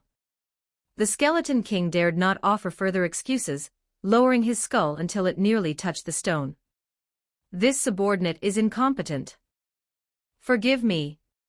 Pride withdrew his gaze from the docks, staring out at the flat, leaden horizon of the sea. Although the master had not set a hard deadline, Pride knew that delay was a form of blasphemy. Every whim of that personage should be manifested into reality in the shortest possible window of time. To do anything less was a failure of a general's duty. Pass my decree, Pride commanded. All units of the Punishment Legion are to cease combat drills immediately. Every soldier is to be deployed to the shipbuilding effort. The Skeleton King snapped his head up. General. But the legionaries possess no training in craftsmanship. They are blades, not carpenters.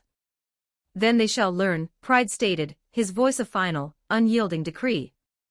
Inform the master craftsmen that every soldier is now their apprentice. They are to transmit their skills to my men with maximum velocity. If any master is found to be slacking or withholding techniques. Pride paused. Then let him join the timber as a permanent fixture of the hull. Understood. Soon, the industrial din of the shipyard was joined by the heavy, synchronized thud of legionnaires on the move. Squads of skill berserkers clad in pitch-black heavy plate marched silently into the docks. The aura of death radiating from them was so potent that the dwarven woodworkers and human engineers dropped their tools in a cold panic. These were the elite of the Punishment Legion, warriors who had waded through the blood of the crusade. And now they were here to fetch water and plane wood. An elderly dwarven shipwright, his beard tangled and stained with sap, was currently screaming at a human apprentice for miscalculating the curve of a rib timber. Spittle flew from his mouth in a frantic spray. A skill berserker walked up to him and stood in a silent, towering vigil. The dwarf's tirade died in his throat. He looked up at the monster that stood 3 heads taller than him, his hand trembling so hard he nearly dropped his adze. What do you want? The berserker said nothing. It extended a pale bone hand, pointing first at the dwarf's tool, then at the misaligned timber. The dwarf swallowed hard, offering the tool with a shaking hand. The berserker took the adze, observed the dwarf's previous motions for a single heartbeat, and then began to strike. There was zero wasted movement. Every blow fell with surgical precision upon the exact points requiring correction. Wood chips sprayed into the air like shrapnel. In less than a minute, the timber that had given the master shipwright a headache for an hour was carved into a perfect, flawless arc. These elite undead, who knew only the language of slaughter, had taken up hammers and saws. Under the terrified guidance of the craftsmen, they began to learn the arts of joinery and decking. Similar scenes played out in every corner of the shipyard. The undead offered no questions and no complaints, only absolute obedience and a logic-defying rate of learning. The dwarven master stood with his jaw hanging open, looking from the perfect timber to the silent obsidian skeleton. Is this a joke? These monsters are better laborers than my own kin. With the influx of the Legion, the efficiency of the project ascended to a vertical climb. Pride watched from his tower, his mind drifting to the image of his sovereign. That seemingly lazy skeleton who acted as if the world were a trivial game. Only the 7 generals knew the true, terrifying weight of the will hidden beneath that relaxed exterior. From the moment they were named in the valley base, they knew that personage did not seek a simple conquest. He sought a new order, an absolute system defined by his own hand. And they were the edge of his blade. The dragons, Pride whispered. A race that once ruled the world, now huddled upon a lonely island in the middle of nowhere. What choice would they make when the empire knocked? Would they submit to the new order, or choose to be reduced to ash alongside their old glory? Pride didn't particularly care. He only cared about one thing: executing the master's mandate with a perfection that bordered on the divine. 20 advanced chapters now available on Patreon. https://www.pat-rayon.co-m/c/hollowborn. Just remove the hyphen symbol to access Patreon normally. If you like this novel, please consider leaving a review. That's helped the story a lot, thank you. Chapter 174, The Orphans. 1987 words. Chapter 174, The Orphans. Iron Fortress.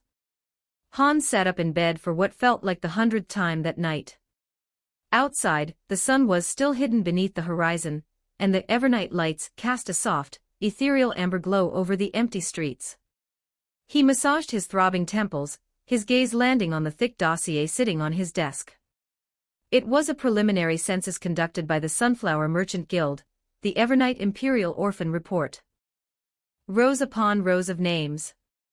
1,372 in total. Beside each name were columns for age, gender, and the date of their parents' passing. Hans picked up the document, flipping to the first page. Mia. Age, 7. Father killed in action during the crusade. He knew that name. She was the little girl who had wept until her voice failed in the cathedral. Hans continued to flip through the pages. Thomas. Age, 5. Emily.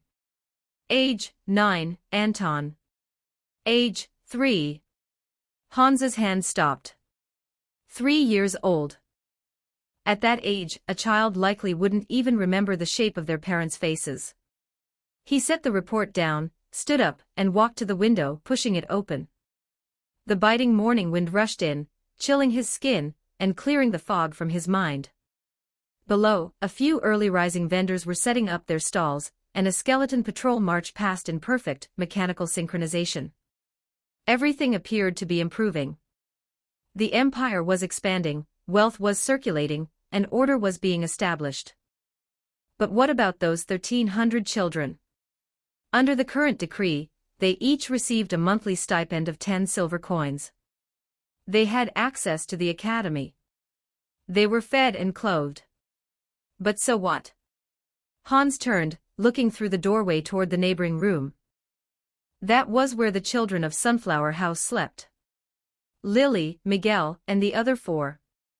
They were currently lost in deep, peaceful slumbers, because they knew Hans was right there. I was just like them, Hans whispered to the empty room. He remembered being 7 years old in a filthy alleyway in Leaf City. He remembered the backs of his parents as they walked away, never once looking back. No one had handed him a copper. No one had asked if he was cold or hungry. He had fought mangy stray dogs for scraps of moldy bread in refuse piles. He had spent winter nights shivering beneath eaves, his teeth rattling so hard he thought they'd shatter. He'd been beaten by older street urchins who stole the half-copper he'd spent all day begging for. Later, Hans learned how to lie.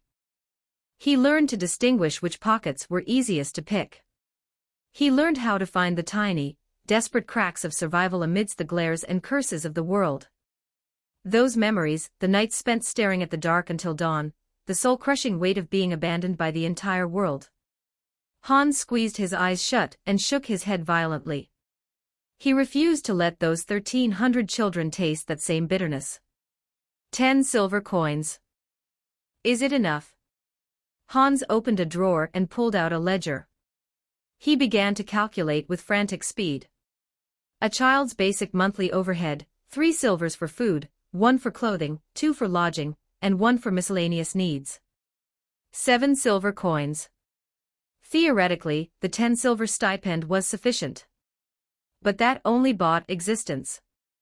No one would be there to pat their backs when they woke up screaming from a nightmare. No one would stand up for them when they were bullied by the older kids. No one would teach them how to turn coin into nourishment, or how to spot a merchant's lie. No one would teach them how to be human. Hans closed the ledger. He remembered the day Lily first arrived at Sunflower House. A gaunt, tiny girl huddled in the corner, clutching a tattered stuffed bear with more patches than fur. Her eyes were terrifyingly hollow. She wouldn't speak. She wouldn't eat. She just stared at the door, waiting for someone who was never coming back. Hans had knelt before her, offering a piece of freshly baked apple pie. "Hungry? Have a bite." Lily hadn't moved. "My name is Hans. This is your home now." Still, silence. Hans hadn't rushed her. He stayed in that crouch for an hour, the warm scent of the pie lingering between them. "There are other kids here. They're just like you. No mamas or papas. But they have me."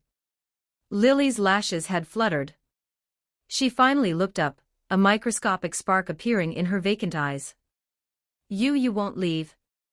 Her voice was a tiny rasp, smaller than a kitten's mew. Hans had shaken his head. "Never." "Liar," Lily had whispered, biting her cracked lip. "All the grown-ups leave in the end." Hans hadn't argued. He simply extended his pinky finger. "Then let's make it official. A pinky swear." Lily had stared at his finger, then at his face. After a long, agonizing silence, she reached out her own fragile hand and hooked her finger around his. "Pinky swear, hope to die, stick a needle in my eye 100 years, never change." That was the first time Hans had ever made a solemn vow to another person. Now he wanted to make that vow 1,300 more times. Hans grabbed his coat and marched out the door. The sun was just beginning to bleed over the horizon. He walked with a determined stride through the quiet streets, heading straight for the Lord's mansion. The skeleton knights at the gate recognized him and stepped aside. Hans charged through the corridors and burst into Greed's office. He didn't wait for an invitation. Greed was sitting behind his desk, methodically reviewing a stack of reports.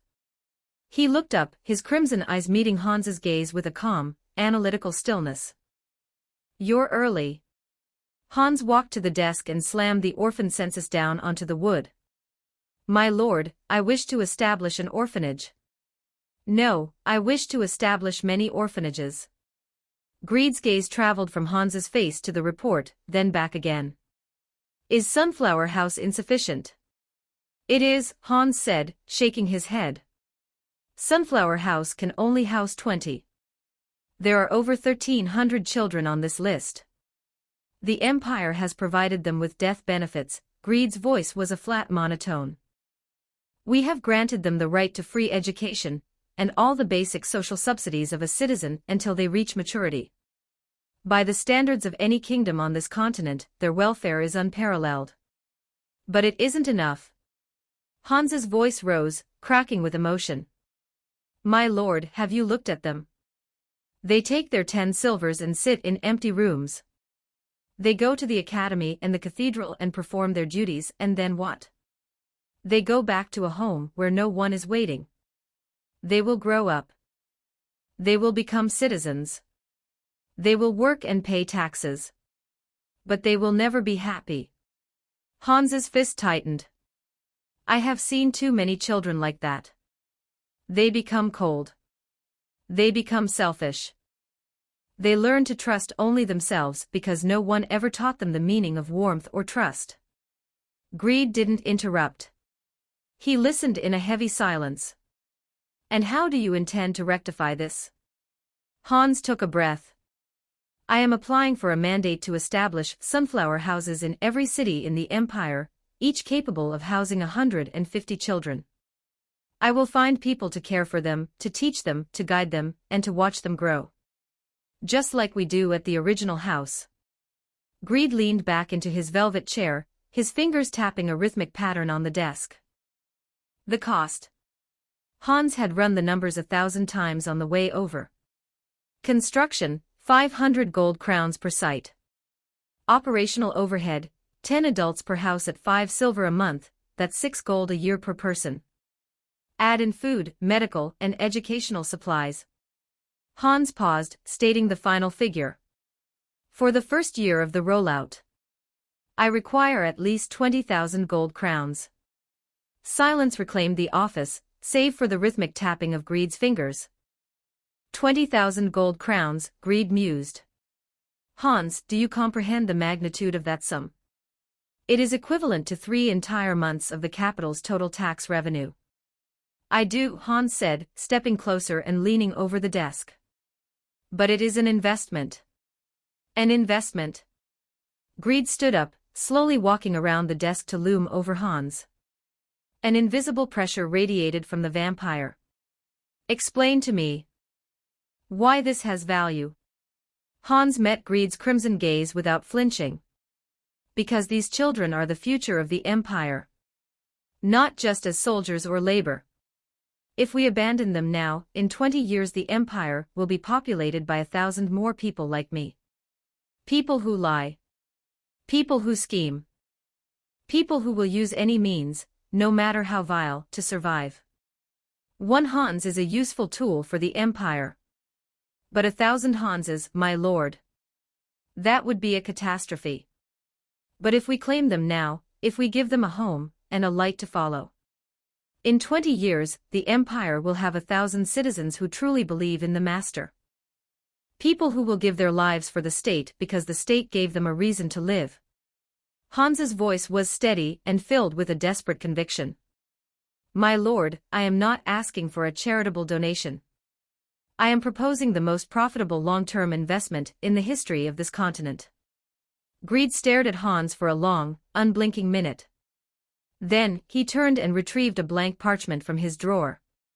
He scrawled several lines in a sharp, elegant script and slammed the Lord's seal onto the bottom. Go to the treasury, Greed said, sliding the parchment toward Hans. 5,000 gold crowns. That is the extent of the empire's direct subsidy. The remaining 15,000. Find a way yourself. Hans froze. He hadn't expected such a direct approval, nor had he expected the empire to foot a quarter of the bill. He had been prepared to liquidate his entire personal savings for this. My lord. Do not disappoint me, Hans, Greed said. Sunflower House was a success. I expect the others to be identical. Hans took the decree and bowed so deep his forehead nearly touched the floor. I shall not fail you. As Hans turned to leave, Greed's voice called him back. Hans. Yes? You said you didn't want 1,000 more people like yourself in the empire. Greed sat back down, interlacing his fingers. But from where I sit, it is exactly people like you that this empire needs more of. Hans paused, a genuine, startled smile touching his face. I'll do my best to make sure they're all a little bit better than me, then. Hans stepped out of the mansion. The sun was fully up now, its golden light warm against his face. He held the parchment up, looking at it against the sky. 5,000 gold from the state. A 15,000 gold deficit. Perfect, Hans whispered. He began to run toward the Sunflower House, his pace quickening with every step. When he burst through his front door, the children were gathered around the table eating breakfast. Miguel had made oat porridge and slightly burnt toast. Lily spotted him first, hopping off her chair like a bird and diving into his arms. Hans nii. Where did you go so early? Hans scooped her up, planting a kiss on her cheek. I went to find you some new brothers and sisters, Lily. He laughed, ruffling her hair. Lots and lots of brothers and sisters. 20 advanced chapters now available on Patreon. https://www.pat-rayon.co-m/c/hollowborn. Just remove the hyphen symbol to access Patreon normally. If you like this novel, please consider leaving a review. That's helped the story a lot. Thank you. Chapter 175, Borrowing Money. 2,167 words. Chapter 175, borrowing money. The succubus's dream headquarters. Hans the merchant stood before the pink and purple three-story building, momentarily at a loss for words. The architecture was overtly flamboyant, with a massive, animated magical signboard at the entrance. It displayed a chibi succubus, constantly winking at passers-by, her tiny horns blinking with a faint glow. Hans remembered clearly the first time he encountered these succubi. They had nothing but a dilapidated shed and a charcoal-scrawled sign, its shaky script resembling some arcane curse. How much time had truly passed since then?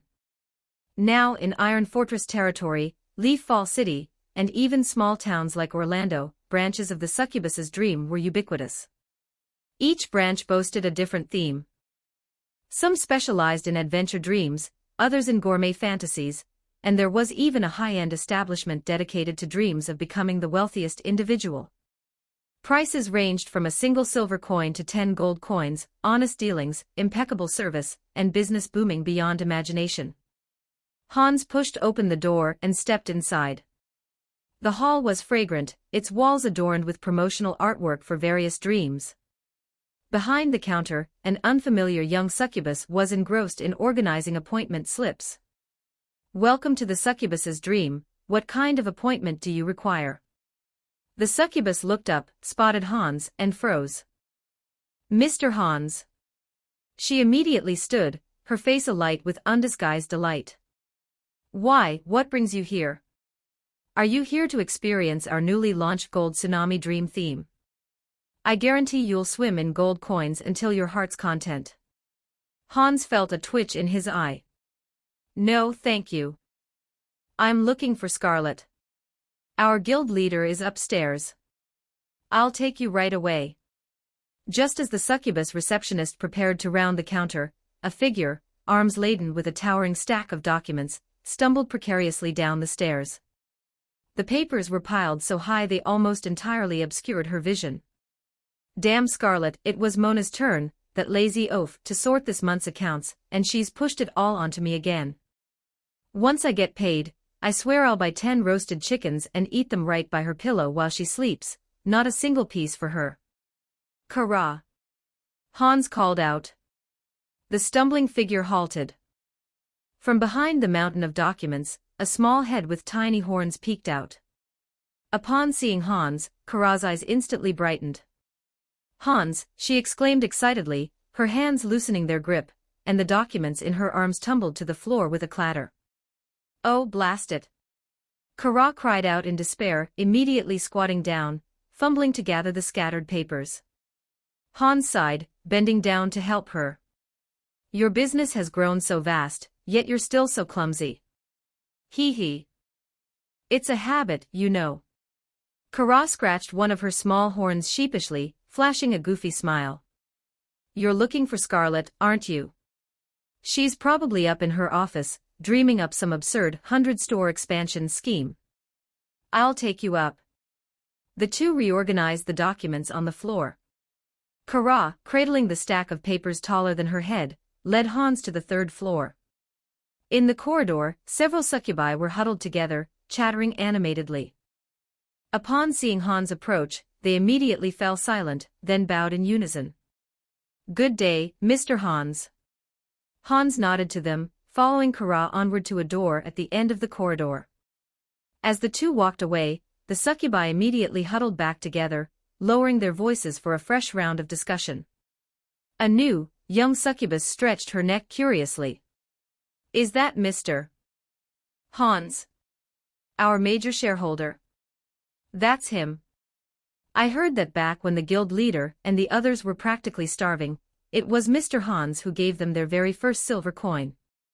Wow, he looks so young, and he's human. I thought he'd be some stern old man." "Shoo. Keep your voice down. He's also the guild leader of the Sunflower Merchant Guild, and a favorite of Skeelgreed. In short, his word here is as good as the guild leader's." Hans now stood before the door, gazing at the exquisite small wooden sign hanging upon it, Guild Leader's Office. Kara freed a hand and knocked firmly. "Scarlet. Stop fiddling with your ridiculous plans. Hans is here." Come in. Scarlett's clear, slightly impatient voice called from within. Hans pushed open the door. The guild leader's office was far more Spartan than he'd imagined. No opulent decorations, no expensive furniture, just a large desk, a few chairs, and account books and documents piled everywhere. Scarlett sat behind the desk, a quill in hand, writing on a piece of paper. She looked up, saw Hans, and smiled. A rare guest, guild leader Hans. Hans stepped in and took a seat in the chair opposite her. Please don't call me guild leader. It sounds odd. Then I'll just call you Hans. Scarlett put down her quill, leaned back in her chair, and crossed her arms over her chest. Out with it. You're not here today to experience our gold tsunami, are you? Hans paused for a moment, then spoke directly. I need to borrow money. Scarlett blinked, then erupted into peals of laughter, bending forward and backward, even pounding on the desk. You? Borrowing money from me? Hans, have you been working too hard lately? Is your mind playing tricks on you? Coming here to joke with me? Everyone in the Evernight Empire knows that the Sunflower Merchant Guild is the Empire's sole officially designated merchant guild. The funds flowing through your hands are probably more than the combined total assets of the succubus's dream, aren't they? Hans shook his head, his expression serious. It's for a personal matter. He pulled out the orphanage proposal from his pocket, placed it on the desk, and pushed it across. I want to build orphanages. Many of them. The preliminary estimate is at least 20,000 gold coins. Scarlett's laughter faded. She picked up the proposal, flipping through it page by page. Her expression gradually grew serious. 20,000 gold coins. She looked up, meeting Hans's gaze directly. How much support did the Empire give you? 5,000. How much savings do you have yourself? 10,000. So you're still short 5,000. Hans nodded. Scarlett put down the proposal, leaned back in her chair, her fingers unconsciously tapping the tabletop. She didn't answer immediately, instead turning to look at Kara, who was still standing foolishly in the doorway, clutching her documents. Go call Mona, Chloe, and Iris. Oh, right. Kara immediately set her documents on an empty chair nearby and scurried out. In less than 5 minutes, Mona, Chloe, and Iris entered. They gathered around the desk, and Scarlett handed them the proposal. Hans wants to build orphanages, and is short 5,000 gold coins. He wants to borrow from us. Mona skimmed the proposal, then yawned. 5,000 gold coins, huh? Do we even have that much in our accounts? Iris, responsible for finances, immediately shook her head, her expression grim. Our liquid assets are less than 2,000 gold coins. The rest is tied up in the operation of our various branches and the expansion of new ones. We can't possibly pull that much out. Chloe asked softly, a hint of hesitation in her eyes. Then, we're not lending it. Scarlett didn't answer them, her gaze returning to Hans. Hans, you must know, a merchant guild isn't a charity organization. The liquid funds we can spare are only 2,000 gold coins. And even if we wanted to lend it to you, we'd have to consider the risk. She paused, then continued, a project like an orphanage will not turn a profit in the short term, and might never turn a profit. How will you repay it? Hans opened his mouth, but found himself unable to utter a single word.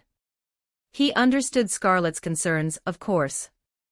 If he were in her position, he would absolutely never lend all his liquid assets to a project with an infinitely long return period, one that might never yield any return at all. This wasn't doing business, this was doing charity. And merchants, by nature, rarely engaged in charity. Hans stood up. My apologies, I hadn't considered this thoroughly enough. He picked up the proposal from the desk and turned to leave. Wait. Scarlett's voice came from behind him. Hans stopped but didn't turn around. He heard a faint rustling sound, and Scarlett pulled a heavy coin pouch from a drawer, placing it on the desk with a dull thud. But she looked at her sisters beside her. Mona, who had been half asleep, reached into her pocket and pulled out an equally bulging small coin pouch, placing it on the desk. Shy Chloe hesitated for a moment, then also pulled her own coin pouch from her dress pocket. Iris, who had been silent, sighed and unfastened her savings from her waist, adding it to the pile. Kara was last. She rushed to the shoe rack by the door. She pulled a well-hidden coin pouch from her long boot, ran back, and slammed it onto the table with force. Including our personal savings, my sisters and I. Scarlet pushed the coin pouches together. 5,000 gold coins is the absolute limit we can give you. Hans was stunned. He slowly turned around, staring incredulously at the pile of coin pouches on the table, then at them. You. Scarlet stood, walked around the table, and approached Hans. Once the succubus's dream had nothing, needing your investment to survive. And now you, too, need the succubus's dream's investment. She continued with a smile, our ambition is small, we just want to live peacefully, with roasted chicken to eat and soft beds to sleep in every day. But our ambition is also vast. She looked back at her sisters. We hope that all succubi, all our sisters, can live peacefully, just like us. Scarlet turned back to the desk, picked up a blank piece of paper and a quill, and began writing furiously. So I have a proposal here, or rather, an investment agreement. These 5,000 gold coins, I can lend to you interest-free, for a term of 3 years. But as a condition. She finished her last stroke, looked up, and met Hans's gaze. All the orphanages you establish must unconditionally accept orphans of all races. Including succubi. Hans was silent for a moment, then he couldn't help but laugh. You're imitating what I used to say, aren't you? Scarlet, caught red-handed, didn't seem annoyed, only scratching her head a little shyly. Hee, you saw right through me. Hans's smile faded, and he looked at her seriously. I accept this investment. And this agreement. He picked up the paper with the conditions and glanced at it. I intended to do so anyway. Scarlet extended her hand. Then, a pleasure doing business. Hans gripped her hand, returning the firm shake. A pleasure doing business. Kara was the first to cheer. This is great. Now we succubi will have our own orphanages. No more sisters having to live on the streets. Mona yawned, leaning lazily against Iris. Then can I apply to be an administrator at the orphanage? Playing with children all day sounds much easier than organizing accounts here. Scarlet immediately turned and glared at her. Don't even think about it. Get back to work. A wave of light-hearted laughter filled the room.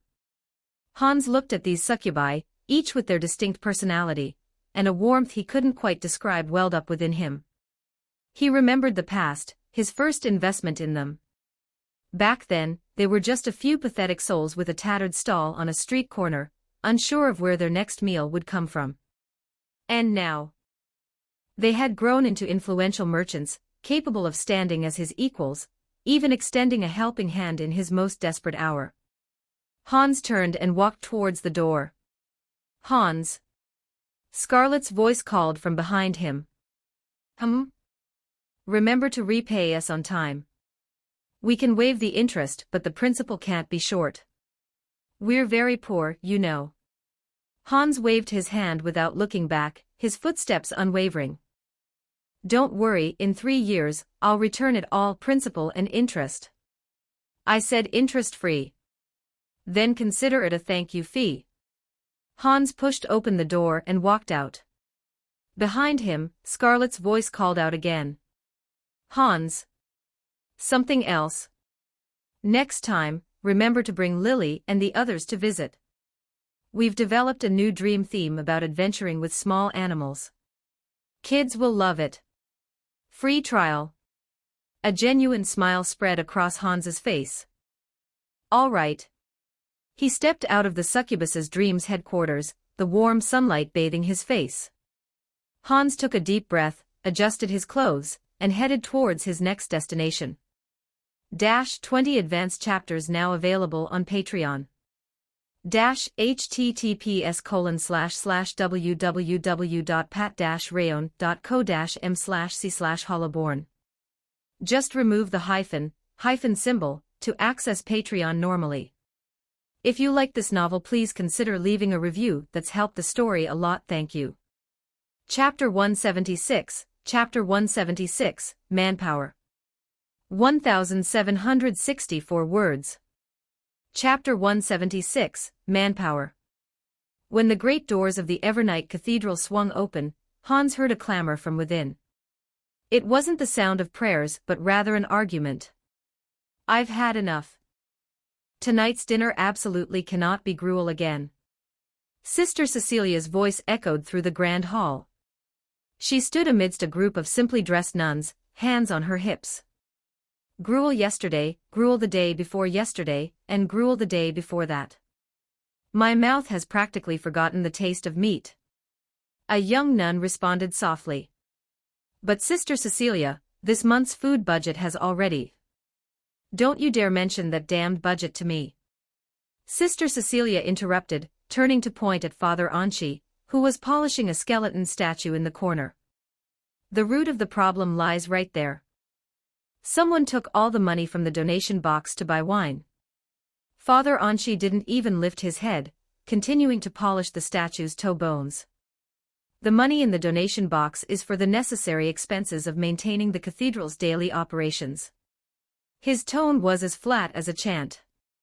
"And wine is an indispensable necessity for sacred rituals." "That's utter nonsense." Sister Cecilia stormed over, grabbing the back collar of Father Anchi's priestly robes.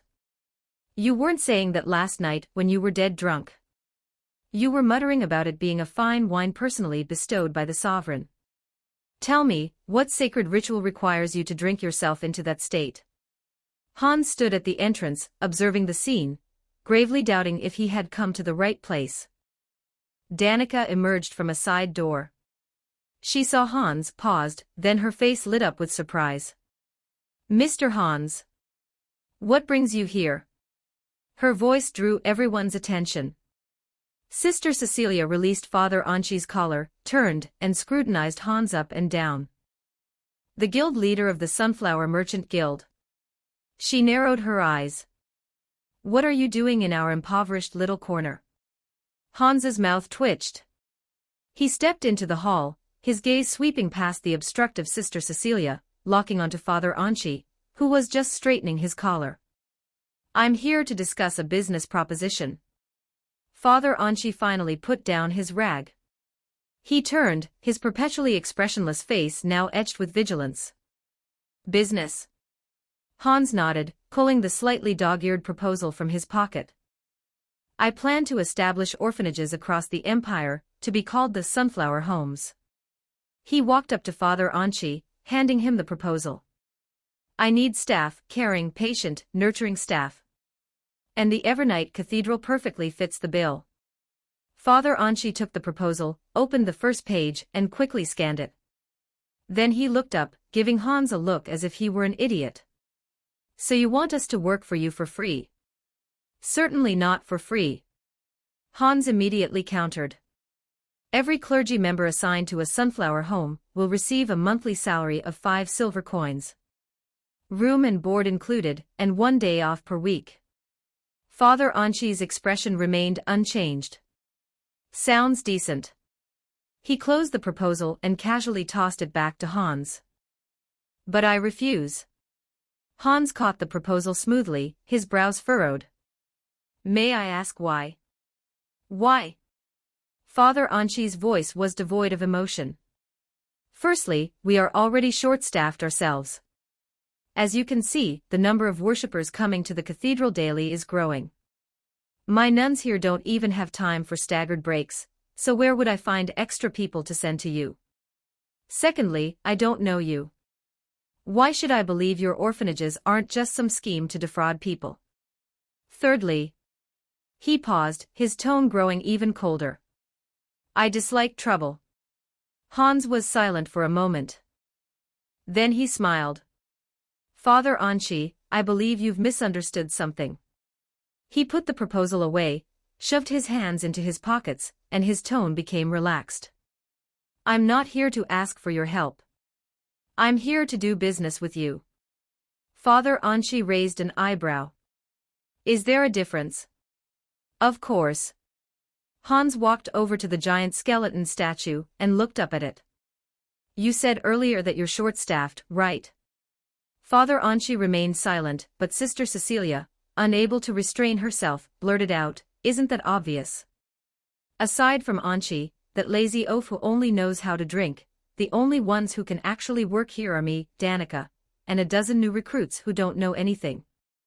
All the other experienced clergy members have already been dispatched to various branch cathedrals. Just greeting the residents who come to pray every day is already exhausting us. Hans turned, looking at the agitated Sister Cecilia. Then, what if I can completely solve your manpower shortage? Sister Cecilia froze. What do you mean? The Sunflower Merchant Guild has a department dedicated to training service personnel, Hans began slowly.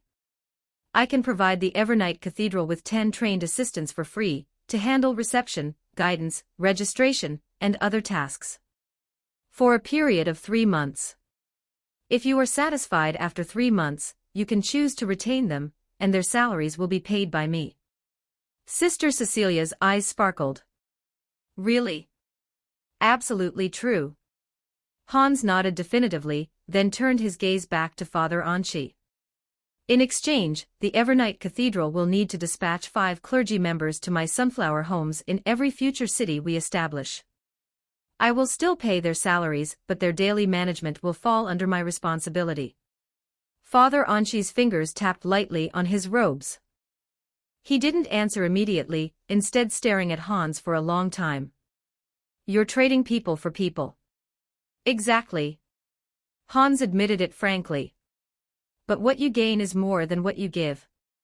10 well-trained assistants for 5 clergy members. No matter how you calculate it, you won't be at a loss. Father Anchi fell silent. Sister Cecilia could no longer hold back. She rushed to Father Anchi, vigorously shaking his shoulders. Agree to it. Say yes, now. With those 10 people, we won't have to work ourselves to death until midnight every day.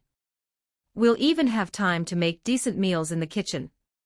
Father Anchi, dizzy from being shaken, pushed Sister Cecilia away. You be quiet. He looked back at Hans. You just said you'd pay the salaries. Yes. Including the salaries of those 10 assistants. Yes. Then we'd essentially be getting 10 people for free. Hans smiled. You could interpret it that way. Father Anchi's expression finally softened somewhat. He turned and walked to the skeleton statue, looking up at it as if seeking its counsel. After a moment, he turned back. I can agree to your terms. But I have one condition. Hans gestured for him to speak. Your orphanages must unconditionally accept orphans of all races. Father Anchi's tone grew serious. Including those races ostracized by human society. Such as succubi, beastkin, and any abandoned child. Hans was taken aback for a moment. Then he burst into laughter, a truly joyful sound. Father Anchi, you are the second person to make this condition to me. Who was the first? Scarlet, the guild leader of the succubus's dream. Hans extended his hand. She lent me 5,000 gold coins on the exact same condition as yours. Father Anchi stared at Hans's outstretched hand, silent for a moment. Then he, too, extended his hand and clasped Hans's. It seems our intentions align, then. Their hands met. Sister Cecilia cheered from the side. This is wonderful. We finally won't have to work ourselves to death every day. She rushed to Danica, embracing her in a spin. Danica. We're saved. Danica was dizzy from the spin, but a smile spread across her face.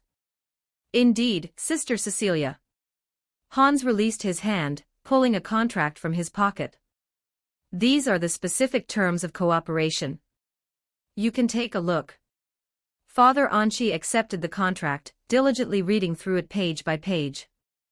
His expression gradually grew peculiar. This contract, it's incredibly detailed, isn't it? It even specifies the working hours, break times, and meal standards for each assistant. Hans shrugged. I'm a merchant, it's a habit. Father Anchi turned to the last page and saw Hans's signature. He picked up a nearby pen and signed his own name. Agreed. Hans collected the contract, turning to leave. Wait. Father Anchi called out to him. Hans turned back. Something else. Father Anchi pulled a small coin pouch from his robes and tossed it over. Hans instinctively caught it, feeling the heavy weight within. What's this? A donation. Father Anchi answered expressionlessly. A donation of 50 gold coins from the Evernight Cathedral to the Sunflower Homes. Hans was stunned. Where did you get so much money? From the donation box. Father Anchi turned, picked up his rag again, and resumed polishing the statue. It's just sitting there anyway, might as well use it for something meaningful. Sister Cecilia's eyes widened. Wait. That's our food budget. The food budget can be earned back, Father Anchi said without looking up. The children's future, however, cannot wait. Sister Cecilia opened her mouth, intending to say something, but ultimately closed it. She turned and glared fiercely at Hans. Did you hear that? That's our food budget. If you dare waste a single copper, I'll report you to the Punishment Legion. Hans held the coin pouch, suddenly feeling its immense weight. He took a deep breath and bowed to Father Anchi's back. Thank you. Father Anchi waved a hand. Don't thank me, thank the sovereign. He pointed to the skeleton statue above them. If not for him, under any previous church, any other ruler, I would never have helped you. It is he who brought about the current order and trust. Hans looked up at the massive statue. The skeleton, with one hand supporting its jaw, its hollow eye sockets seemed to be gazing down upon everything. I have always been grateful to him. He turned and left the cathedral. Behind him, Sister Cecilia's voice rang out again. Anchi. You donated all the food money. What are we eating tonight? Gruel. I'll fight you. Hans walked out of the cathedral. It was late, but the streets of Iron Fortress territory were brightly lit. With Father Anchi's manpower support, a significant amount of training and screening costs had been saved, and the startup capital was now sufficient.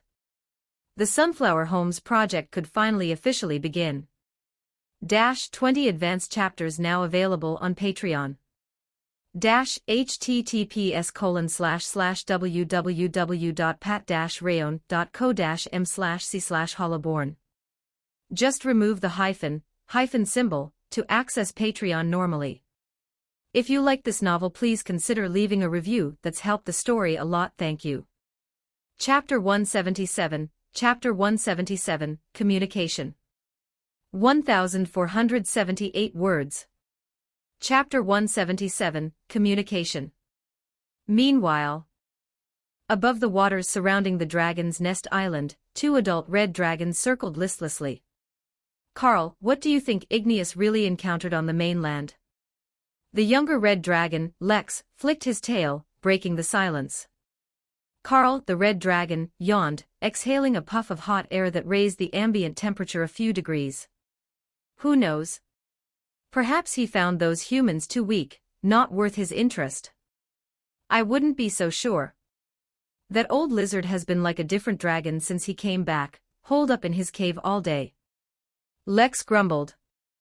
He had once been one of Igneous's admirers. Just then, Carl's movements froze. He looked towards the distant horizon. Some black specks had appeared there. What's that?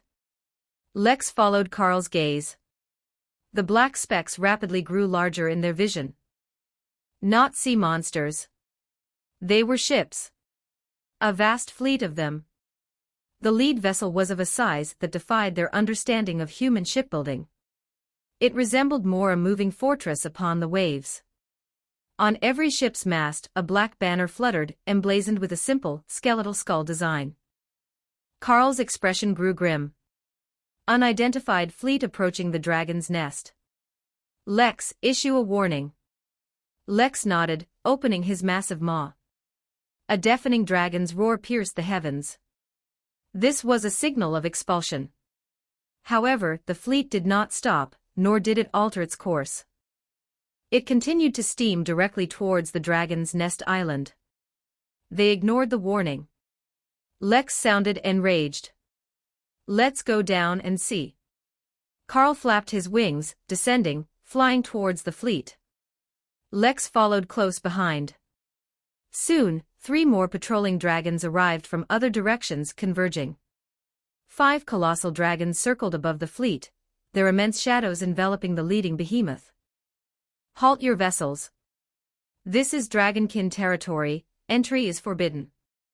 Carl's voice boomed like thunder, echoing across the sea. On the deck of the colossal ship, there was no response. Only countless silent figures stood in formation. They were skeletal soldiers in black armor, their sheer numbers unsettling to the dragons. Lex's patience wore thin. Why bother with these bone bags? Burn them. Fire began to coalesce in his throat. Wait. Carl stopped him. Just then, the skeletal legion on the deck parted, creating a path. A figure slowly emerged from the ship's cabin. It was a skeleton, tall and markedly different from the surrounding skeletal soldiers. Its left arm was not bone, but an arm composed of blue energy. Skillpride strode to the prow of the ship, looking up at the 5 dragons in the sky. He recalled the Sovereign's command, negotiate. Skillpride reflected on past combat experiences. Powerful adversaries often announce their names before engaging in battle. This seemed to be a courtesy reserved for the strong. Thus, Skillpride crossed his arms and spoke calmly. I am Skillpride, one of the Evernight Empire's 7 generals. His voice was not loud, yet it clearly reached the ears of every dragon. What are your names? The 5 dragons in the sky froze. The Evernight Empire. 7 generals. These terms sounded vaguely familiar. But the skeleton's demeanor infuriated them. Lex was the first to erupt. What in the blazes are you? Invading our home with an army and daring to bark at us here. Another blue dragon roared, kill them. Let them know whose territory this is. You've already invaded our home. Are we not allowed to roar? The 5 dragons hesitated no longer. Carl, too, abandoned his final restraint. The next moment, 5 dragon breaths of varying colors rained down from the heavens, intertwining into a net of death that enveloped the entire colossal ship. Crimson flames, icy blue frost, emerald acid instantly engulfed the vessel. Skillpride stood his ground, unmoving. He didn't even glance at the incoming dragon breaths. He merely felt a touch of exasperation. The Sovereign's command was to negotiate. But the other party apparently had no intention of talking. If that were the case, only the second option remained. The instant the dragon breaths were about to touch the ship's hull, Skillpride moved. He simply raised his blue energy arm, and with a casual wave towards the sky, a blue slash appeared out of thin air. Space itself seemed to rip open. The 5 raging dragon breaths, upon contact with that invisible slash, silently extinguished, like flames plunged into water. The pupils of the 5 dragons in the sky instantly dilated. What had happened? Their dragon breaths vanished. Before they could react, Skillpride waved his hand again. More slashes. PFFFSCH. In the sky, 4 streaks of blood shot forth. Lex and the other 3 dragons' bodies were neatly severed in half, from head to tail. The colossal dragon corpses lost their ability to fly, plummeting towards the sea below like kites with severed strings. Splash! Massive geysers of water erupted, quickly turning red. Only Carl remained, perfectly intact, suspended in midair. His scales trembled all over. Not from fear, but from an inability to comprehend what had just transpired. 1 instant. Only 1 instant. 4 adult dragons had been killed. The opponent hadn't even left the deck. Carl's mind went blank. He stared blankly at the skeleton below. The skeleton was also looking up at him. Within its hollow eye sockets, blue soulfire burned calmly, devoid of emotion. A few seconds later, immense shock and fury engulfed Carl. Roar. He let out a dragon's roar filled with profound grief and indignation. This roar was no longer a warning, but the highest level of alert. Powerful enemy invasion. On the Dragon's Nest Island, countless sleeping dragons were awakened. They emerged from their caves, looking towards the source of the sound. Carl glared fiercely at Skeel Pride, his voice distorted by rage. You killed my kin. You killed them. Is this what you call negotiation? Skeel Pride's skull tilted slightly, seemingly contemplating Carl's question. A moment later, he gave his answer. They attacked first. This reply almost made Carl explode with fury. So you just killed them? I spared you. Skeel Pride's tone remained calm. Carl held his breath. He understood. The opponent wasn't unable to kill him, he had deliberately left him alive. This was humiliation. Naked, unadulterated humiliation. Skeel Pride observed Carl's nearly fire-breathing appearance, apparently deeming such a negotiation atmosphere unsuitable. He recalled the sovereign's instruction to demonstrate sincerity as much as possible. Thus, Skeel Pride decided to try harder. To express my sincerity, I can return them to you. Carl was dumbfounded. Return them to us. What did that mean? What do you mean? Skeel Pride did not answer, merely raised his hand, and with a gentle clench, directed it towards the blood-stained sea below. Undead resurrection. The next moment, something bizarre occurred. The sea began to churn. 4 ethereal blue soulfires rose from the seabed, hovering in midair. Immediately after, countless shattered bones flew from the seawater, circling the 4 soulfires, rapidly piecing and reassembling themselves. Severed dragon wings, fractured skulls, broken spines. Under the pull of an unseen force, they fit together seamlessly, emitting a grating, bone-chilling sound. Carl's eyes widened beyond measure. What was he seeing? Was that Lex's skeleton? And those of his other 3 comrades. In less than a minute, 4 complete dragon skeletons reappeared on the sea surface. Blue soulfire burned in their eye sockets. They were no longer flesh and blood. They had become bone dragons. 4 bone dragons flapped their bony wings, slowly ascending, flying behind Skeel Pride like the most loyal of guardians. Carl's brain completely crashed. Resurrection. This was what he meant by resurrection. Turning his deceased kin into these neither human nor ghost monsters. This was no sincerity at all. This was sacrilege. The greatest insult to the entire dragonkin race. You demon. At this moment, from the direction of the Dragon's Nest Island, dozens of black specks appeared, flying rapidly towards them. It was the Dragon's Nest reinforcements. They too saw the 4 grotesque bone dragons, and the massive fleet hovering on the sea surface. Furious dragon roars rose and fell. Skeel Pride looked at the furiously approaching dragons, then at the red dragon before him, now completely out of control. He understood. Negotiations had utterly failed. He had shown enough sincerity, even resurrecting the opponent's comrades. But what he received in return was even greater hostility. It seemed these so-called noble creatures could not be communicated with through words. If that were the case. Skeel Pride withdrew his gaze, no longer bothering with the dragons in the sky. He turned, facing the silent legion behind him. Blue soulfire leaped fiercely in his eye sockets. He raised his hand, gripped his bone sword, and swung it forward. Land the troops. Crush them. 20 advanced chapters now available on Patreon. https://www.pat-rayon.co-m/c/hollaborn. Just remove the hyphen symbol to access Patreon normally. If you like this novel, please consider leaving a review. That's helped the story a lot. Thank you. Chapter 178. Chapter 178, Come Out. 1322 words. Chapter 178, Come Out. Igneous lay sprawled on his pile of gold coins, listening to the increasingly dense dragon roars outside. Within those sounds were anger, defiance, and a battle frenzy that made Igneous deeply uncomfortable. He wanted to stand. He wanted to charge out. He wanted to tell his kin, who were about to face the enemy, just how terrifying those foes were. But his wings felt as heavy as 1,000 pounds.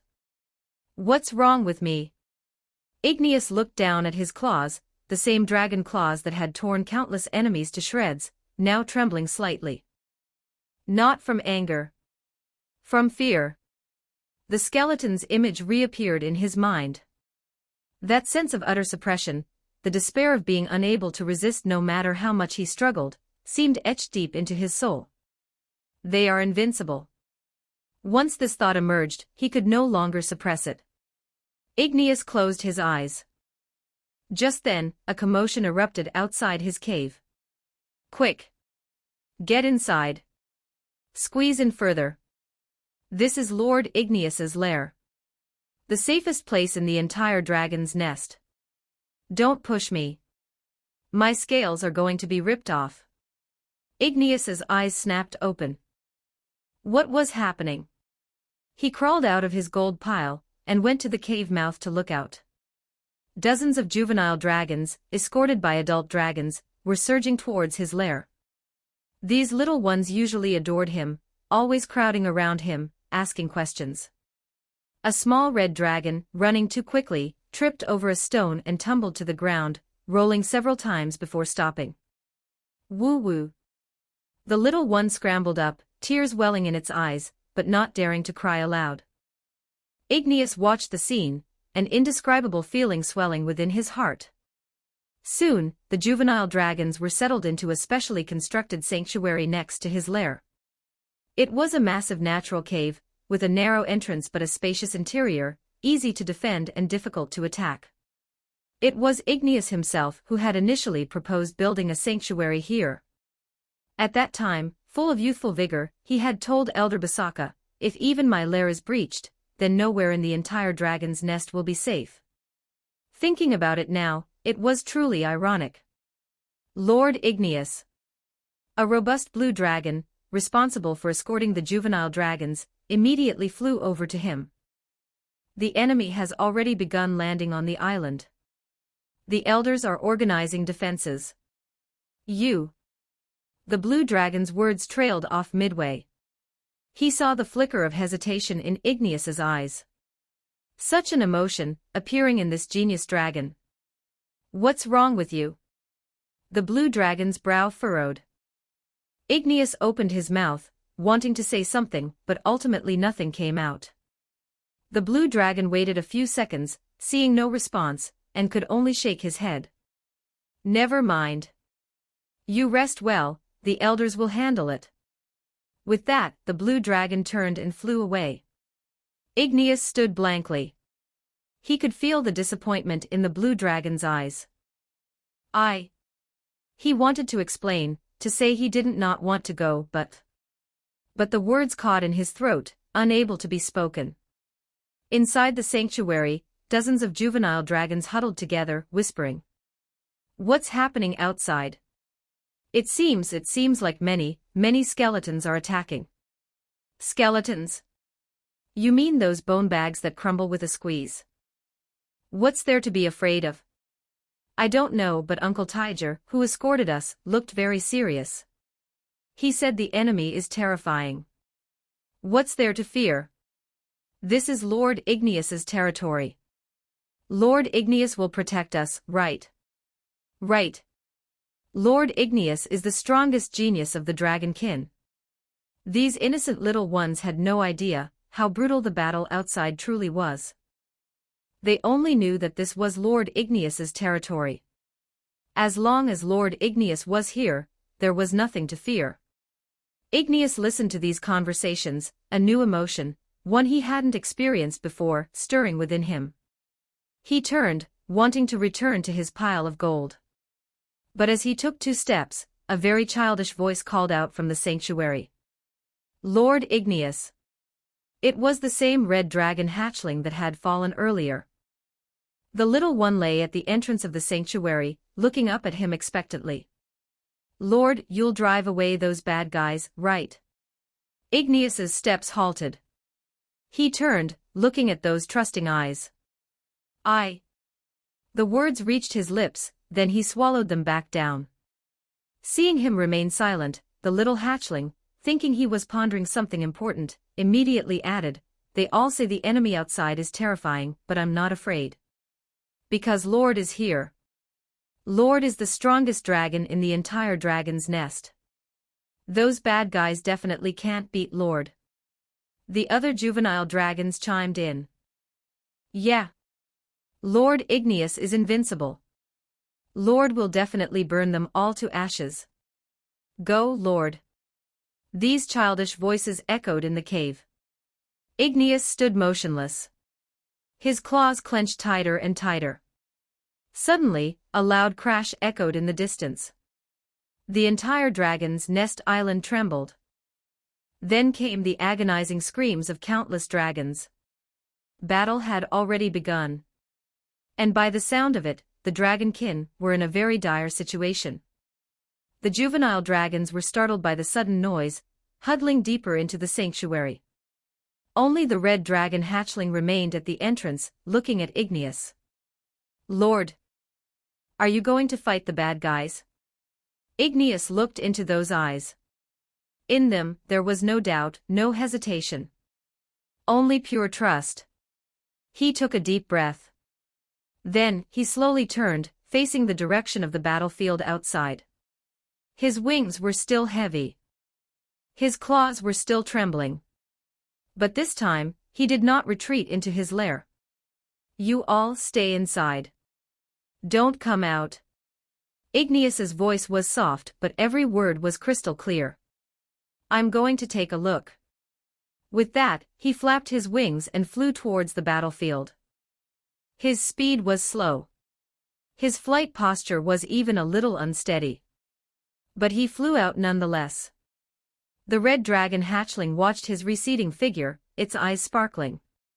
I knew it. Lord Igneous is the strongest. The other juvenile dragons cheered. Lord is going to fight the bad guys. We're definitely going to win. They just didn't know. What was truly on the mind of the red dragon flying towards the battlefield at that moment? Igneous flew in midair, clearly seeing the battle situation on the distant coastline.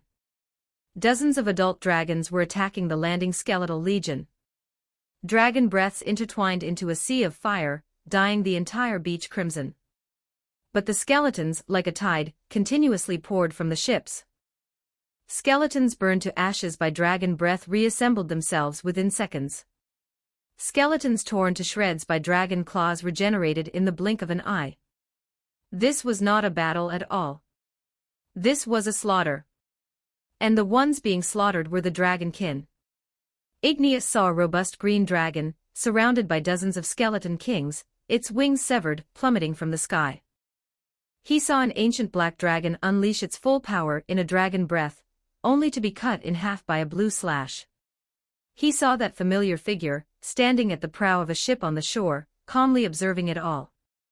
The skeleton who, with just a few punches, had rendered him utterly helpless. Igneous's body froze in midair. He wanted to charge down. But his body wouldn't obey. I can't beat him. This thought once again surged into his mind. Just then, a voice called from below. Igneous. You finally came out. Igneous looked down. It was August. A red dragon in his prime, and Igneous's 17th defeated subordinate in the dragon's nest.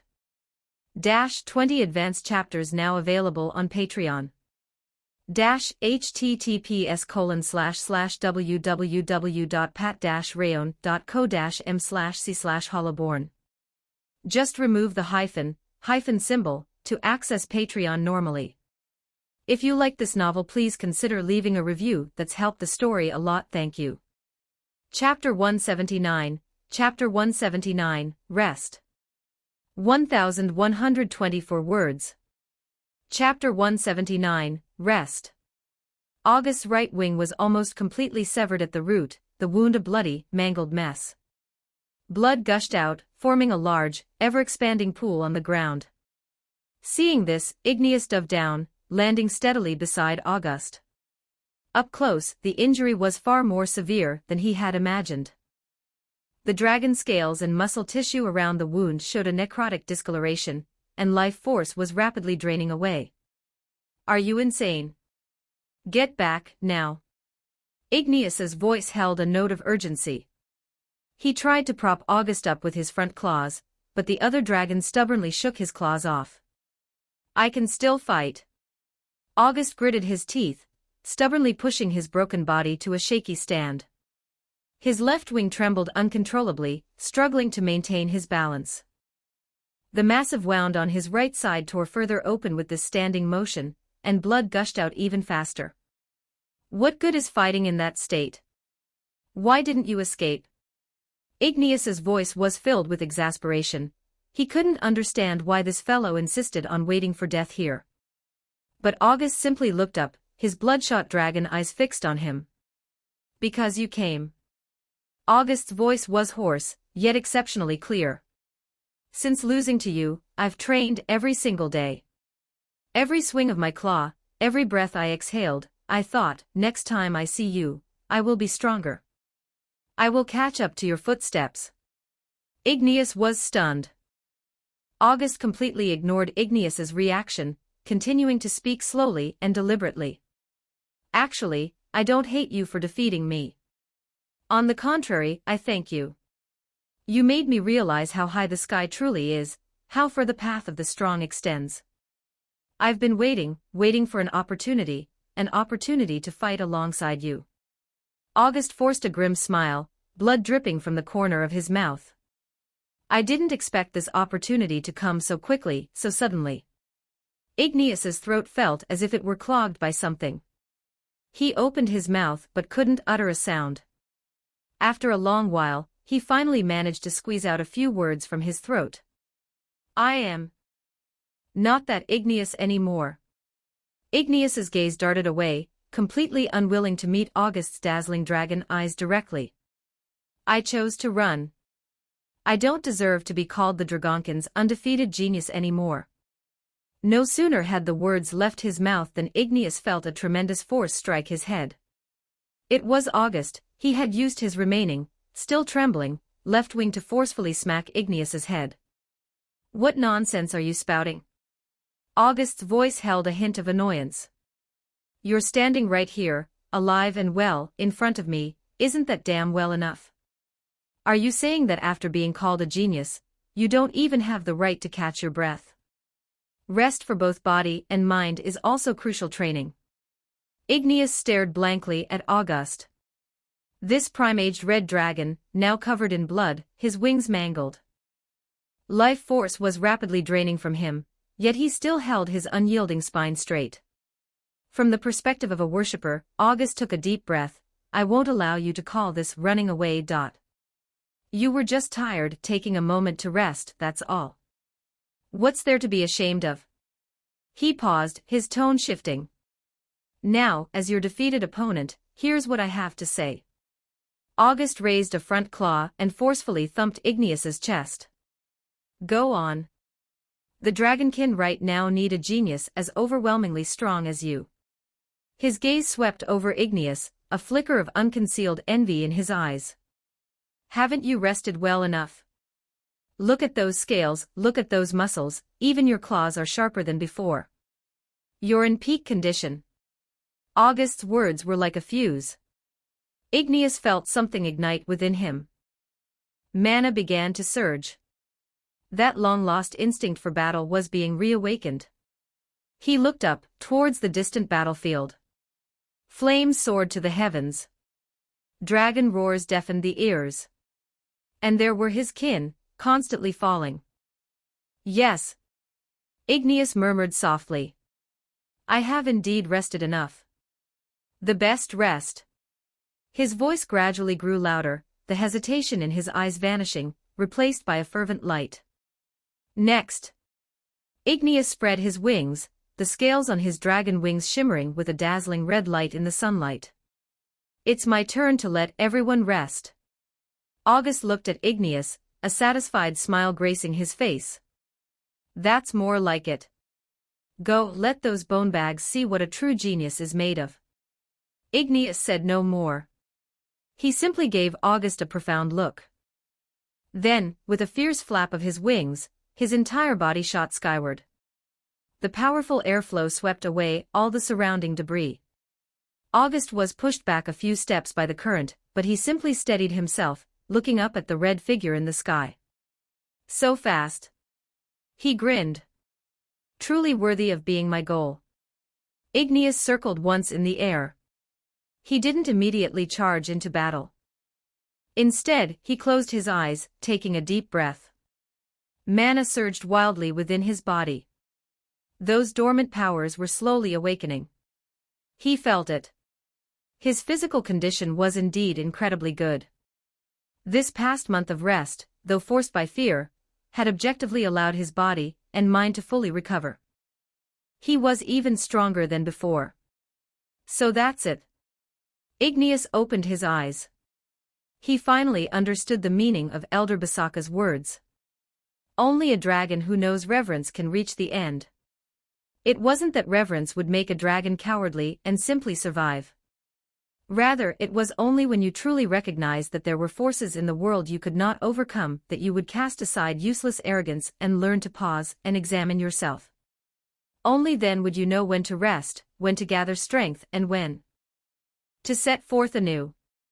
Reverence was not weakness. Reverence was for a stronger self. A faint smile touched Igneous's lips. Thanks, August. Igneous whispered, even though he knew the dragon on the ground could no longer hear him. Then, Igneous adjusted his posture, his body parallel to the ground, his wings tucked back. He plunged towards the battlefield. This time, Igneous's speed was faster than any flight he had ever made. On the ground, August watched the red streak vanish instantly at the edge of his vision, then slowly lay down. Finally. I can truly rest. August closed his eyes forever, the smile on his lips frozen in that moment of satisfaction. 20 advanced chapters now available on Patreon. https://www.pat-rayon.co-m/c/hollowborn. Just remove the hyphen symbol to access Patreon normally. If you like this novel, please consider leaving a review. That's helped the story a lot. Thank you. Chapter 180, Descent. 1,449 words. Chapter 180, Descent. At this moment, the battlefield on the coastline had completely descended into chaos.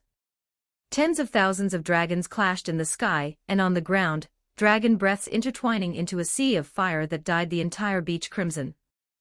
But the undead legion's numbers were simply too vast. Every few minutes, teleportation gates would tear open in the sky, and thousands of skeletons would pour out, submerging the battlefield like a tide. Even worse, the fallen dragon corpses were visibly transforming into bone dragons. These former compatriots now brandished their claws, lunging at their erstwhile kin. Damn it!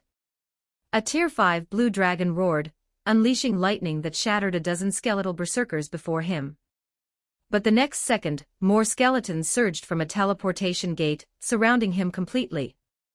Help! The blue dragon's scream abruptly ceased, his wings were simultaneously severed by dozens of bone blades, and his massive body crashed to the ground.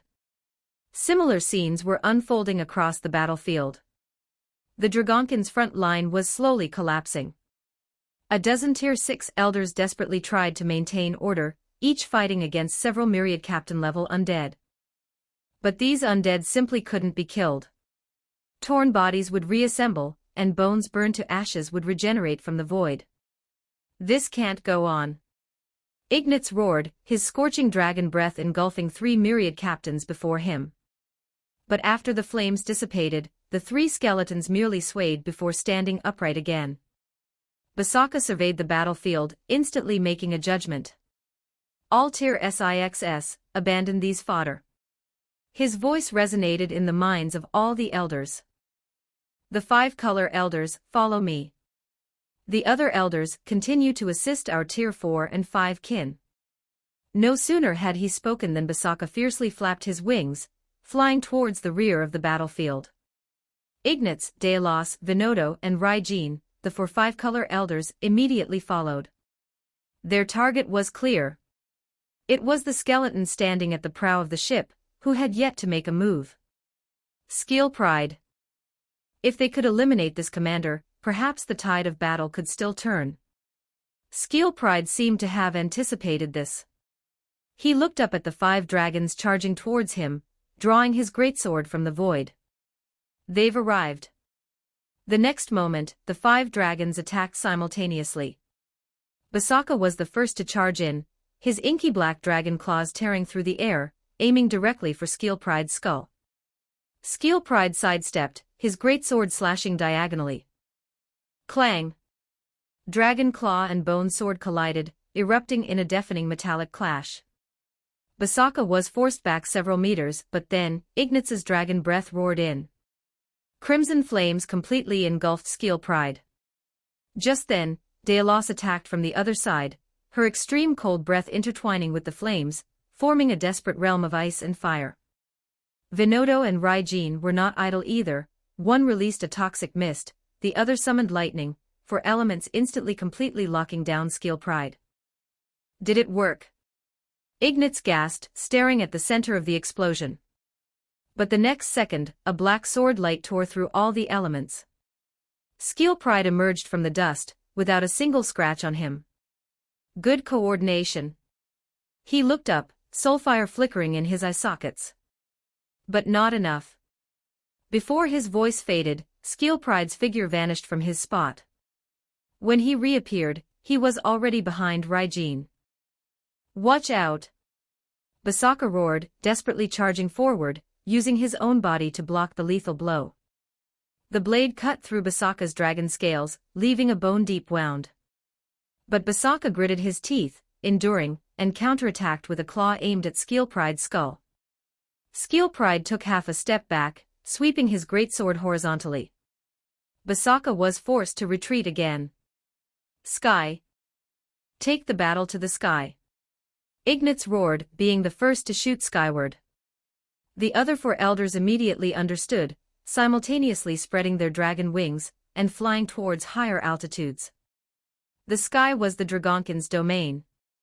There their mobility and coordinated abilities would be maximized. Skill Pride looked at the 5 dragons flying towards the sky, without any hesitation. With a stomp of his foot, he transformed into a black streak of light, following closely behind. High in the sky, the battle recommenced.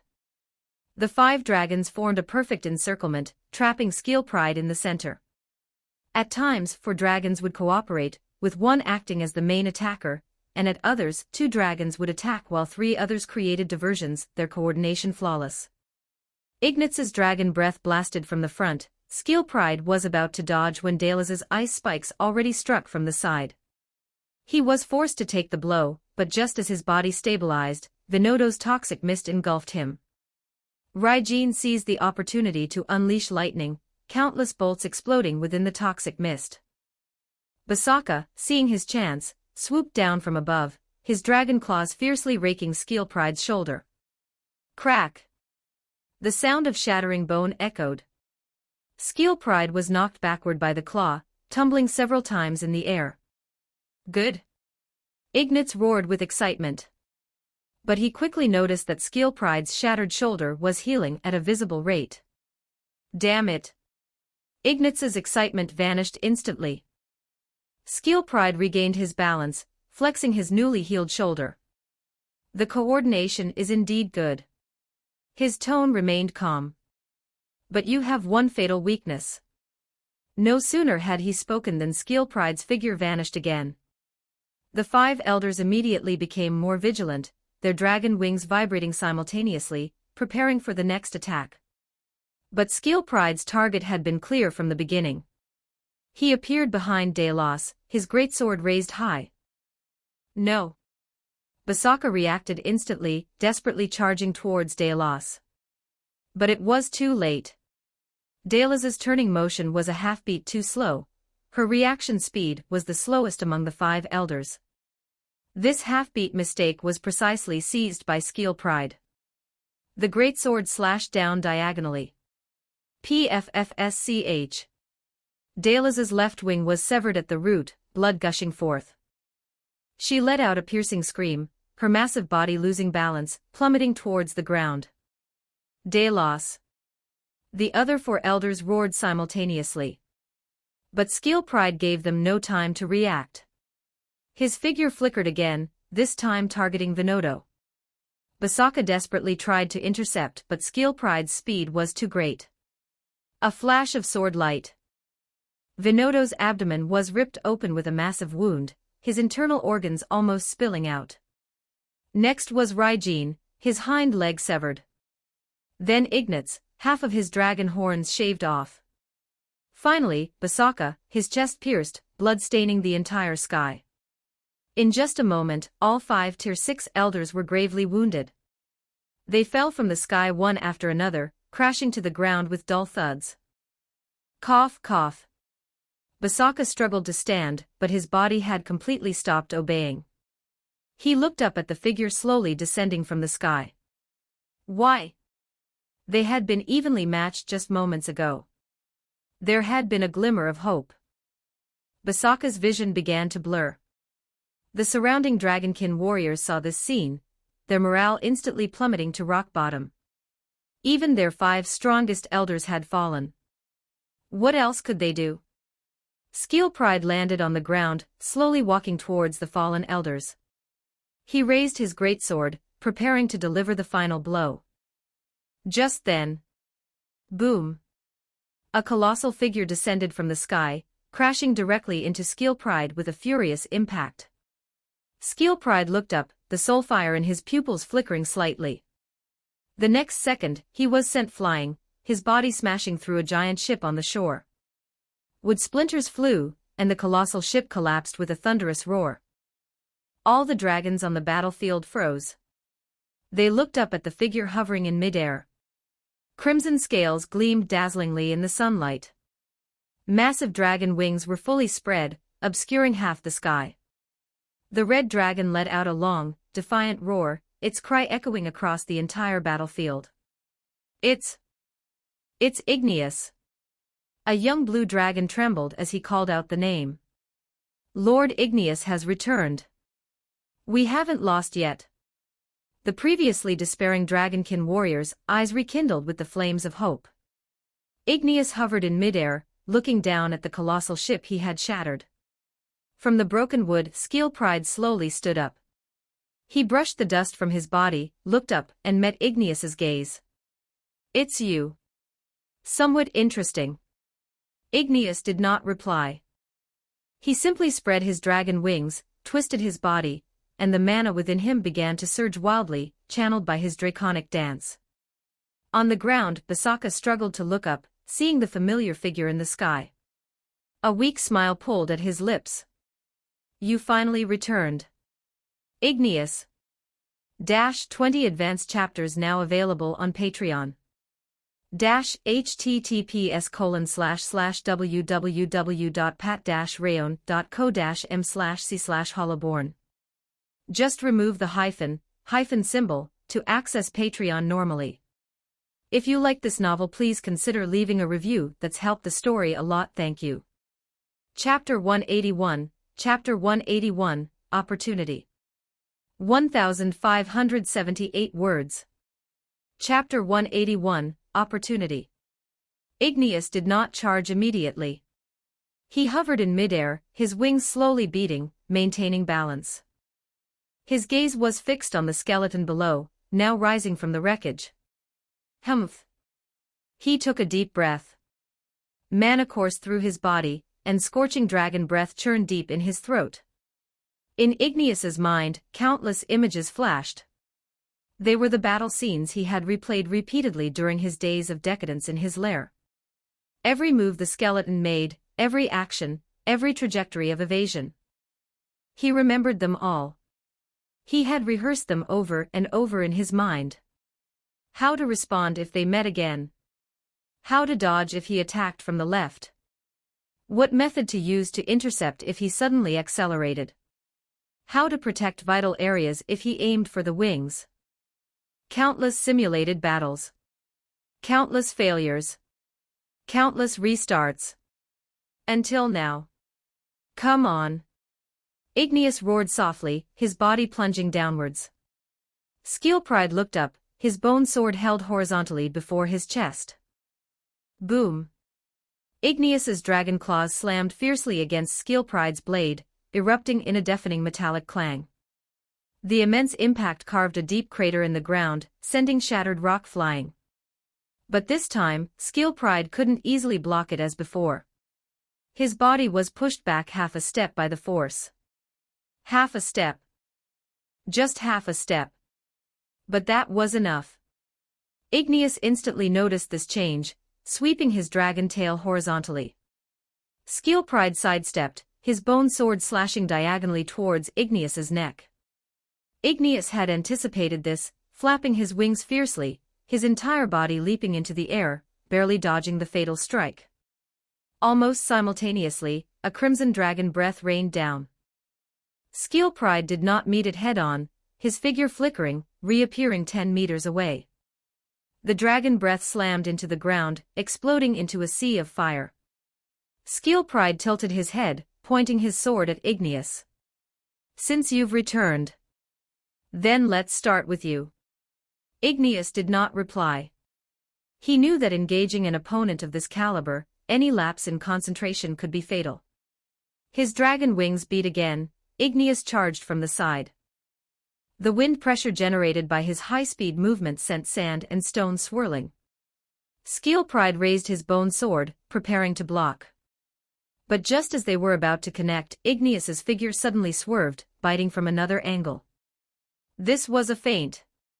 Skillpride reacted incredibly fast, changing the trajectory of his bone sword, slashing diagonally. Clang! The blade scraped against Igneous's scales, sending a shower of sparks. Igneous yelped in pain, but did not retreat. Instead, he opened his massive maw, biting towards Skillpride's head. Skillpride took half a step back, raising his left hand, and punched Igneous squarely on the jaw. Bang! Igneous's head was knocked to one side, but his dragon tail swept in from another direction. Skillpride didn't have time to fully dodge, only managing to raise his bone sword to block. Rumble! The immense force sent Skillpride flying, his body skidding over 10 meters across the ground. Ha ha! Igneous gasped, staring at the skeleton in the distance. He hit him. Though not a fatal blow, this was already far better than last time. Last time, he hadn't even touched Skillpride's edges. In the distance, Basaka painstakingly looked up, watching the crimson figure in the sky. He really has grown stronger. Delos lay on the ground, blood seeping from the corner of her mouth. Not just stronger. His fighting style is completely different. Vinodo coughed twice. Before he relied more on primal instinct. But now, every single one of his movements is carefully considered. Raijin nodded. Igneous might actually win. On the battlefield, Igneous launched another attack. This time, he didn't choose a head-on charge. Instead, he circled in the air, searching for the optimal attack angle. Skillpride stood his ground, meticulously observing Igneous's trajectory, waiting patiently. Suddenly, Igneous weaved and shifted, simultaneously unleashing dragon breaths from 3 different directions. Flames intertwined into a cage, trapping Skillpride in the center. Skillpride looked up, watching Igneous dive down from above, and fiercely swung his bone sword upwards. A black sword chi tore through the flames, rushing directly towards Igneous. But Igneous was prepared, his body twisting strangely in midair, barely dodging the sword chi. Immediately after, he sharply accelerated, his dragon claws striking towards Skeelpride's chest. Skeelpride sidestepped, his bone sword slashing diagonally. Igneous flapped his wings, changing direction, while his dragon tail swept in from below.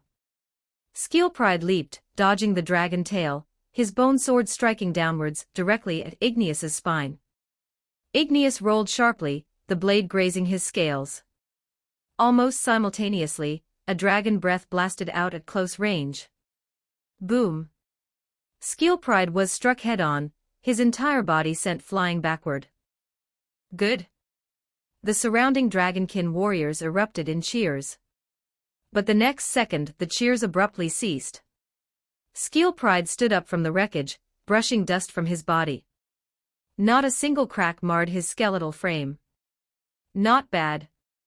Skeelpride stretched his neck, emitting a crackling sound. It's been a long time since I've encountered an opponent that made me serious. No sooner had he spoken than Skeelpride's figure vanished from his spot. Igneous's pupils contracted, he thrust his wings forward to block. Clang! The bone sword struck his wing, sending Igneous flying. Before he could regain his balance, Skeelpride had reappeared behind him. Igneous twisted sharply, his dragon claws sweeping horizontally. But Skeelpride was faster, his bone sword slashing diagonally. Pffffsch, blood splattered. A deep gash appeared on Igneous's front claw. Immense pain instantly surged. But Igneous gritted his teeth, enduring, and his other claw aimed for Skeelpride's head. Skeelpride took half a step back, his bone sword swinging again. This time, Igneous did not dodge but charged forward head-on. The blade sliced across his shoulder, leaving a shocking wound. But Igneous's dragon claws also firmly gripped Skeelpride's chest. Crack! The sound of shattering bone echoed. Several cracks appeared on Skeelpride's chest, and his entire body was sent flying backward. Ha ha! Igneous gasped, looking at the skeleton in the distance. He hit him. This time, he really hit him. Although the price was several more wounds on his own body, it was worth it. Skeelpride stood up, looking down at the cracks on his chest. Death energy surged, and the cracks slowly began to heal. Trading blows, are we? He looked up, his soulfire flickering even more intensely. If I wasn't an undead created by the Sovereign, you might actually win. Unfortunately, your current actions, in my opinion, are extremely foolish. Skeelpride tightened his grip on his bone sword, his figure vanishing again. This time, his speed was even greater than before. Igneous gritted his teeth, forcing himself to concentrate. In his mind, the countless rehearsed images reappeared. He knew which direction Skeelpride would attack from. Left.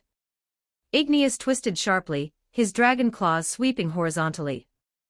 But he struck air. It wasn't the left, it was the right. A flash of sword light, and a wound appeared on Igneous's right wing. I anticipated your anticipation. Skeelpride's voice echoed in his ear. Damn it. Igneous gritted his teeth, flapping his wings fiercely, creating distance.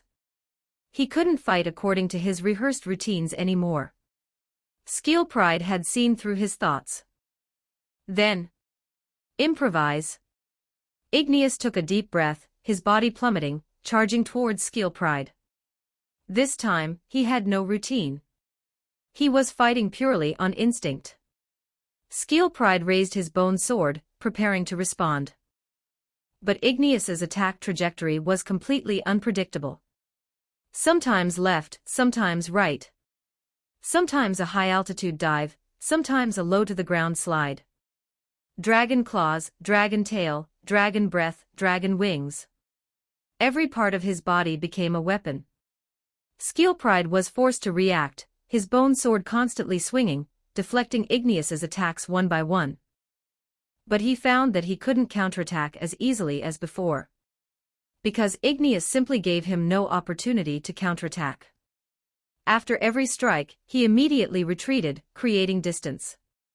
Then he attacked again from another angle, giving Skillpride no time to breathe. Interesting.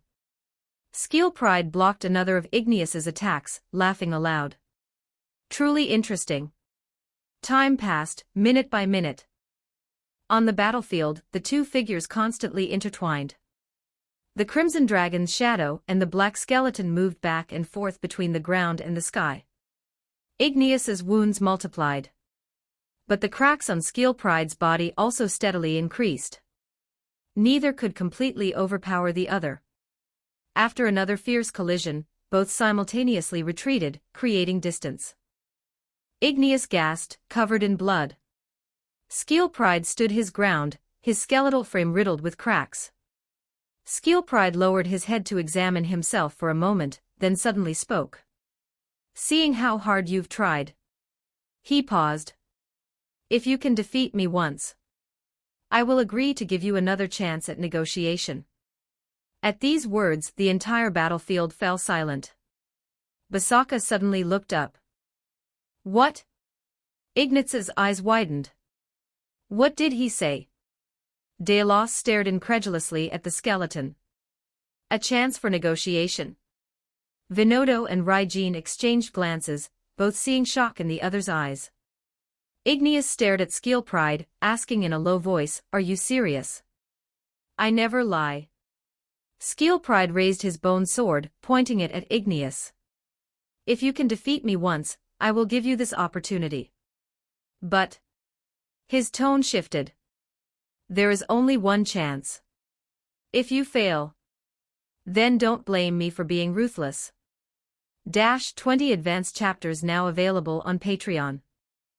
https://www.pat-rayon.co-m/c/hollowborn. Just remove the hyphen symbol to access Patreon normally. If you like this novel, please consider leaving a review. That's helped the story a lot. Thank you. Chapter 182, The Unyielding Warrior. 1,365 words. Chapter 182, The Unyielding Warrior. The five color elders struggled to push themselves off the ground. They looked toward the center of the battlefield. Igneous was gasping for air, his scales shattered, blood streaming down his body. Skillpride stood opposite him, his skeletal frame riddled with cracks, his left arm dangling, nearly detached. We must go help him, Igneous said, struggling to beat his wings. Suddenly, a pitch-black dragon claw pinned him down. It was Basaka. Don't. Why? Igneous's dragon pupils widened. That guy is clearly at his limit. This is Igneous's battle. Basaka's voice was low, but every word was crystal clear. He needs this battle. The Dragonkin need this battle, too. If even we don't believe in him, what does he have left to believe in himself? Igneous gritted his teeth, finally lowering his raised wings. On the battlefield, Skillpride flexed his neck, his bones emitting a crisp click. Are you ready? He strode toward Igneous, each step sinking deep into the earth, leaving heavy footprints. The pressure was palpable, like a physical weight. Igneous's breathing grew ragged, but this time, he did not retreat. Come and fight. Igneous roared, charging forward once more. This attack was more frantic than any before. Claws, tail, breath. He used every part of his body as a weapon, ignoring defense entirely, seeking only to strike. He didn't care when Skillpride's blade sliced his shoulder. He didn't dodge when Skillpride's fist smashed into his abdomen. Igneous had only one thought: strike him down. I must strike him down. This is the only way for the Dragonkin to survive. The surrounding Dragonkin warriors erupted into roars upon seeing this. Keep going. Lord Igneous. The undefeated genius. The strongest warrior of the Dragonkin. The waves of sound surged, threatening to overturn the very battlefield. Igneous heard these voices, and a hot stream surged in his chest. That's right. He was not fighting alone. Behind him stood the entire dragonkin race. The young hatchlings who adored him. The kin who followed him. The elders who placed their hope in him. He could not lose. Absolutely not. Aah! Igneous let out a long howl, his mana spiraling out of control. Scales exploded off his body, blood and mana spraying from his wounds. But his speed only increased. His strength grew, too. Skill Pride blocked a claw from Igneous, his body pushed back half a step. Not bad. His soulfire flickered more violently. Show me where your limit lies. No sooner had he spoken than Skill Pride's attack frequency spiked. His blade turned into a blur, enveloping Igneous. But Igneous didn't retreat, he charged forward, headlong into the rain of steel. His wings were shredded. His scales were shaved away. His blood stained the battlefield. But his dragon claws also struck Skill Pride again and again. The sound of shattering bone echoed incessantly. The two figures collided madly in the center of the fray, neither willing to yield a single inch. Time seemed to stand still. All the dragons held their breath. They watched the crimson figure dancing amidst the black sword light. They watched the young red dragon fighting with his life. Minutes passed, or perhaps only seconds. Igneous and Skill Pride retreated simultaneously, creating distance. Both were gasping for air. Igneous's body swayed, barely able to remain upright. Skill Pride's frame was riddled with fissures, ready to fall apart at any moment. They stared at each other. Neither moved first. Suddenly, Igneous looked up at the sky. Skill Pride looked up as well. The next moment, both figures surged skyward. Igneous spread his tattered wings, forcing himself into the high heavens. Skill Pride trod upon the void, step by step pursuing him. They met above the clouds. Here, there were no earthly restraints. No interference from others. Only the two of them. And the final strike, now arriving. Igneous hovered in the sky, mana gathering. Every ounce of strength, every drop of life, every shred of will. It all poured deep into his throat. Dragon breath churned. An unprecedented dragon breath. Skill Pride stood opposite him, slowly raising his bone sword. Soulfire burned to its limit in his eye sockets. Come. His voice echoed through the clouds. I am the foremost of the 7 generals of the Evernight Empire. Skill Pride. Hearing this, Igneous bared his teeth in a savage grin. Blood dripped from between his teeth. But his dragon pupils were brighter than ever. The unyielding warrior of the dragon kin. Igneous. No sooner had he spoken than the dragon breath surged forth. A crimson pillar of fire tore through the clouds, mixed with blood, blasting towards Skill Pride. Skill Pride did not defend.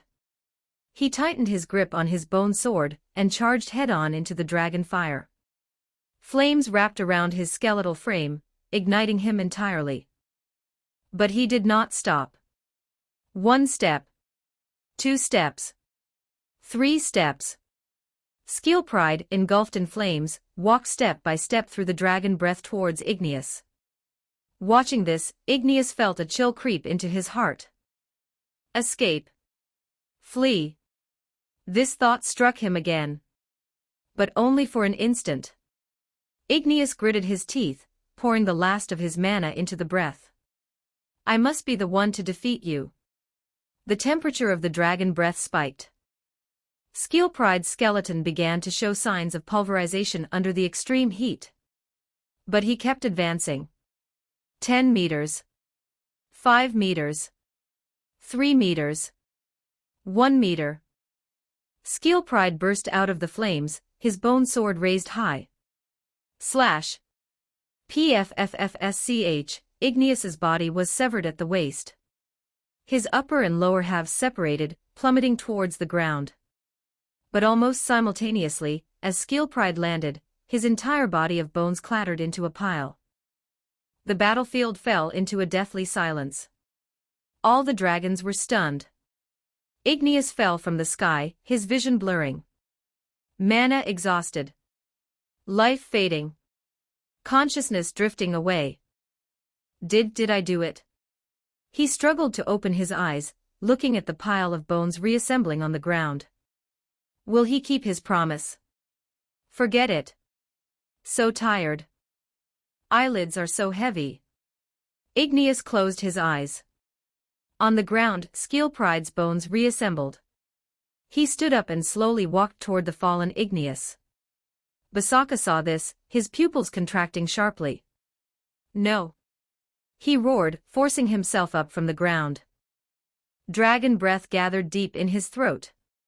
At least this child I raised since he was small must not become one of those monsters.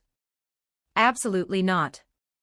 Just as Basaka was about to unleash his dragon breath, Skillpride reached into the void and pulled out several vials of emerald green potion. He walked to Igneous, knelt and poured the liquid onto Igneous's wounds. The radiance of Emerald's respite lit up. Igneous's severed body healed at a visible speed. Basaka froze. Not just him.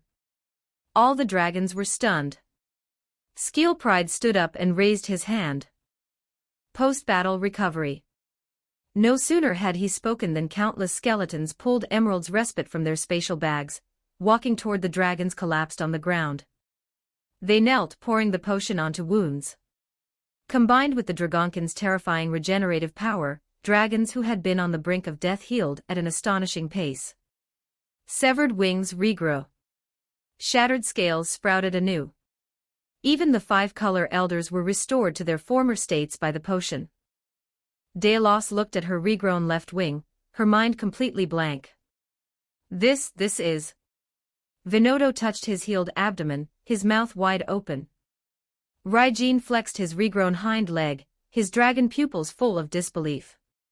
Ignatz touched his regrown horns, unable to speak. Basaka stared blankly at it all. He couldn't understand. Why? Why would these undead save them? They could have wiped out the dragonkin entirely. They could have turned all the dragons into bone dragons. Why? Just then, Skillpride walked to Igneous's side.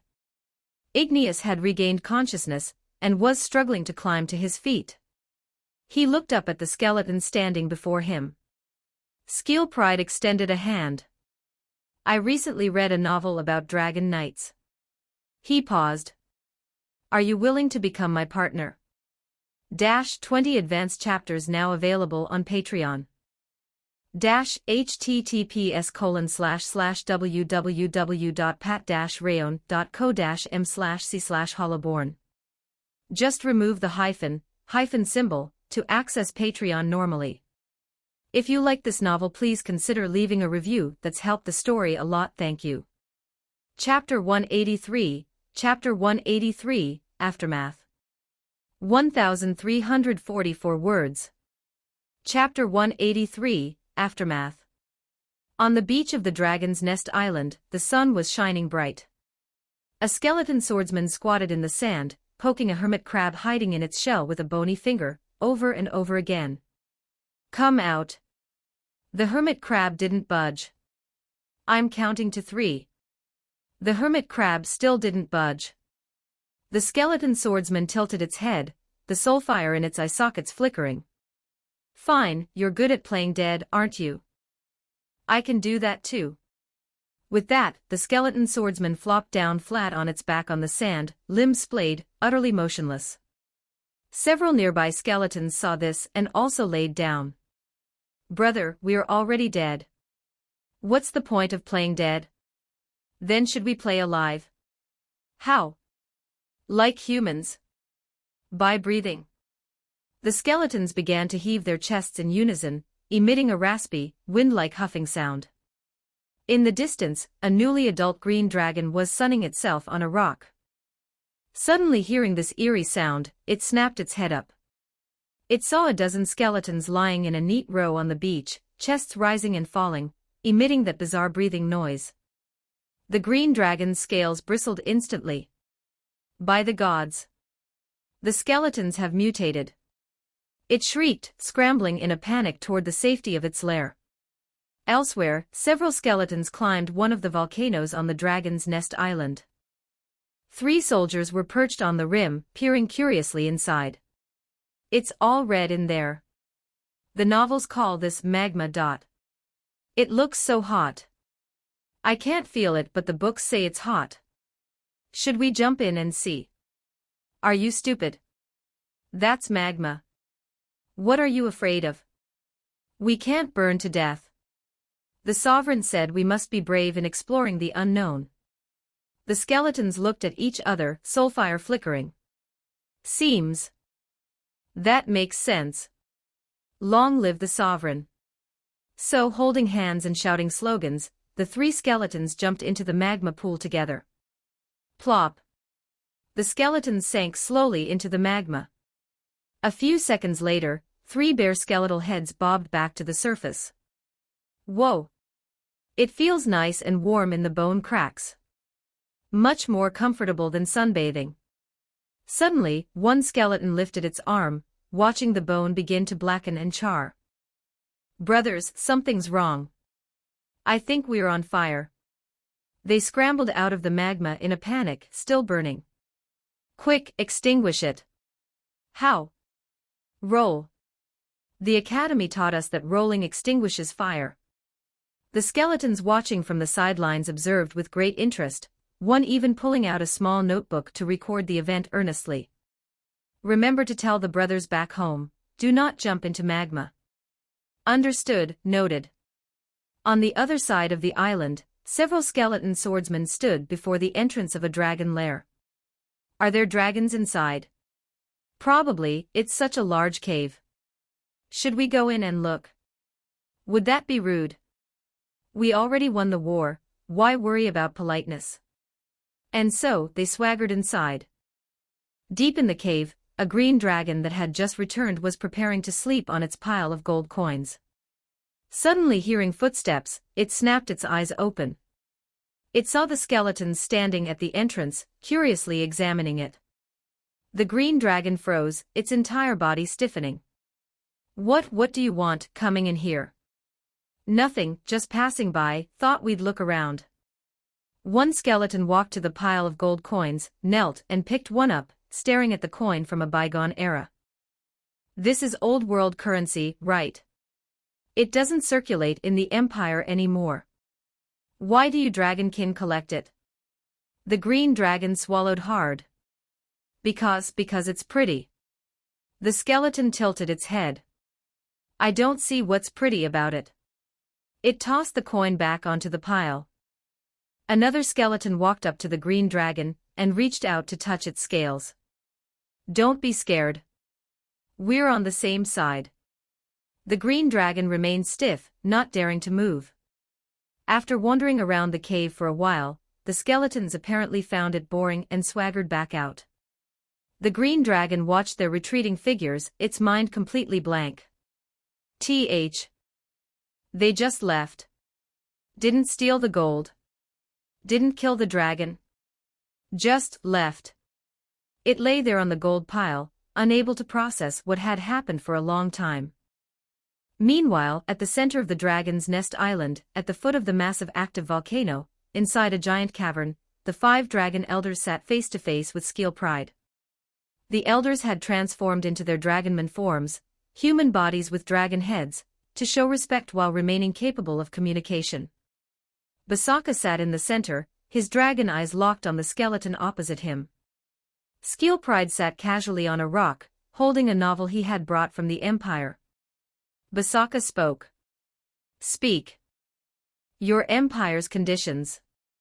Skeel Pride closed the book and looked up. Very simple. The Dragonkin will join the Evernight Empire and become the Empire's transport corps. You will be responsible for moving goods and personnel across the continent. In exchange, the Empire grants you official residency, and you shall enjoy all the benefits provided to Imperial citizens. The cavern fell silent for several seconds. Delos spoke first. Only transport. Skeel Pride nodded. Only transport. Vinodo pressed further. We aren't required to participate in war. Skillpride thought for a moment. Unless you volunteer. The Empire does not force any legal resident to go to war. The five elders exchanged glances. These terms were far better than they had imagined. 5,000 years ago, the Continental Coalition had agreed to let the Dragonkin leave only because they feared a desperate, suicidal final stand. Back then, though the Dragonkin were near extinction, they still possessed the power to fight to the death. Had they been pushed to the edge, the Coalition would have paid a heavy price. Thus they compromised, letting the Dragonkin retire to a lonely island. But what would have happened if the Coalition hadn't feared that final retaliation? The answer was obvious: flayed, deboned, and turned into slaves. Dragon scales as armor, dragon bones as weapons, dragon blood as medicine. The entire race would have been squeezed dry as a resource. But now the Evernight Empire did not fear retaliation. Skillpride had made that clear. The troops that arrived today were only a tenth of just one of the Empire's 7 armies, and even that was enough to wipe out the entire dragon's nest. If the Empire truly wanted to exterminate them, they wouldn't need to negotiate. They would just do it. But the Empire hadn't. Instead, they were willing to give the Dragonkin a choice. A choice to join the Empire and become its citizens. Basaka took a deep breath. Our race has always understood the law of the jungle. The weak submit to the strong, that is the natural order. 5,000 years ago, those inferior races defeated us only by virtue of numbers and time. But this time is different. Basaka stood up, his dragon head bowing slightly. The Dragonkin are willing to join the Evernight Empire. The other 4 elders stood and bowed in unison. Watching this, Skillpride's soulfire flickered. Excellent. Then welcome to the Evernight Empire. From today on, the Dragonkin are part of the Empire. Skillpride rose and walked toward the cavern entrance. At the doorway, he paused and looked back. Oh, I forgot to tell you. The Empire's transport business pays very high wages. Especially long-haul transport. A single day's work is enough to let you lie flat for a month. With that, Skillpride left the cavern without looking back. The 5 elders stood there, stunned. Wages? Lying flat? They looked at each other, bewildered. A moment later, Ignatz suddenly spoke. Perhaps joining the Evernight Empire is not such a bad thing. Delos remained silent for a few seconds. Probably, yeah. 20 advanced chapters now available on Patreon. https://www.pat-rayon.co-m/c/hollowborn. Just remove the hyphen symbol to access Patreon normally. If you like this novel, please consider leaving a review. That's helped the story a lot. Thank you. Chapter 184, A Promise Under the Moon. 1,382 words. Chapter 184, A Promise Under the Moon. The night on the Dragon's Nest Island was quiet. The waves lapped against the reefs, creating a rhythmic sound. Igneous lay on the beach, his head resting on his front claws, gazing up at the massive full moon in the sky. The moonlight spilled over his crimson scales, reflecting a dim, lusterless glow. He thought of many things. From the time he was a hatchling, he had always been the most dazzling of his kind. Gifted, peerlessly strong, heralded by all as the undefeated genius. The juvenile dragons adored him, the adults feared him, and the elders valued him.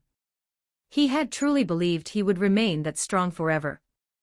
Until he met that skeleton. Twice they clashed, twice he was crushed.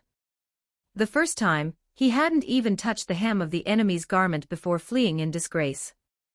The second time, he had fought with everything he had, exhausted every tactic, only to be cleaved in two by a single stroke of a sword. Igneous sighed, his tail sweeping unconsciously through the sand. Truth be told, he didn't resist the idea of becoming Skillpride's mount. From any angle, Skill Pride was a warrior worthy of his respect. He possessed overwhelming strength, seasoned combat experience, and he had saved his life. By the traditions of the Dragonkin, the weak obeying the strong was only natural. But it just felt wrong. Infuriatingly wrong. "Are you unwilling?" A voice suddenly sounded beside him. Igneous snapped his head up to see Skill Pride sitting on a nearby reef. The skeleton held that same novel, its soulfire flickering in the night air.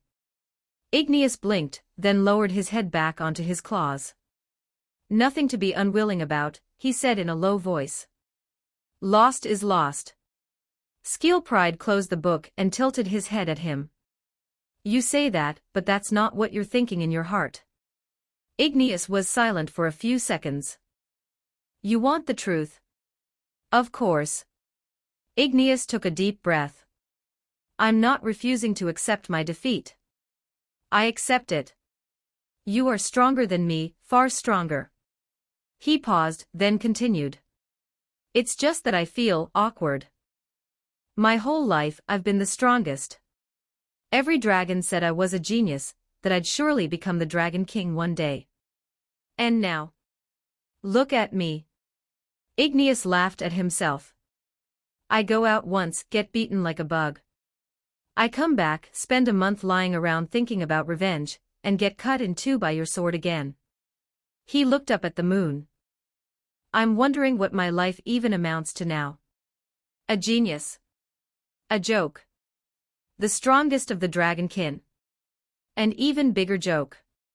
Skill Pride listened, silent for a while. Then he stood, walked over to Igneous and squatted. He reached out with a bony hand, mimicking how Zhang Yuan usually patted his own head, and gently patted Igneous's neck. Igneous went stiff. "What are you doing?" "Consoling you," Skill Pride replied calmly. "That lord of mine used to console me like this." Igneous was dumbfounded. This skeleton was consoling him. "Do you know why I wanted you as my mount?" Skill Pride spoke suddenly. Igneous shook his head. Skill Pride withdrew his hand and sat back on the reef. "Before, my lord said he would divide the bone dragons among the 7 generals. I was quite excited. After all, those bone dragons are tier 5 combatants. Even if I didn't need them, having a mount would look quite majestic." Skill Pride paused. "But when I went to pick one, I found those guys were just too docile. Like pets. If you tell them to go east, they won't go west. If you tell them to lie down, they lie down instantly." Igneous listened, beginning to understand. "I don't like that feeling," Skill Pride's soulfire flickered. "A mount should be a partner, not a tool." He turned to look at Igneous. "And you satisfy me. You have enough strength, you have presence. Most importantly, you have your own thoughts." Igneous was stunned. "So, that last sword stroke, it was intentional?" Skill Pride didn't answer, only flickering his soulfire. Igneous remained silent for a long time. At last, he chuckled. "You skeleton, you're quite the schemer." The 2 figures sat on the beach, one dragon, one skeleton, watching the moon. After a while, Igneous spoke up. "I can agree to be your mount. But I have one condition." Skill Pride looked at him. "Speak. Don't treat me like a tool from now on." Igneous lifted his head, the light in his dragon pupils brightening once more. "I am your partner, not your slave. If one day you feel I'm in your way or not strong enough, just tell me. I'll leave on my own." Skill Pride's soulfire danced violently. "Agreed." He extended a bony hand. Igneous lifted a front claw, and gently tapped Skill Pride's hand. Igneous stood up and shook his wings. "But don't say I didn't warn you. If I think your orders are wrong, I will refuse." Skill Pride nodded. "As you wish." Igneous looked at the skeleton, suddenly feeling that being his mount might not be such a bad thing. Skill Pride turned and walked toward the camp. Igneous watched his back, thinking involuntarily that this skeleton really was strange. But precisely for that reason, he was willing to follow him. Igneous took a deep breath and lay back down on the sand. The moonlight bathed him, gentle and serene. He closed his eyes, the images of the battle replaying in his mind. Every action, every sword strike, every dodge. He had memorized them all. One day he would surpass this skeleton. And then, he would fight him fairly once more. Not as an enemy, but as a partner. The next morning, all the dragonkin gathered on the beach. The 5 elders stood in the front, with tens of thousands of dragons behind them. Skillpride stood opposite them, the Punishment Legion aligned in formation behind him. Basaka stepped forward. From today, the dragonkin officially joined the Evernight Empire. We will abide by imperial law and fulfill our duties as citizens. Skillpride nodded. Welcome. He turned to the Punishment Legion behind him. From this moment on, the dragonkin are part of the Empire. No one shall discriminate against or harm them. Offenders will be dealt with by martial law. The Punishment Legion responded in unison. Understood. Basaka watched this, his heart a storm of complex emotions. 5,000 years. The dragonkin were finally setting foot on the continent again. Even if it was like this. At least they were still alive. Oh right, Skillpride suddenly remembered something. How many of your dragonkin are willing to join the newly established Imperial Air Corps? Basaka turned to the crowd of dragons. All adult dragons may participate. Skillpride nodded. Good. Once we return, Greed will send specialists to provide you with on-the-job training. You'll know what to do then. Basaka acknowledged. Suddenly, a voice called out from the crowd. Elder. I want to go too. All the dragons turned. A juvenile dragon squeezed through the crowd, jumping excitedly before Basaka. I want to go to the continent too. I want to see the cities the skeletons talk about. I want to eat those delicious things. Basaka looked at the hatchling. You've only just reached adulthood. Better stay on the island for now. No. The hatchling shook its head. I already know how to fly. I can work too. The dragons around them laughed at the sight. Skillpride took a look at the youngster. Let him come along. As long as he stays in dragonman form, he can move freely in any city of the Empire.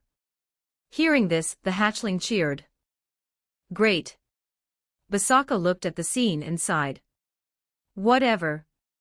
Perhaps this is what the dragonkin should be. Not hiding on a lonely island to gasp out their final breaths, but living with their heads held high in this world. Skillpride turned to look at the distant horizon. In that direction lay the continent. Prepare to depart. Returning to the Empire. 20 advanced chapters now available on Patreon. https://www.pat-rayon.co-m/c/hollaborn. Just remove the hyphen symbol to access Patreon normally. If you like this novel, please consider leaving a review. That's helped the story a lot. Thank you. Chapter 185. Chapter 185. A Happy Accident. 1281 words. Chapter 185. A Happy Accident. Evernight Territory, Valley Base. Kaido sat upon his throne, cradling Bochi in his arms, rhythmically stroking the soft, blue slime. Bochi was so comfortable its entire body trembled slightly, emitting a satisfied, purring sound. Below, Skillpride and Igneous, now in his dragonman form, knelt on one knee. Skillpride's soulfire pulsed calmly as he reported the detailed situation of the trip to the dragon's nest. Igneous, however, felt a touch of nervousness. He stole a glance upward, his gaze sliding past Skillpride's shoulder to land on the skeleton seated upon the throne. Is this the sovereign of the Evernight Empire? He wondered. He looks rather ordinary. No, that can't be right. There's no way someone who could make a monster like Skillpride submit willingly is ordinary. Igneous took another peek.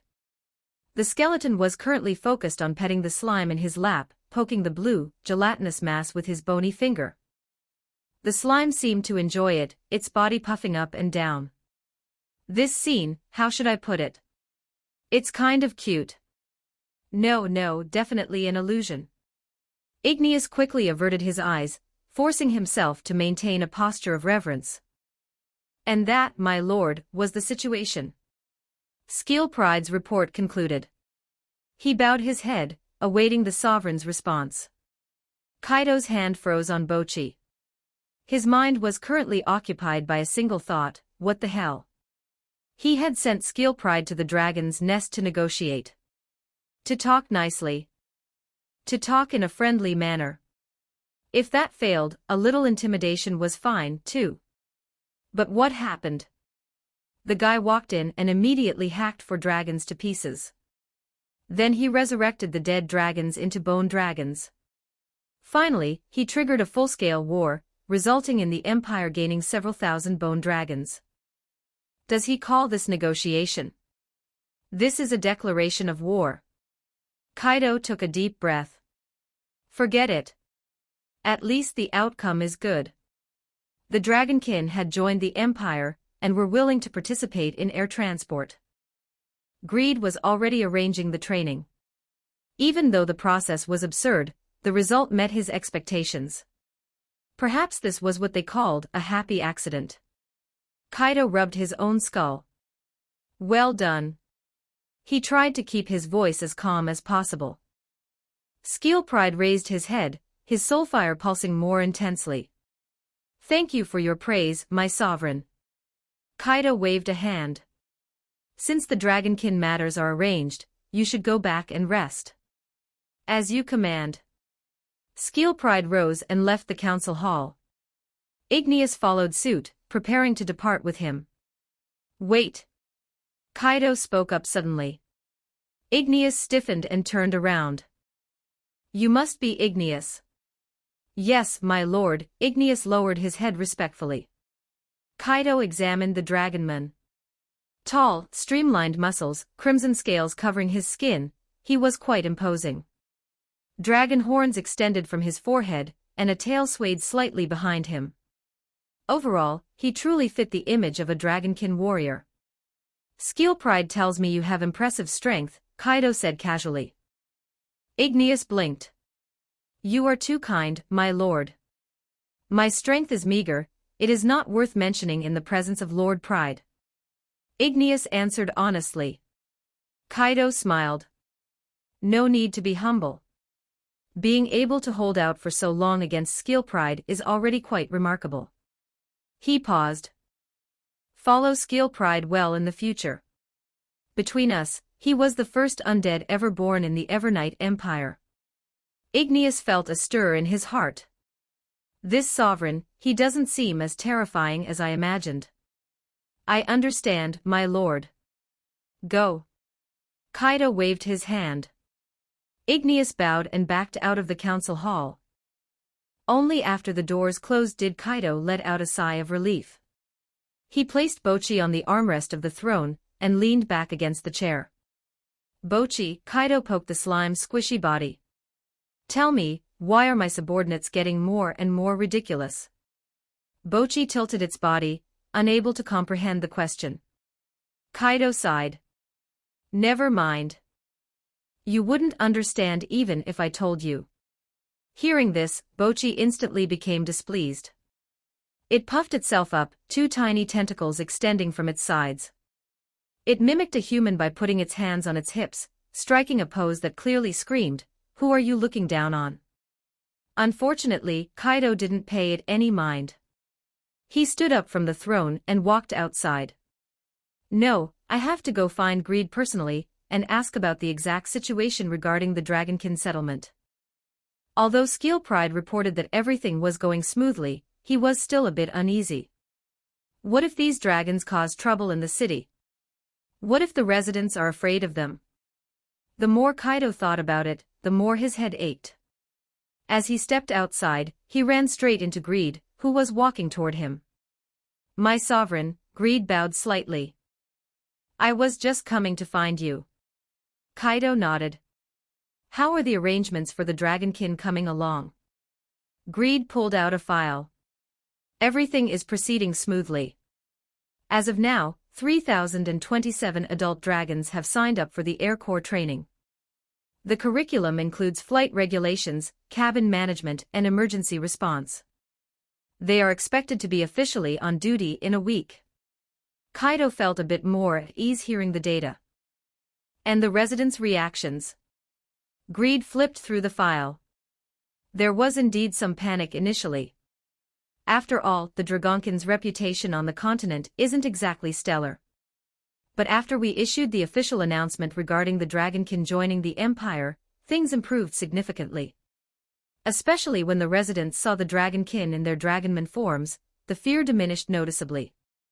Some residents even thought the Dragonmen were cool, and took the initiative to strike up conversations. Kaido raised an eyebrow. "Is that so?" Greed nodded. "Indeed, especially among the female Beastkin residents.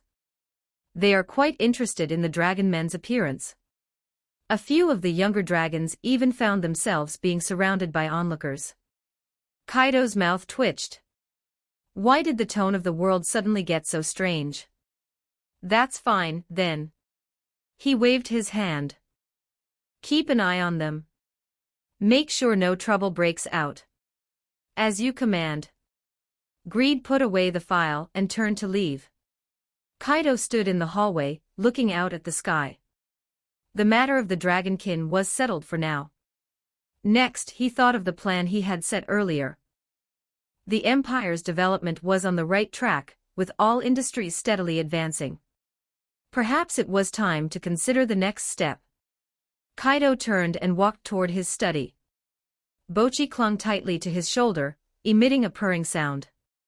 Meanwhile, in a tavern in Iron Fortress territory, several adventurers sat huddled around a table, debating heatedly. "Have you heard? The Dragonkin have joined our Evernight Empire." A burly warrior slammed his hand on the table. "I saw it with my own eyes. Those dragons turned into dragon men, and were walking down the street."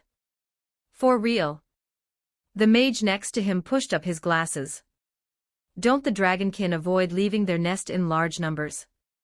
It's the absolute truth." The warrior gestured excitedly. "I even chatted with a red dragon. He said they're going to be in charge of the Empire's air transport. Soon, riding a dragon will be cheaper than riding a bone dragon." The others at the table stared at each other. "That's too ridiculous, right? Just how does the Evernight Empire pull this off? They even managed to tame the Dragonkin." 20 advanced chapters now available on Patreon. https://www.pat-rayon.co-m/c/hollowborn. Just remove the hyphen symbol to access Patreon normally.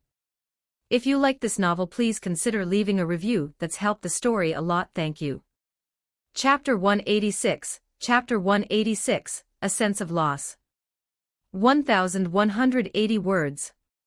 Chapter 186, A Sense of Loss. The next day, Kaido draped a wide, black cloak over his shoulders and walked the streets of Iron Fortress territory with Bochi. In the bustling crowd, the outfit looked somewhat strange. Passers-by cast curious glances, but their attention was quickly stolen by other novelties. A patrol of the Punishment Legion marched from across the street. The leading skeleton soldier spotted the suspicious figure instantly. According to the Empire's security regulations, individuals intentionally concealing their faces and acting suspiciously were meant to be intercepted and questioned. But just as they prepared to move, a presence that resonated deep within their souls radiated from the cloaked figure. The Punishment Legion's footsteps halted. Instead of approaching, they stopped in perfect unison, brought their weapons to their chest plates, and performed a standard military salute. Kaido nodded slightly in return. The soldiers turned and continued their patrol as if nothing had happened. Kaido paid no mind to this, His attention was entirely on the sights lining the street.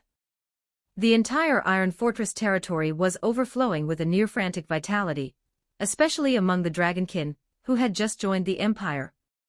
These massive creatures clearly hadn't adapted to the rhythm of the Empire's industrious populace. After exchanging the treasures they brought from the dragon's nest for imperial currency at the Sunflower Merchant Guild, they immediately threw themselves into a spending frenzy. Street-side luxury shops, high-end restaurants, and entertainment venues were practically bursting at the seams. They had Northwest interest in real estate or practical tools. Their eyes were fixed only on things that were shiny, delicious, or fun. Kaido even saw a brawny man in dragonman form at the entrance of the succubus's dream, shoving a massive bag of gold coins into the hands of a succubus attendant. "You hear me? Tomorrow. I'm coming back tomorrow. That Return of the Dragon King dream theme I customized, make sure it's scheduled. Rush order." The succubus was slightly dazed by the sheer volume of gold, but her professionalism kicked in, and a sweet smile bloomed on her face. Nearby residents watched the spectacle, emitting sounds of envy and jealousy. "That's some extravagant spending," Kaido murmured, his soulfire flickering. He had already begun calculating this month's tax revenue. The higher the income, the higher the tax. These dragonkin, by themselves, had pulled the average consumption level of the entire empire up several notches. They were perfect, high-volume taxpayers. "Gucci?" Bocchi shifted on his shoulder, its tiny tentacles brushing against his cloak. Kaido looked down to see Bocchi staring longingly at a nearby dessert shop. The sweet, heavy scent wafting from the shop, a mix of cream and fruit, had the little slime trembling with desire. Having seen the dragonkin gorging themselves along the walk, its appetite had clearly been piqued. "Want to eat?" Kaido asked. "Gucci. Gucci." Bocchi nodded its small, gelatinous head vigorously. "Fine." Kaido entered the shop, titled Sweet Home. It wasn't crowded, the decor was cozy, and the air was thick with sweetness. He found a corner table by the window. The server was a young cat-ear girl. "Guest, what can I get you?" Seeing Kaido's attire, she spared an extra look of curiosity before politely handing over the menu. Kaido didn't look at the menu, instead pushing it toward his left shoulder. Bocchi cheered in excitement, sliding off his shoulder onto the table.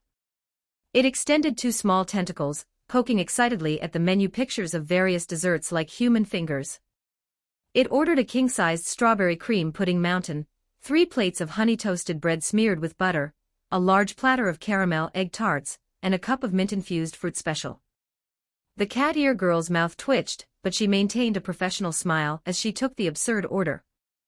Soon, the desserts arrived, piled up like a small mountain. Bocchi let out a happy Gucci, diving its entire body into the pile of toasted bread, which was larger than the slime itself, and began to devour it. It was incredibly happy, its blue body puffing in and out, covered in cream and breadcrumbs, emitting satisfied purrs. Kaido watched it quietly. Seeing Bocchi enjoy the food triggered a long-lost sense of nostalgia. Once upon a time, he had been just like that, able to savor the taste of food, feeling the joy of sweetness blooming on his tongue. He subconsciously picked up a small spoon from the table, scooped up a morsel of the egg tart core, and brought it toward his mouth. However, he forgot. He was a skeleton now. The egg tart passed right through his hollow jawbone, and landed on the floor with a soft plop, covered in dust. Kaido's movement froze, his bony hand still held midair.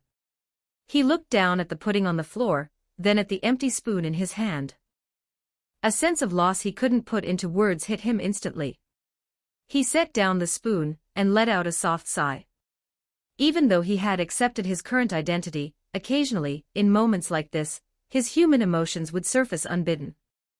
Just then, he noticed Bocchi, which had been rolling in the food, had stopped. It crawled out of the plate, cream still clinging to its body, and cautiously used its body to balance the plate of pudding it had meant to save for last. It tried its best to lift the plate high, pushing the pudding toward Kaido. It even managed to contort its gelatinous face into a clumsy, smiling expression. Kaido was stunned. He looked at Bochi, at the pudding it was holding aloft. Eat it, I have no interest in these things. Kaido reached out with a bony finger, gently poking Bochi's head. But Bochi didn't move.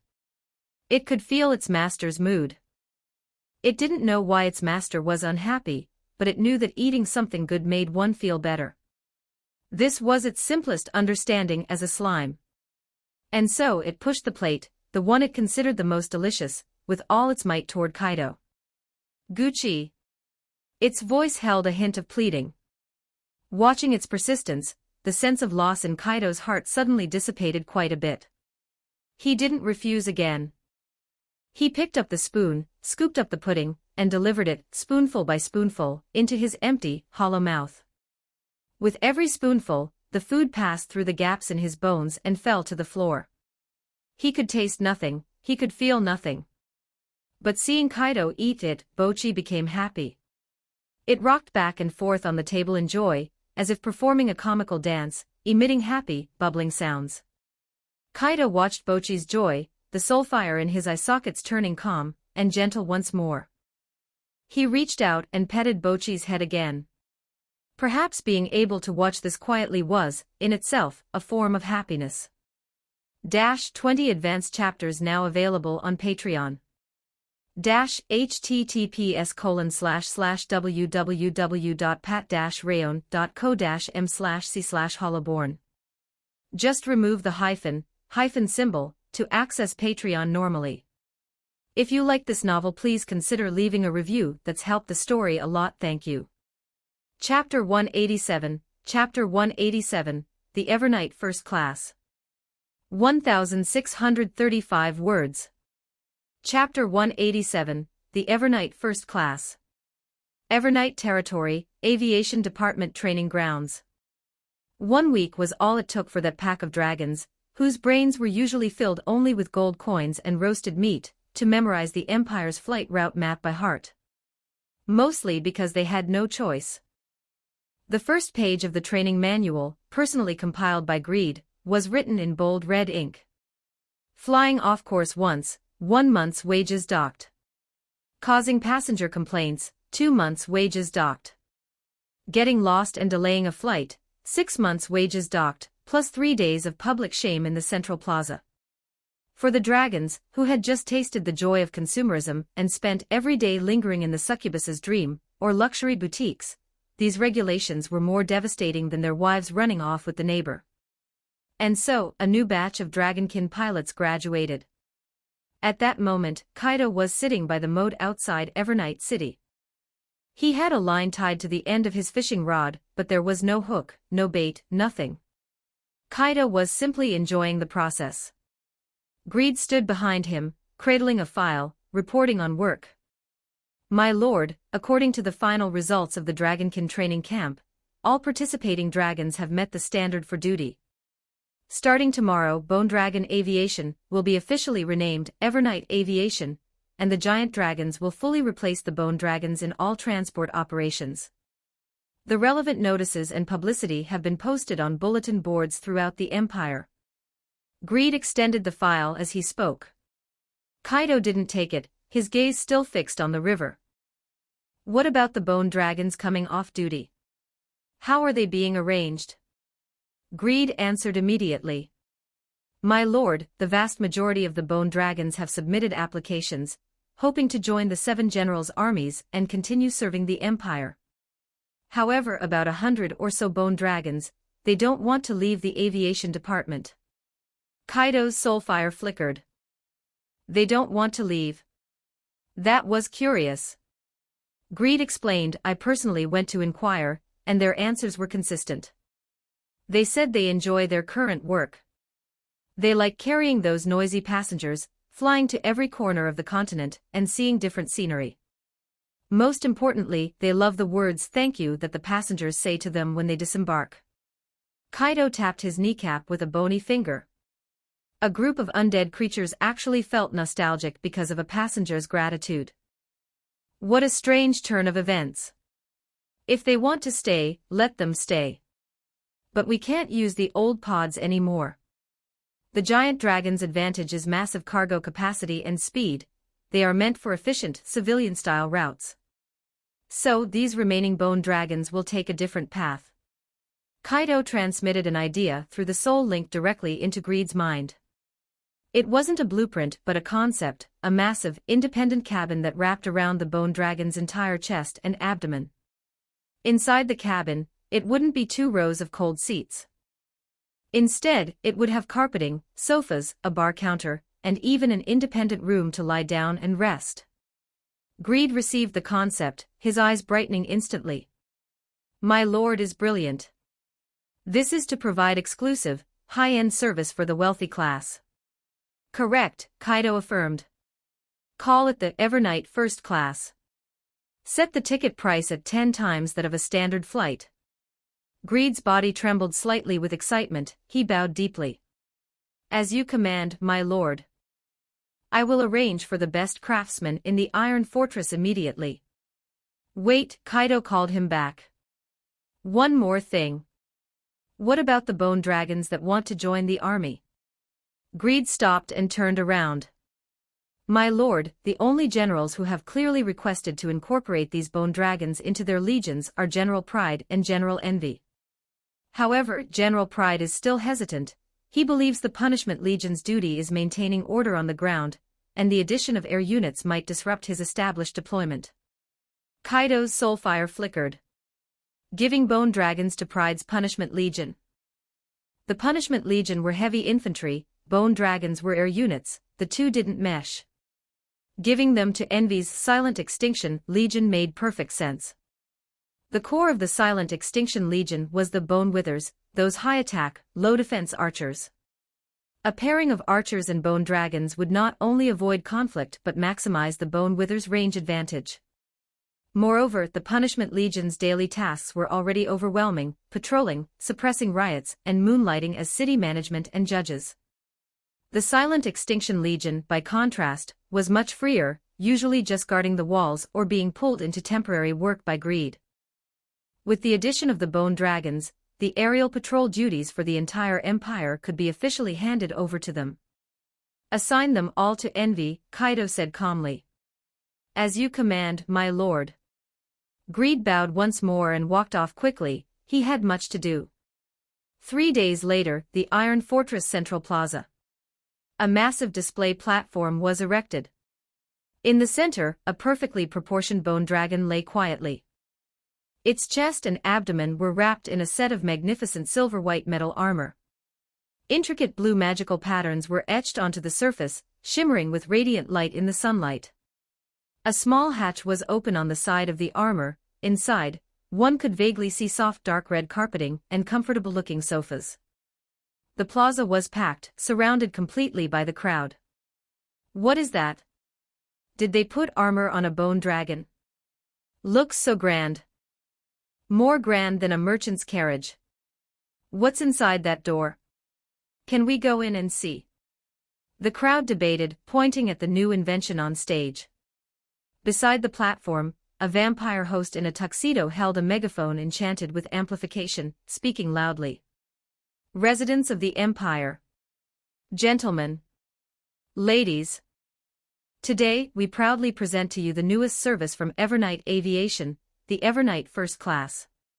Compared to the standard flights handled by our giant dragons, First Class offers a more comfortable ride, more private space, and more thoughtful service. Now, let us invite the first lucky passengers to personally demonstrate the interior of First Class. No sooner had he spoken than several merchants, dressed in finery that clearly marked them as wealthy, smoothed their collars amidst the envious gazes of the crowd. With heads held high, they walked onto the platform and squeezed through the small door. A moment later, a series of exaggerated exclamations burst from the cabin. My gods! This is too comfortable. This sofa, is this beast fur? It's softer than the bed at home. There's even a liquor bar here. Look at these spirits. These are aged reserves brewed from elven fruit. There's even an independent rest room with a bed. I can sleep in the sky. The host waited for the exclamations to die down before speaking at the perfect moment. Residents, the ticket price for Evernight First Class is 10 times that of a standard flight. But believe me, it is worth every penny. Now, reservations for Evernight First Class are officially open. We only have 121 seats available for the first run, quantities are limited, first come, first served. The crowd was silent for a second. The next, it erupted. Give me one. To Freeport. I have to attend next week's Seven Seas auction, I must sit in this. A dwarf merchant with a beer belly brandished his money bag, screaming at the top of his lungs. I want to go to the elf forest. Quick. Book me one. I'm going to see my elven fiancé. A young human noble pushed aside the people in front of him. What's 10 times? Charter me the whole flight. It's my daughter's birthday next week. I want to throw her a party in the sky. Fly 3 laps around Iron Fortress. The skeletal staff in charge of registration were instantly swamped by the fanatical crowd, their pens nearly snapping in half. Meanwhile, at the Silent Extinction Legion's base, on a sprawling training ground that seemed to have no end, Envy stood on a high platform. Before him sat the dense Bone Dragon Legion. 2,000 of them. Every single one had steady, powerful soulfire. They were authentic Tier 5 undead combatants. From today on, you are the Silent Extinction Legion's new unit, the Calamity Knights. Envy's voice resonated through soulfire directly into the consciousness of every bone dragon. Your mission is to coordinate with the Bone Withers and conduct devastating aerial strikes against the Empire's enemies. Simultaneously, you will be responsible for aerial patrols and vigilance across the Empire. Behind him stood 2,000 of the most elite Bone Withers, chosen from the ranks of the Silent Extinction Legion. Envy issued the command, now begin pairing. Knights, choose your mounts, mounts, choose your knights. The Bone Withers stepped forward, walking toward the massive bone dragons. A tall, sturdy Bone Wither walked up to a particularly massive bone dragon. It extended a bony hand, placing it gently on the dragon's thick leg bone. The 2 sets of soulfire touched through the soul link. The next second, the bone dragon let out a low roar and lowered its massive head. It nudged its nose against the Bone Wither's chest plate, signaling its acceptance of the night. The Bone Wither vaulted up, landing steadily on the dragon's broad back. One by one, the Calamity Knights completed their pairing. Envy watched this aerial legion, which had taken shape in such a short time, his soulfire flickering with satisfaction. He raised a hand. Now, all Calamity Knights take flight. 20 advanced chapters now available on Patreon. https://www.pat-rayon.co-m/c/hollowborn. Just remove the hyphen symbol to access Patreon normally. If you like this novel, please consider leaving a review. That's helped the story a lot, thank you. Chapter 188, Judgment. 1,468 words. Chapter 188, Judgment. The Evernight Empire, Iron Fortress Territory, Judiciary Court. This was a brand new department under the Punishment Legion, specifically designed to handle the Empire's ever-increasing civil disputes. With the opening of Evernight Aviation, the Empire's subjects no longer had to remain confined to their own little corners, and population mobility had reached an unprecedented peak. Where there were people, there was trouble. Today, the goblin in Zhang San's household was caught peeking at the succubus in Li Si's house while she bathed. Tomorrow, the dwarf in Wang Wu's house got drunk and beat up the beastkin in Zhao Lu's house. If the Punishment Legion had to handle every one of these trivial matters personally, the personnel under Skill Pride would have long since collapsed from exhaustion. Thus, the Judiciary Court was born. At this moment, the atmosphere in the court hall was tense to the point of snapping. Skeleton Swordsman number 300 sat in the judge's chair. He had originally been a centurion in the Punishment Legion, but because his train of thought was somewhat unique, Skill Pride had kicked him into this position to serve as a judge, under the pretense of using every person to their fullest talent. The hall was packed with citizens of various races who had come to observe. They were the Empire's supervisors and the most loyal of gossiping busybodies. Standing before the judge were the two parties involved. One was a sultry, beautiful dark elf, currently weeping like a willow in the rain. The other was a brawny man in dragonman form, his face a mask of grievance and fury, the veins on his neck bulging. "My lord, you must seek justice for me." The dark elf covered her face, her voice choked with tragic sobs. "Last night, this fellow. He tried to force himself upon me." "Bullshit." The dragonman's saliva practically sprayed onto her face. "You were the one who got drunk, grabbed my leg, and wouldn't let go, insisting I take you home. You even said your bed was big and soft. I, Dragon 3, have roamed the world for so many years, everyone knows my 3 don'ts principle. Don't touch minors. Don't touch pregnant women. Don't touch drunk women. You were a puddle of mush at the time, how could I possibly lay a hand on you?" Hearing this, the dark elf cried even harder, her body going limp as if to collapse to the floor. You liar. I wasn't drunk. I was just a little dizzy. You just saw that I was pretty, and wanted to take advantage of me. I took advantage of you. Open your eyes and look." The dragonman gestured wildly. "I'm 2.5 meters tall in dragonman form. I weigh 300 kilograms. Do you think I need to force myself on a skinny bone bag like you who doesn't even weigh 50 kilos? I could blow you away with a sneeze. You're attacking me personally. This is discrimination. I'm going to report you to the Punishment Legion." Seeing that the two were about to brawl in the solemn courtroom, number 300 could finally take it no longer. Bang! He slammed his hand on the desk, the brand new judicial table cracking under his strike. The entire hall fell silent instantly.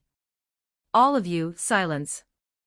Number 300's voice made everyone's ears ring. Within his hollow eye sockets, 2 balls of soulfire pulsed violently as he stared daggers at the 2 people before him. "What do you know about forced acts?" Number 300's voice was filled with disdain and arrogance. "In the entire empire, nobody knows more about forced acts than me." A gasp rippled through the hall. The observing citizens whispered amongst themselves. "Did I hear that right? What did the judge say?" "He said he knows the most about forced acts." Truly a tough guy from the Punishment Legion, even his knowledge base is so unique. The dark elf and the dragonman were also frozen, forgetting to continue their quarrel. "No." 300 ignored their reactions, standing up, his massive skeletal frame casting a heavy shadow. The Evernight Empire Penal Code, Volume 3, Chapter 7, Article 42, it's written clearly. In cases of drunkenness, unconsciousness, or altered consciousness due to mind-altering magic, the female does not possess full autonomous consent capability. Any act of violation occurring under such conditions is deemed a forced act. Number 300 recited the law word for word, stumbling slightly, but every syllable was dripping with absolute confidence. And the only core criterion for determining a forced act is, did it go in? He extended a massive bony finger, poking at the air forcefully. "According to your testimonies, you were just pulling at each other on the street, and no act occurred that could serve as effective judgment. Therefore, legally speaking, this case is impossible to judge." At this point, number 300's soulfire flickered, as if he had hit upon a brilliant idea. "Unless..." He dragged out the tone, his hollow eye socket sweeping over the elf and the dragonman. "You two do it right now on the spot." The entire courtroom plunged into a dead silence. Everyone was left dumbfounded by no. 300's outrageous proposal. Do it right now. On the spot. What kind of tiger-wolf language was this? The dark elf's tear-stained face instantly flushed the color of pig liver. She stood with her mouth agape, unable to utter a sound. The brawny dragonman was equally stunned. He pointed at himself, then at the dark elf, stuttering, my lord, are you serious?" Number 300 nodded matter-of-factly. "Of course. It is the most direct and effective way to gather evidence. As long as you do it, I can immediately determine whether he tried to force you or if you did it voluntarily. If he can't get it up, then it's attempted forced action. If he can, but you aren't enjoying it, then it's forced action. If you both enjoy it, the case is closed and you two can go to the Civil Affairs Bureau to get your marriage certificate. The surrounding crowd finally snapped out of their shock, erupting into a roar of laughter. Ha ha ha ha. The judge is a genius. This method of judgment is unparalleled. Quick. Do it. We're all waiting to see. Yeah. I bet 10 gold the dragon can. The dark elf, hearing the jeers, was consumed with shame and fury. She had never imagined that a simple attempt to extort money would devolve into this situation. She immediately dropped her crying act and spoke indignantly to number 300. My lord. I believe there is more to this matter than meets the eye. I need to go back and recall the details more carefully. I request to withdraw the lawsuit. With that, she turned and bolted. The dragonman snapped out of his stupor. He didn't want any association with this extortionist dark-skinned elf. My lord. I agree to withdraw. Last night was just a misunderstanding. Nothing happened. He turned and ran faster than a rabbit. Watching their retreating backs, no. 300 scratched his skull in confusion. Strange. Wasn't that a perfectly good suggestion? Why did they both run? He felt his judgment was flawless, logically sound and highly efficient at solving problems. And the reason he dared to judge this way was that he had the data. As a centurion of the Punishment Legion, he had the clearance to access patrol logs via Soul Link at any time. Before the trial, he had already watched the footage recorded by the Shadow Guard on duty last night. In the recording, the dark elf was drunkenly clinging to the dragonman's leg, crying and shouting about how she would love him even if she died, while the dragonman looked on with utter disgust, trying to peel her off his leg. The whole process, besides being a bit cringeworthy, had nothing to do with assault. It was a clear-cut case of an attempted shakedown. Number 300 saw through it, which was why he used such extreme methods to scare off the extortionist elf. It was just that his neural pathways were a bit unique, and his delivery was perhaps a bit too direct. As the case concluded, the observing citizens left the judiciary court feeling satisfied, not forgetting to give number 300 a thumbs up on their way out. Number 300 is mighty. We'll come to you if we have any cases in the future. Hearing the praise, number 300 puffed out his chest proudly, feeling that in his position as judge, he had found a new direction for his life. 20 advanced chapters now available on Patreon. https://www.pat-rayon.co-m/c/hollowborn. Just remove the hyphen symbol to access Patreon normally. If you like this novel, please consider leaving a review. That's helped the story a lot. Thank you. Chapter 189, The Wager. 1,312 words. Chapter 189, The Wager. Iron Fortress, District East 3, a street corner at dawn. The sun was sliced into fragmented light spots by towering buildings, spilling onto the road. This was one of the liveliest areas of Iron Fortress, yet there remained several inconspicuous alleys, shrouded in shadow year-round. Skill Avarice stood at the entrance of one such alley. He wore a tattered gray cloak, the hood pulled low, covering his skull almost entirely. On the wooden crate before him sat several unremarkable little vials. The liquids inside were of varying colors, some clear, some murky, others bubbling faintly.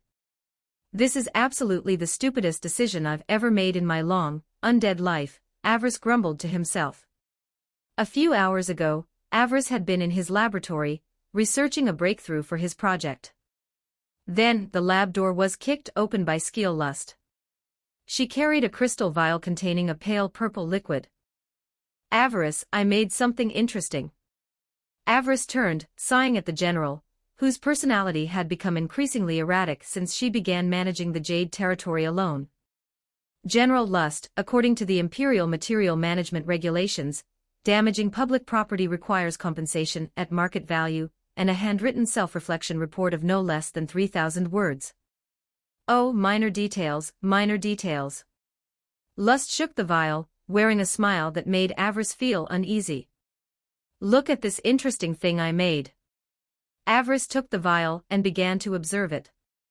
As the deputy commander of the Arcane Legion, his instinct caused him to immediately analyze the composition of the potion. A delayed life inhibitor.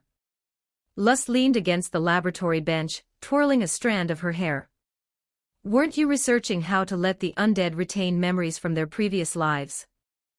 I did some casual research recently, although I failed to achieve that, I ended up with this byproduct.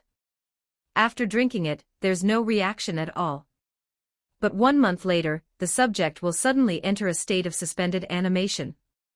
Heartbeat stops, breathing stops, body temperature drops, even soul fluctuations will drop to their lowest. The state lasts about 3 days. After 3 days, they wake up automatically with no lingering side effects. Avarice froze. He looked up, his soulfire pulsing violently. Why would you make something like this? For fun. Lust shrugged, her reason so simple it was impossible to refute. Avarice retorted, think about it. If you feed this to an enemy, they'll suddenly drop dead a month later with no discernible cause. Once they're buried and at peace, you deal the final blow. Isn't that the perfect murder tool? If this stuff falls into the hands of those humans, you'll be waiting for the sovereign's punishment. Lust jumped off the bench and walked over to Avarice. Let's make a bet then. Bet what? You take this potion and sell it on the streets of Iron Fortress. I bet you'll be reported to Skill Pride before you even manage to sell it. As for you, you bet that someone will buy it and take it to commit murder. Avarice's soulfire flickered. He truly believed someone would. What's the wager? The loser must fulfill one request for the winner. Any request? Lust's smile held a hint of cunning. Well? Do you dare to bet? Avarice hesitated for a few seconds. Then, he took the pale purple vial. A bet it is. Thus, the current scene unfolded. Avarice stood in the shadows of the alley like a third-rate black market merchant, waiting for his first customer. He had been standing there for nearly half an hour. Most passers-by cast a cursory glance before quickening their pace. After all, in a place like Iron Fortress, a suspicious figure in a cloak hardly looked like a legitimate businessman. I shouldn't have agreed to this. I'm a lich, why am I competing with a general? If I get caught, whether I win or lose the bet, the sovereign will punish me. Avarice complained internally. He was already thinking about packing up and running, suspecting lust had played him. Just then, a figure appeared at the alley entrance. It was a middle-aged man, gaunt, with a gloomy expression on his face. His eyes darted around constantly, as if checking that no one noticed him.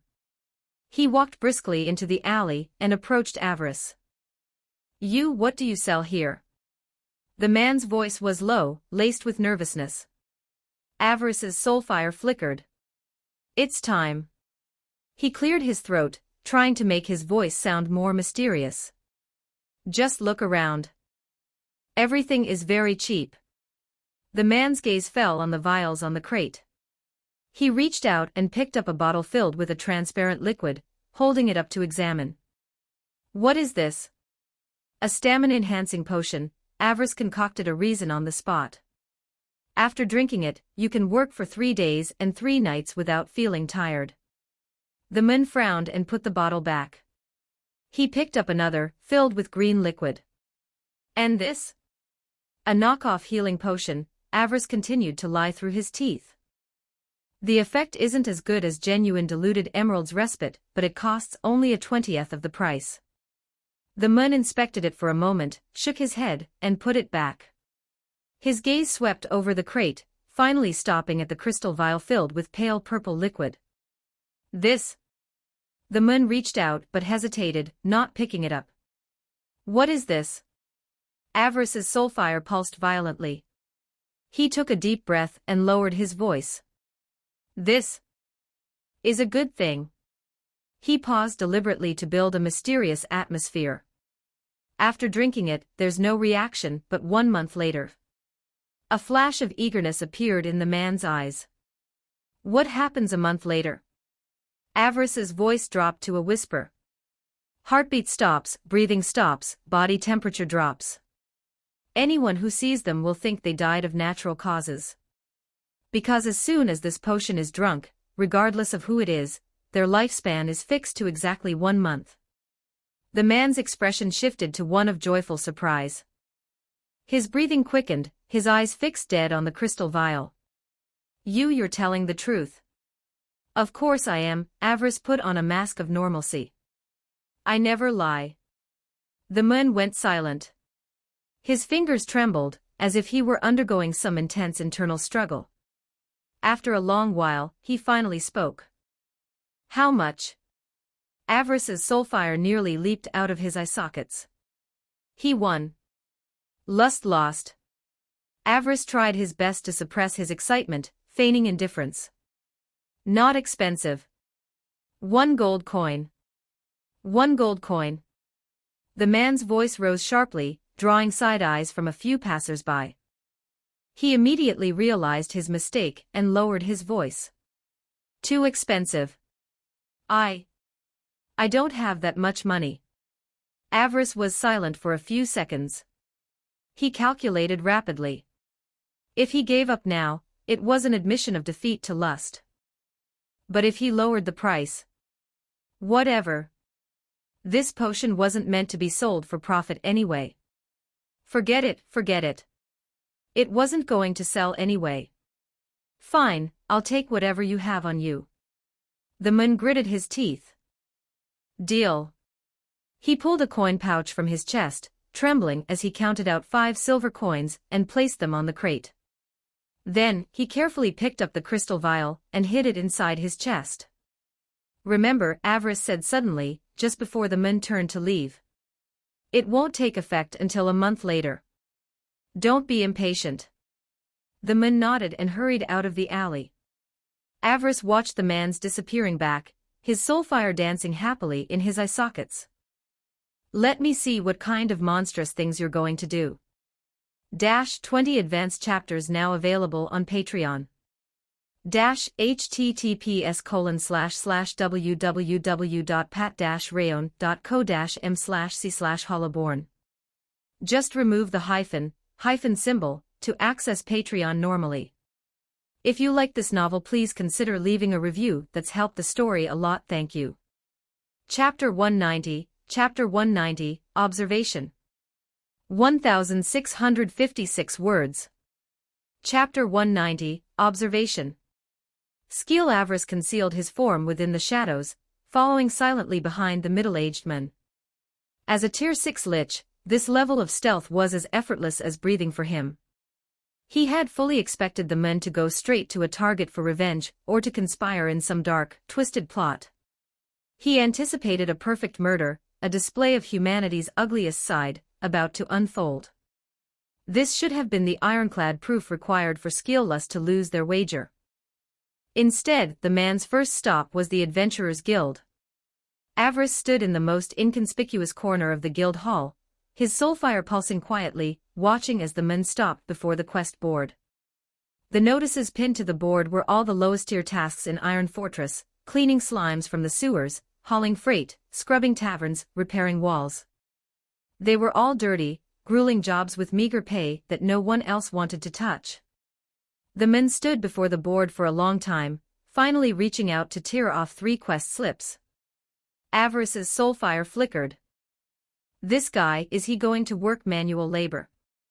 For the rest of the day, Avarice drifted behind the man like an incorporeal ghost, watching him race through the corners of Iron Fortress like tireless undead. First, he went to a tavern to clean. The man knelt on the floor, holding a rag that had long lost its original color, scrubbing the floor stained with ale and vomit inch by inch. The tavern keeper, a fat dwarf standing behind the counter, chewed on roast meat while shouting at the man. That corner. Yes, that one, it's not clean yet. Under the table. Are you blind?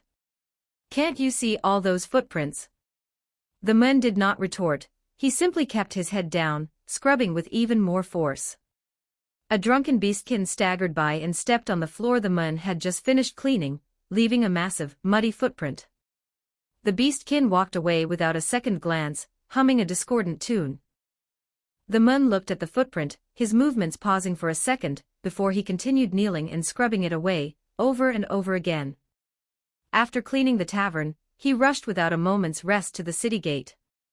A batch of new goods was being unloaded, and they needed a large number of temporary porters. The man hoisted a sack heavier than his own body, running back and forth between the city gate and a distant warehouse. Sweat soon soaked his thin clothes, sticking them to his gaunt back. His steps began to falter, and he nearly fell several times. Yet, he only gritted his teeth, repeating the process in silence, trip after trip. In the afternoon, he went to the farmland outside the city walls to help a beastkin family harvest their mature crops. The afternoon sun baked the earth, there wasn't even a breeze in the air, leaving one dizzy and light-headed. The sharp wheat stalks soon cut several tiny, bloody lacerations into the man's hands, but he felt nothing, continuing to swing the sickle mechanically, never stopping. Avarice floated in mid-air, watching quietly. He began to feel a sense of confusion. When this man bought that vial, there was clearly a sense of resolve in his eyes. But now? What was he doing? Working himself to death to earn money. As the sky darkened, the man finally finished his day's work. He pulled a small cloth bag from his chest, containing his day's wages, 500 copper coins, which equated to 5 silver coins. It was a small, heavy bag. The man squeezed the cloth bag, a look of exhaustion yet deep satisfaction on his face. Then, he didn't head home, instead, he turned toward the Evernight Cathedral. The cathedral doors were wide open, and the low sound of prayer drifted out. The man walked in, knelt before the statue, clasped his hands together, and closed his eyes.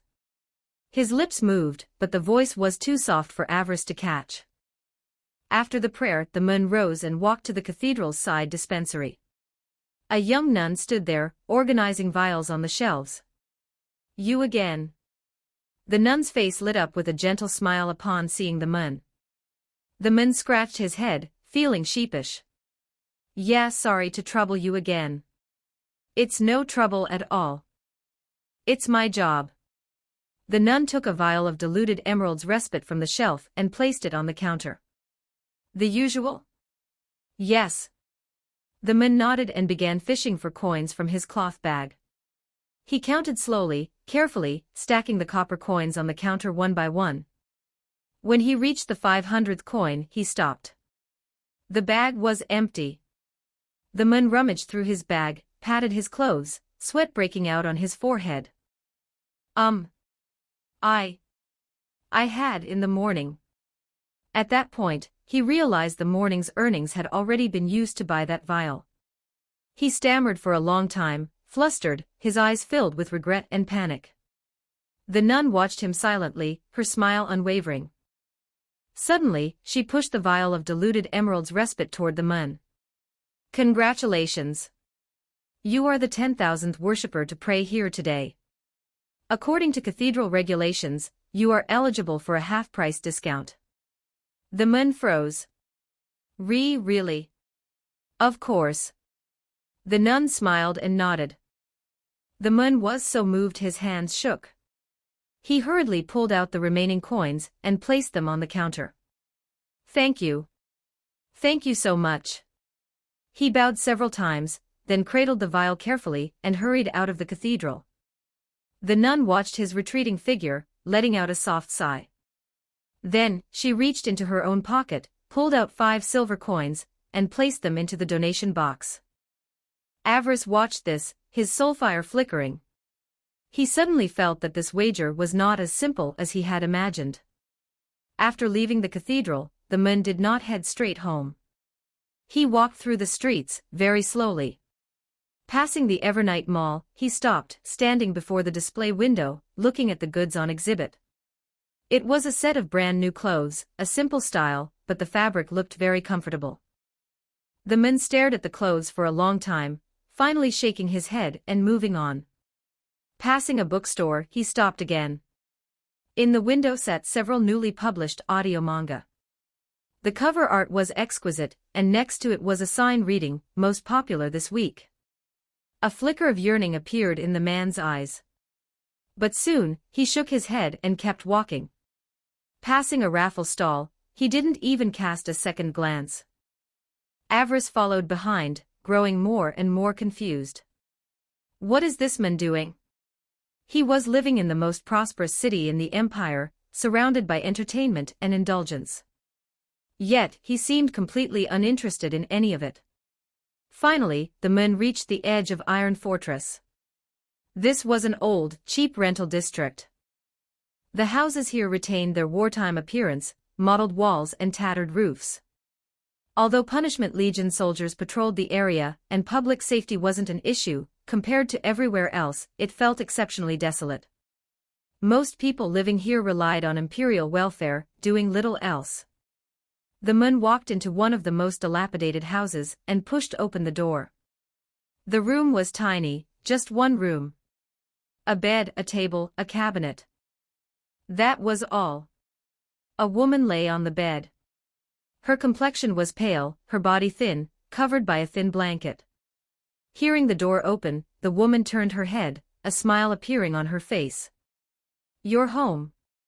The man hurried to the bedside and handed her the vial of diluted emerald's respite. "I'm home." The woman took the potion, unscrewed the cap, and took a small sip. The potion's effects manifested quickly, her face regained a touch of color. "Today, are you tired?" the woman asked softly. The man shook his head, a smile on his face. Not tired at all. I went to a lot of places today and took on several tasks. There were so many people grabbing quests at the Adventurers Guild, but I managed to snag 3. The tavern owner was very nice. After I finished cleaning, he treated me to a pint of ale. The foreman at the city gate was also quite good, he paid 10 copper more than the others. And the beastkin brother at the farmlands said I was quick-handed, and will look for me next time. The man spoke with animation, as if the day had been effortless and pleasant. The woman listened quietly, the smile on her face growing gentler. "That's good." "Oh right, I went to the cathedral today, too," the man continued.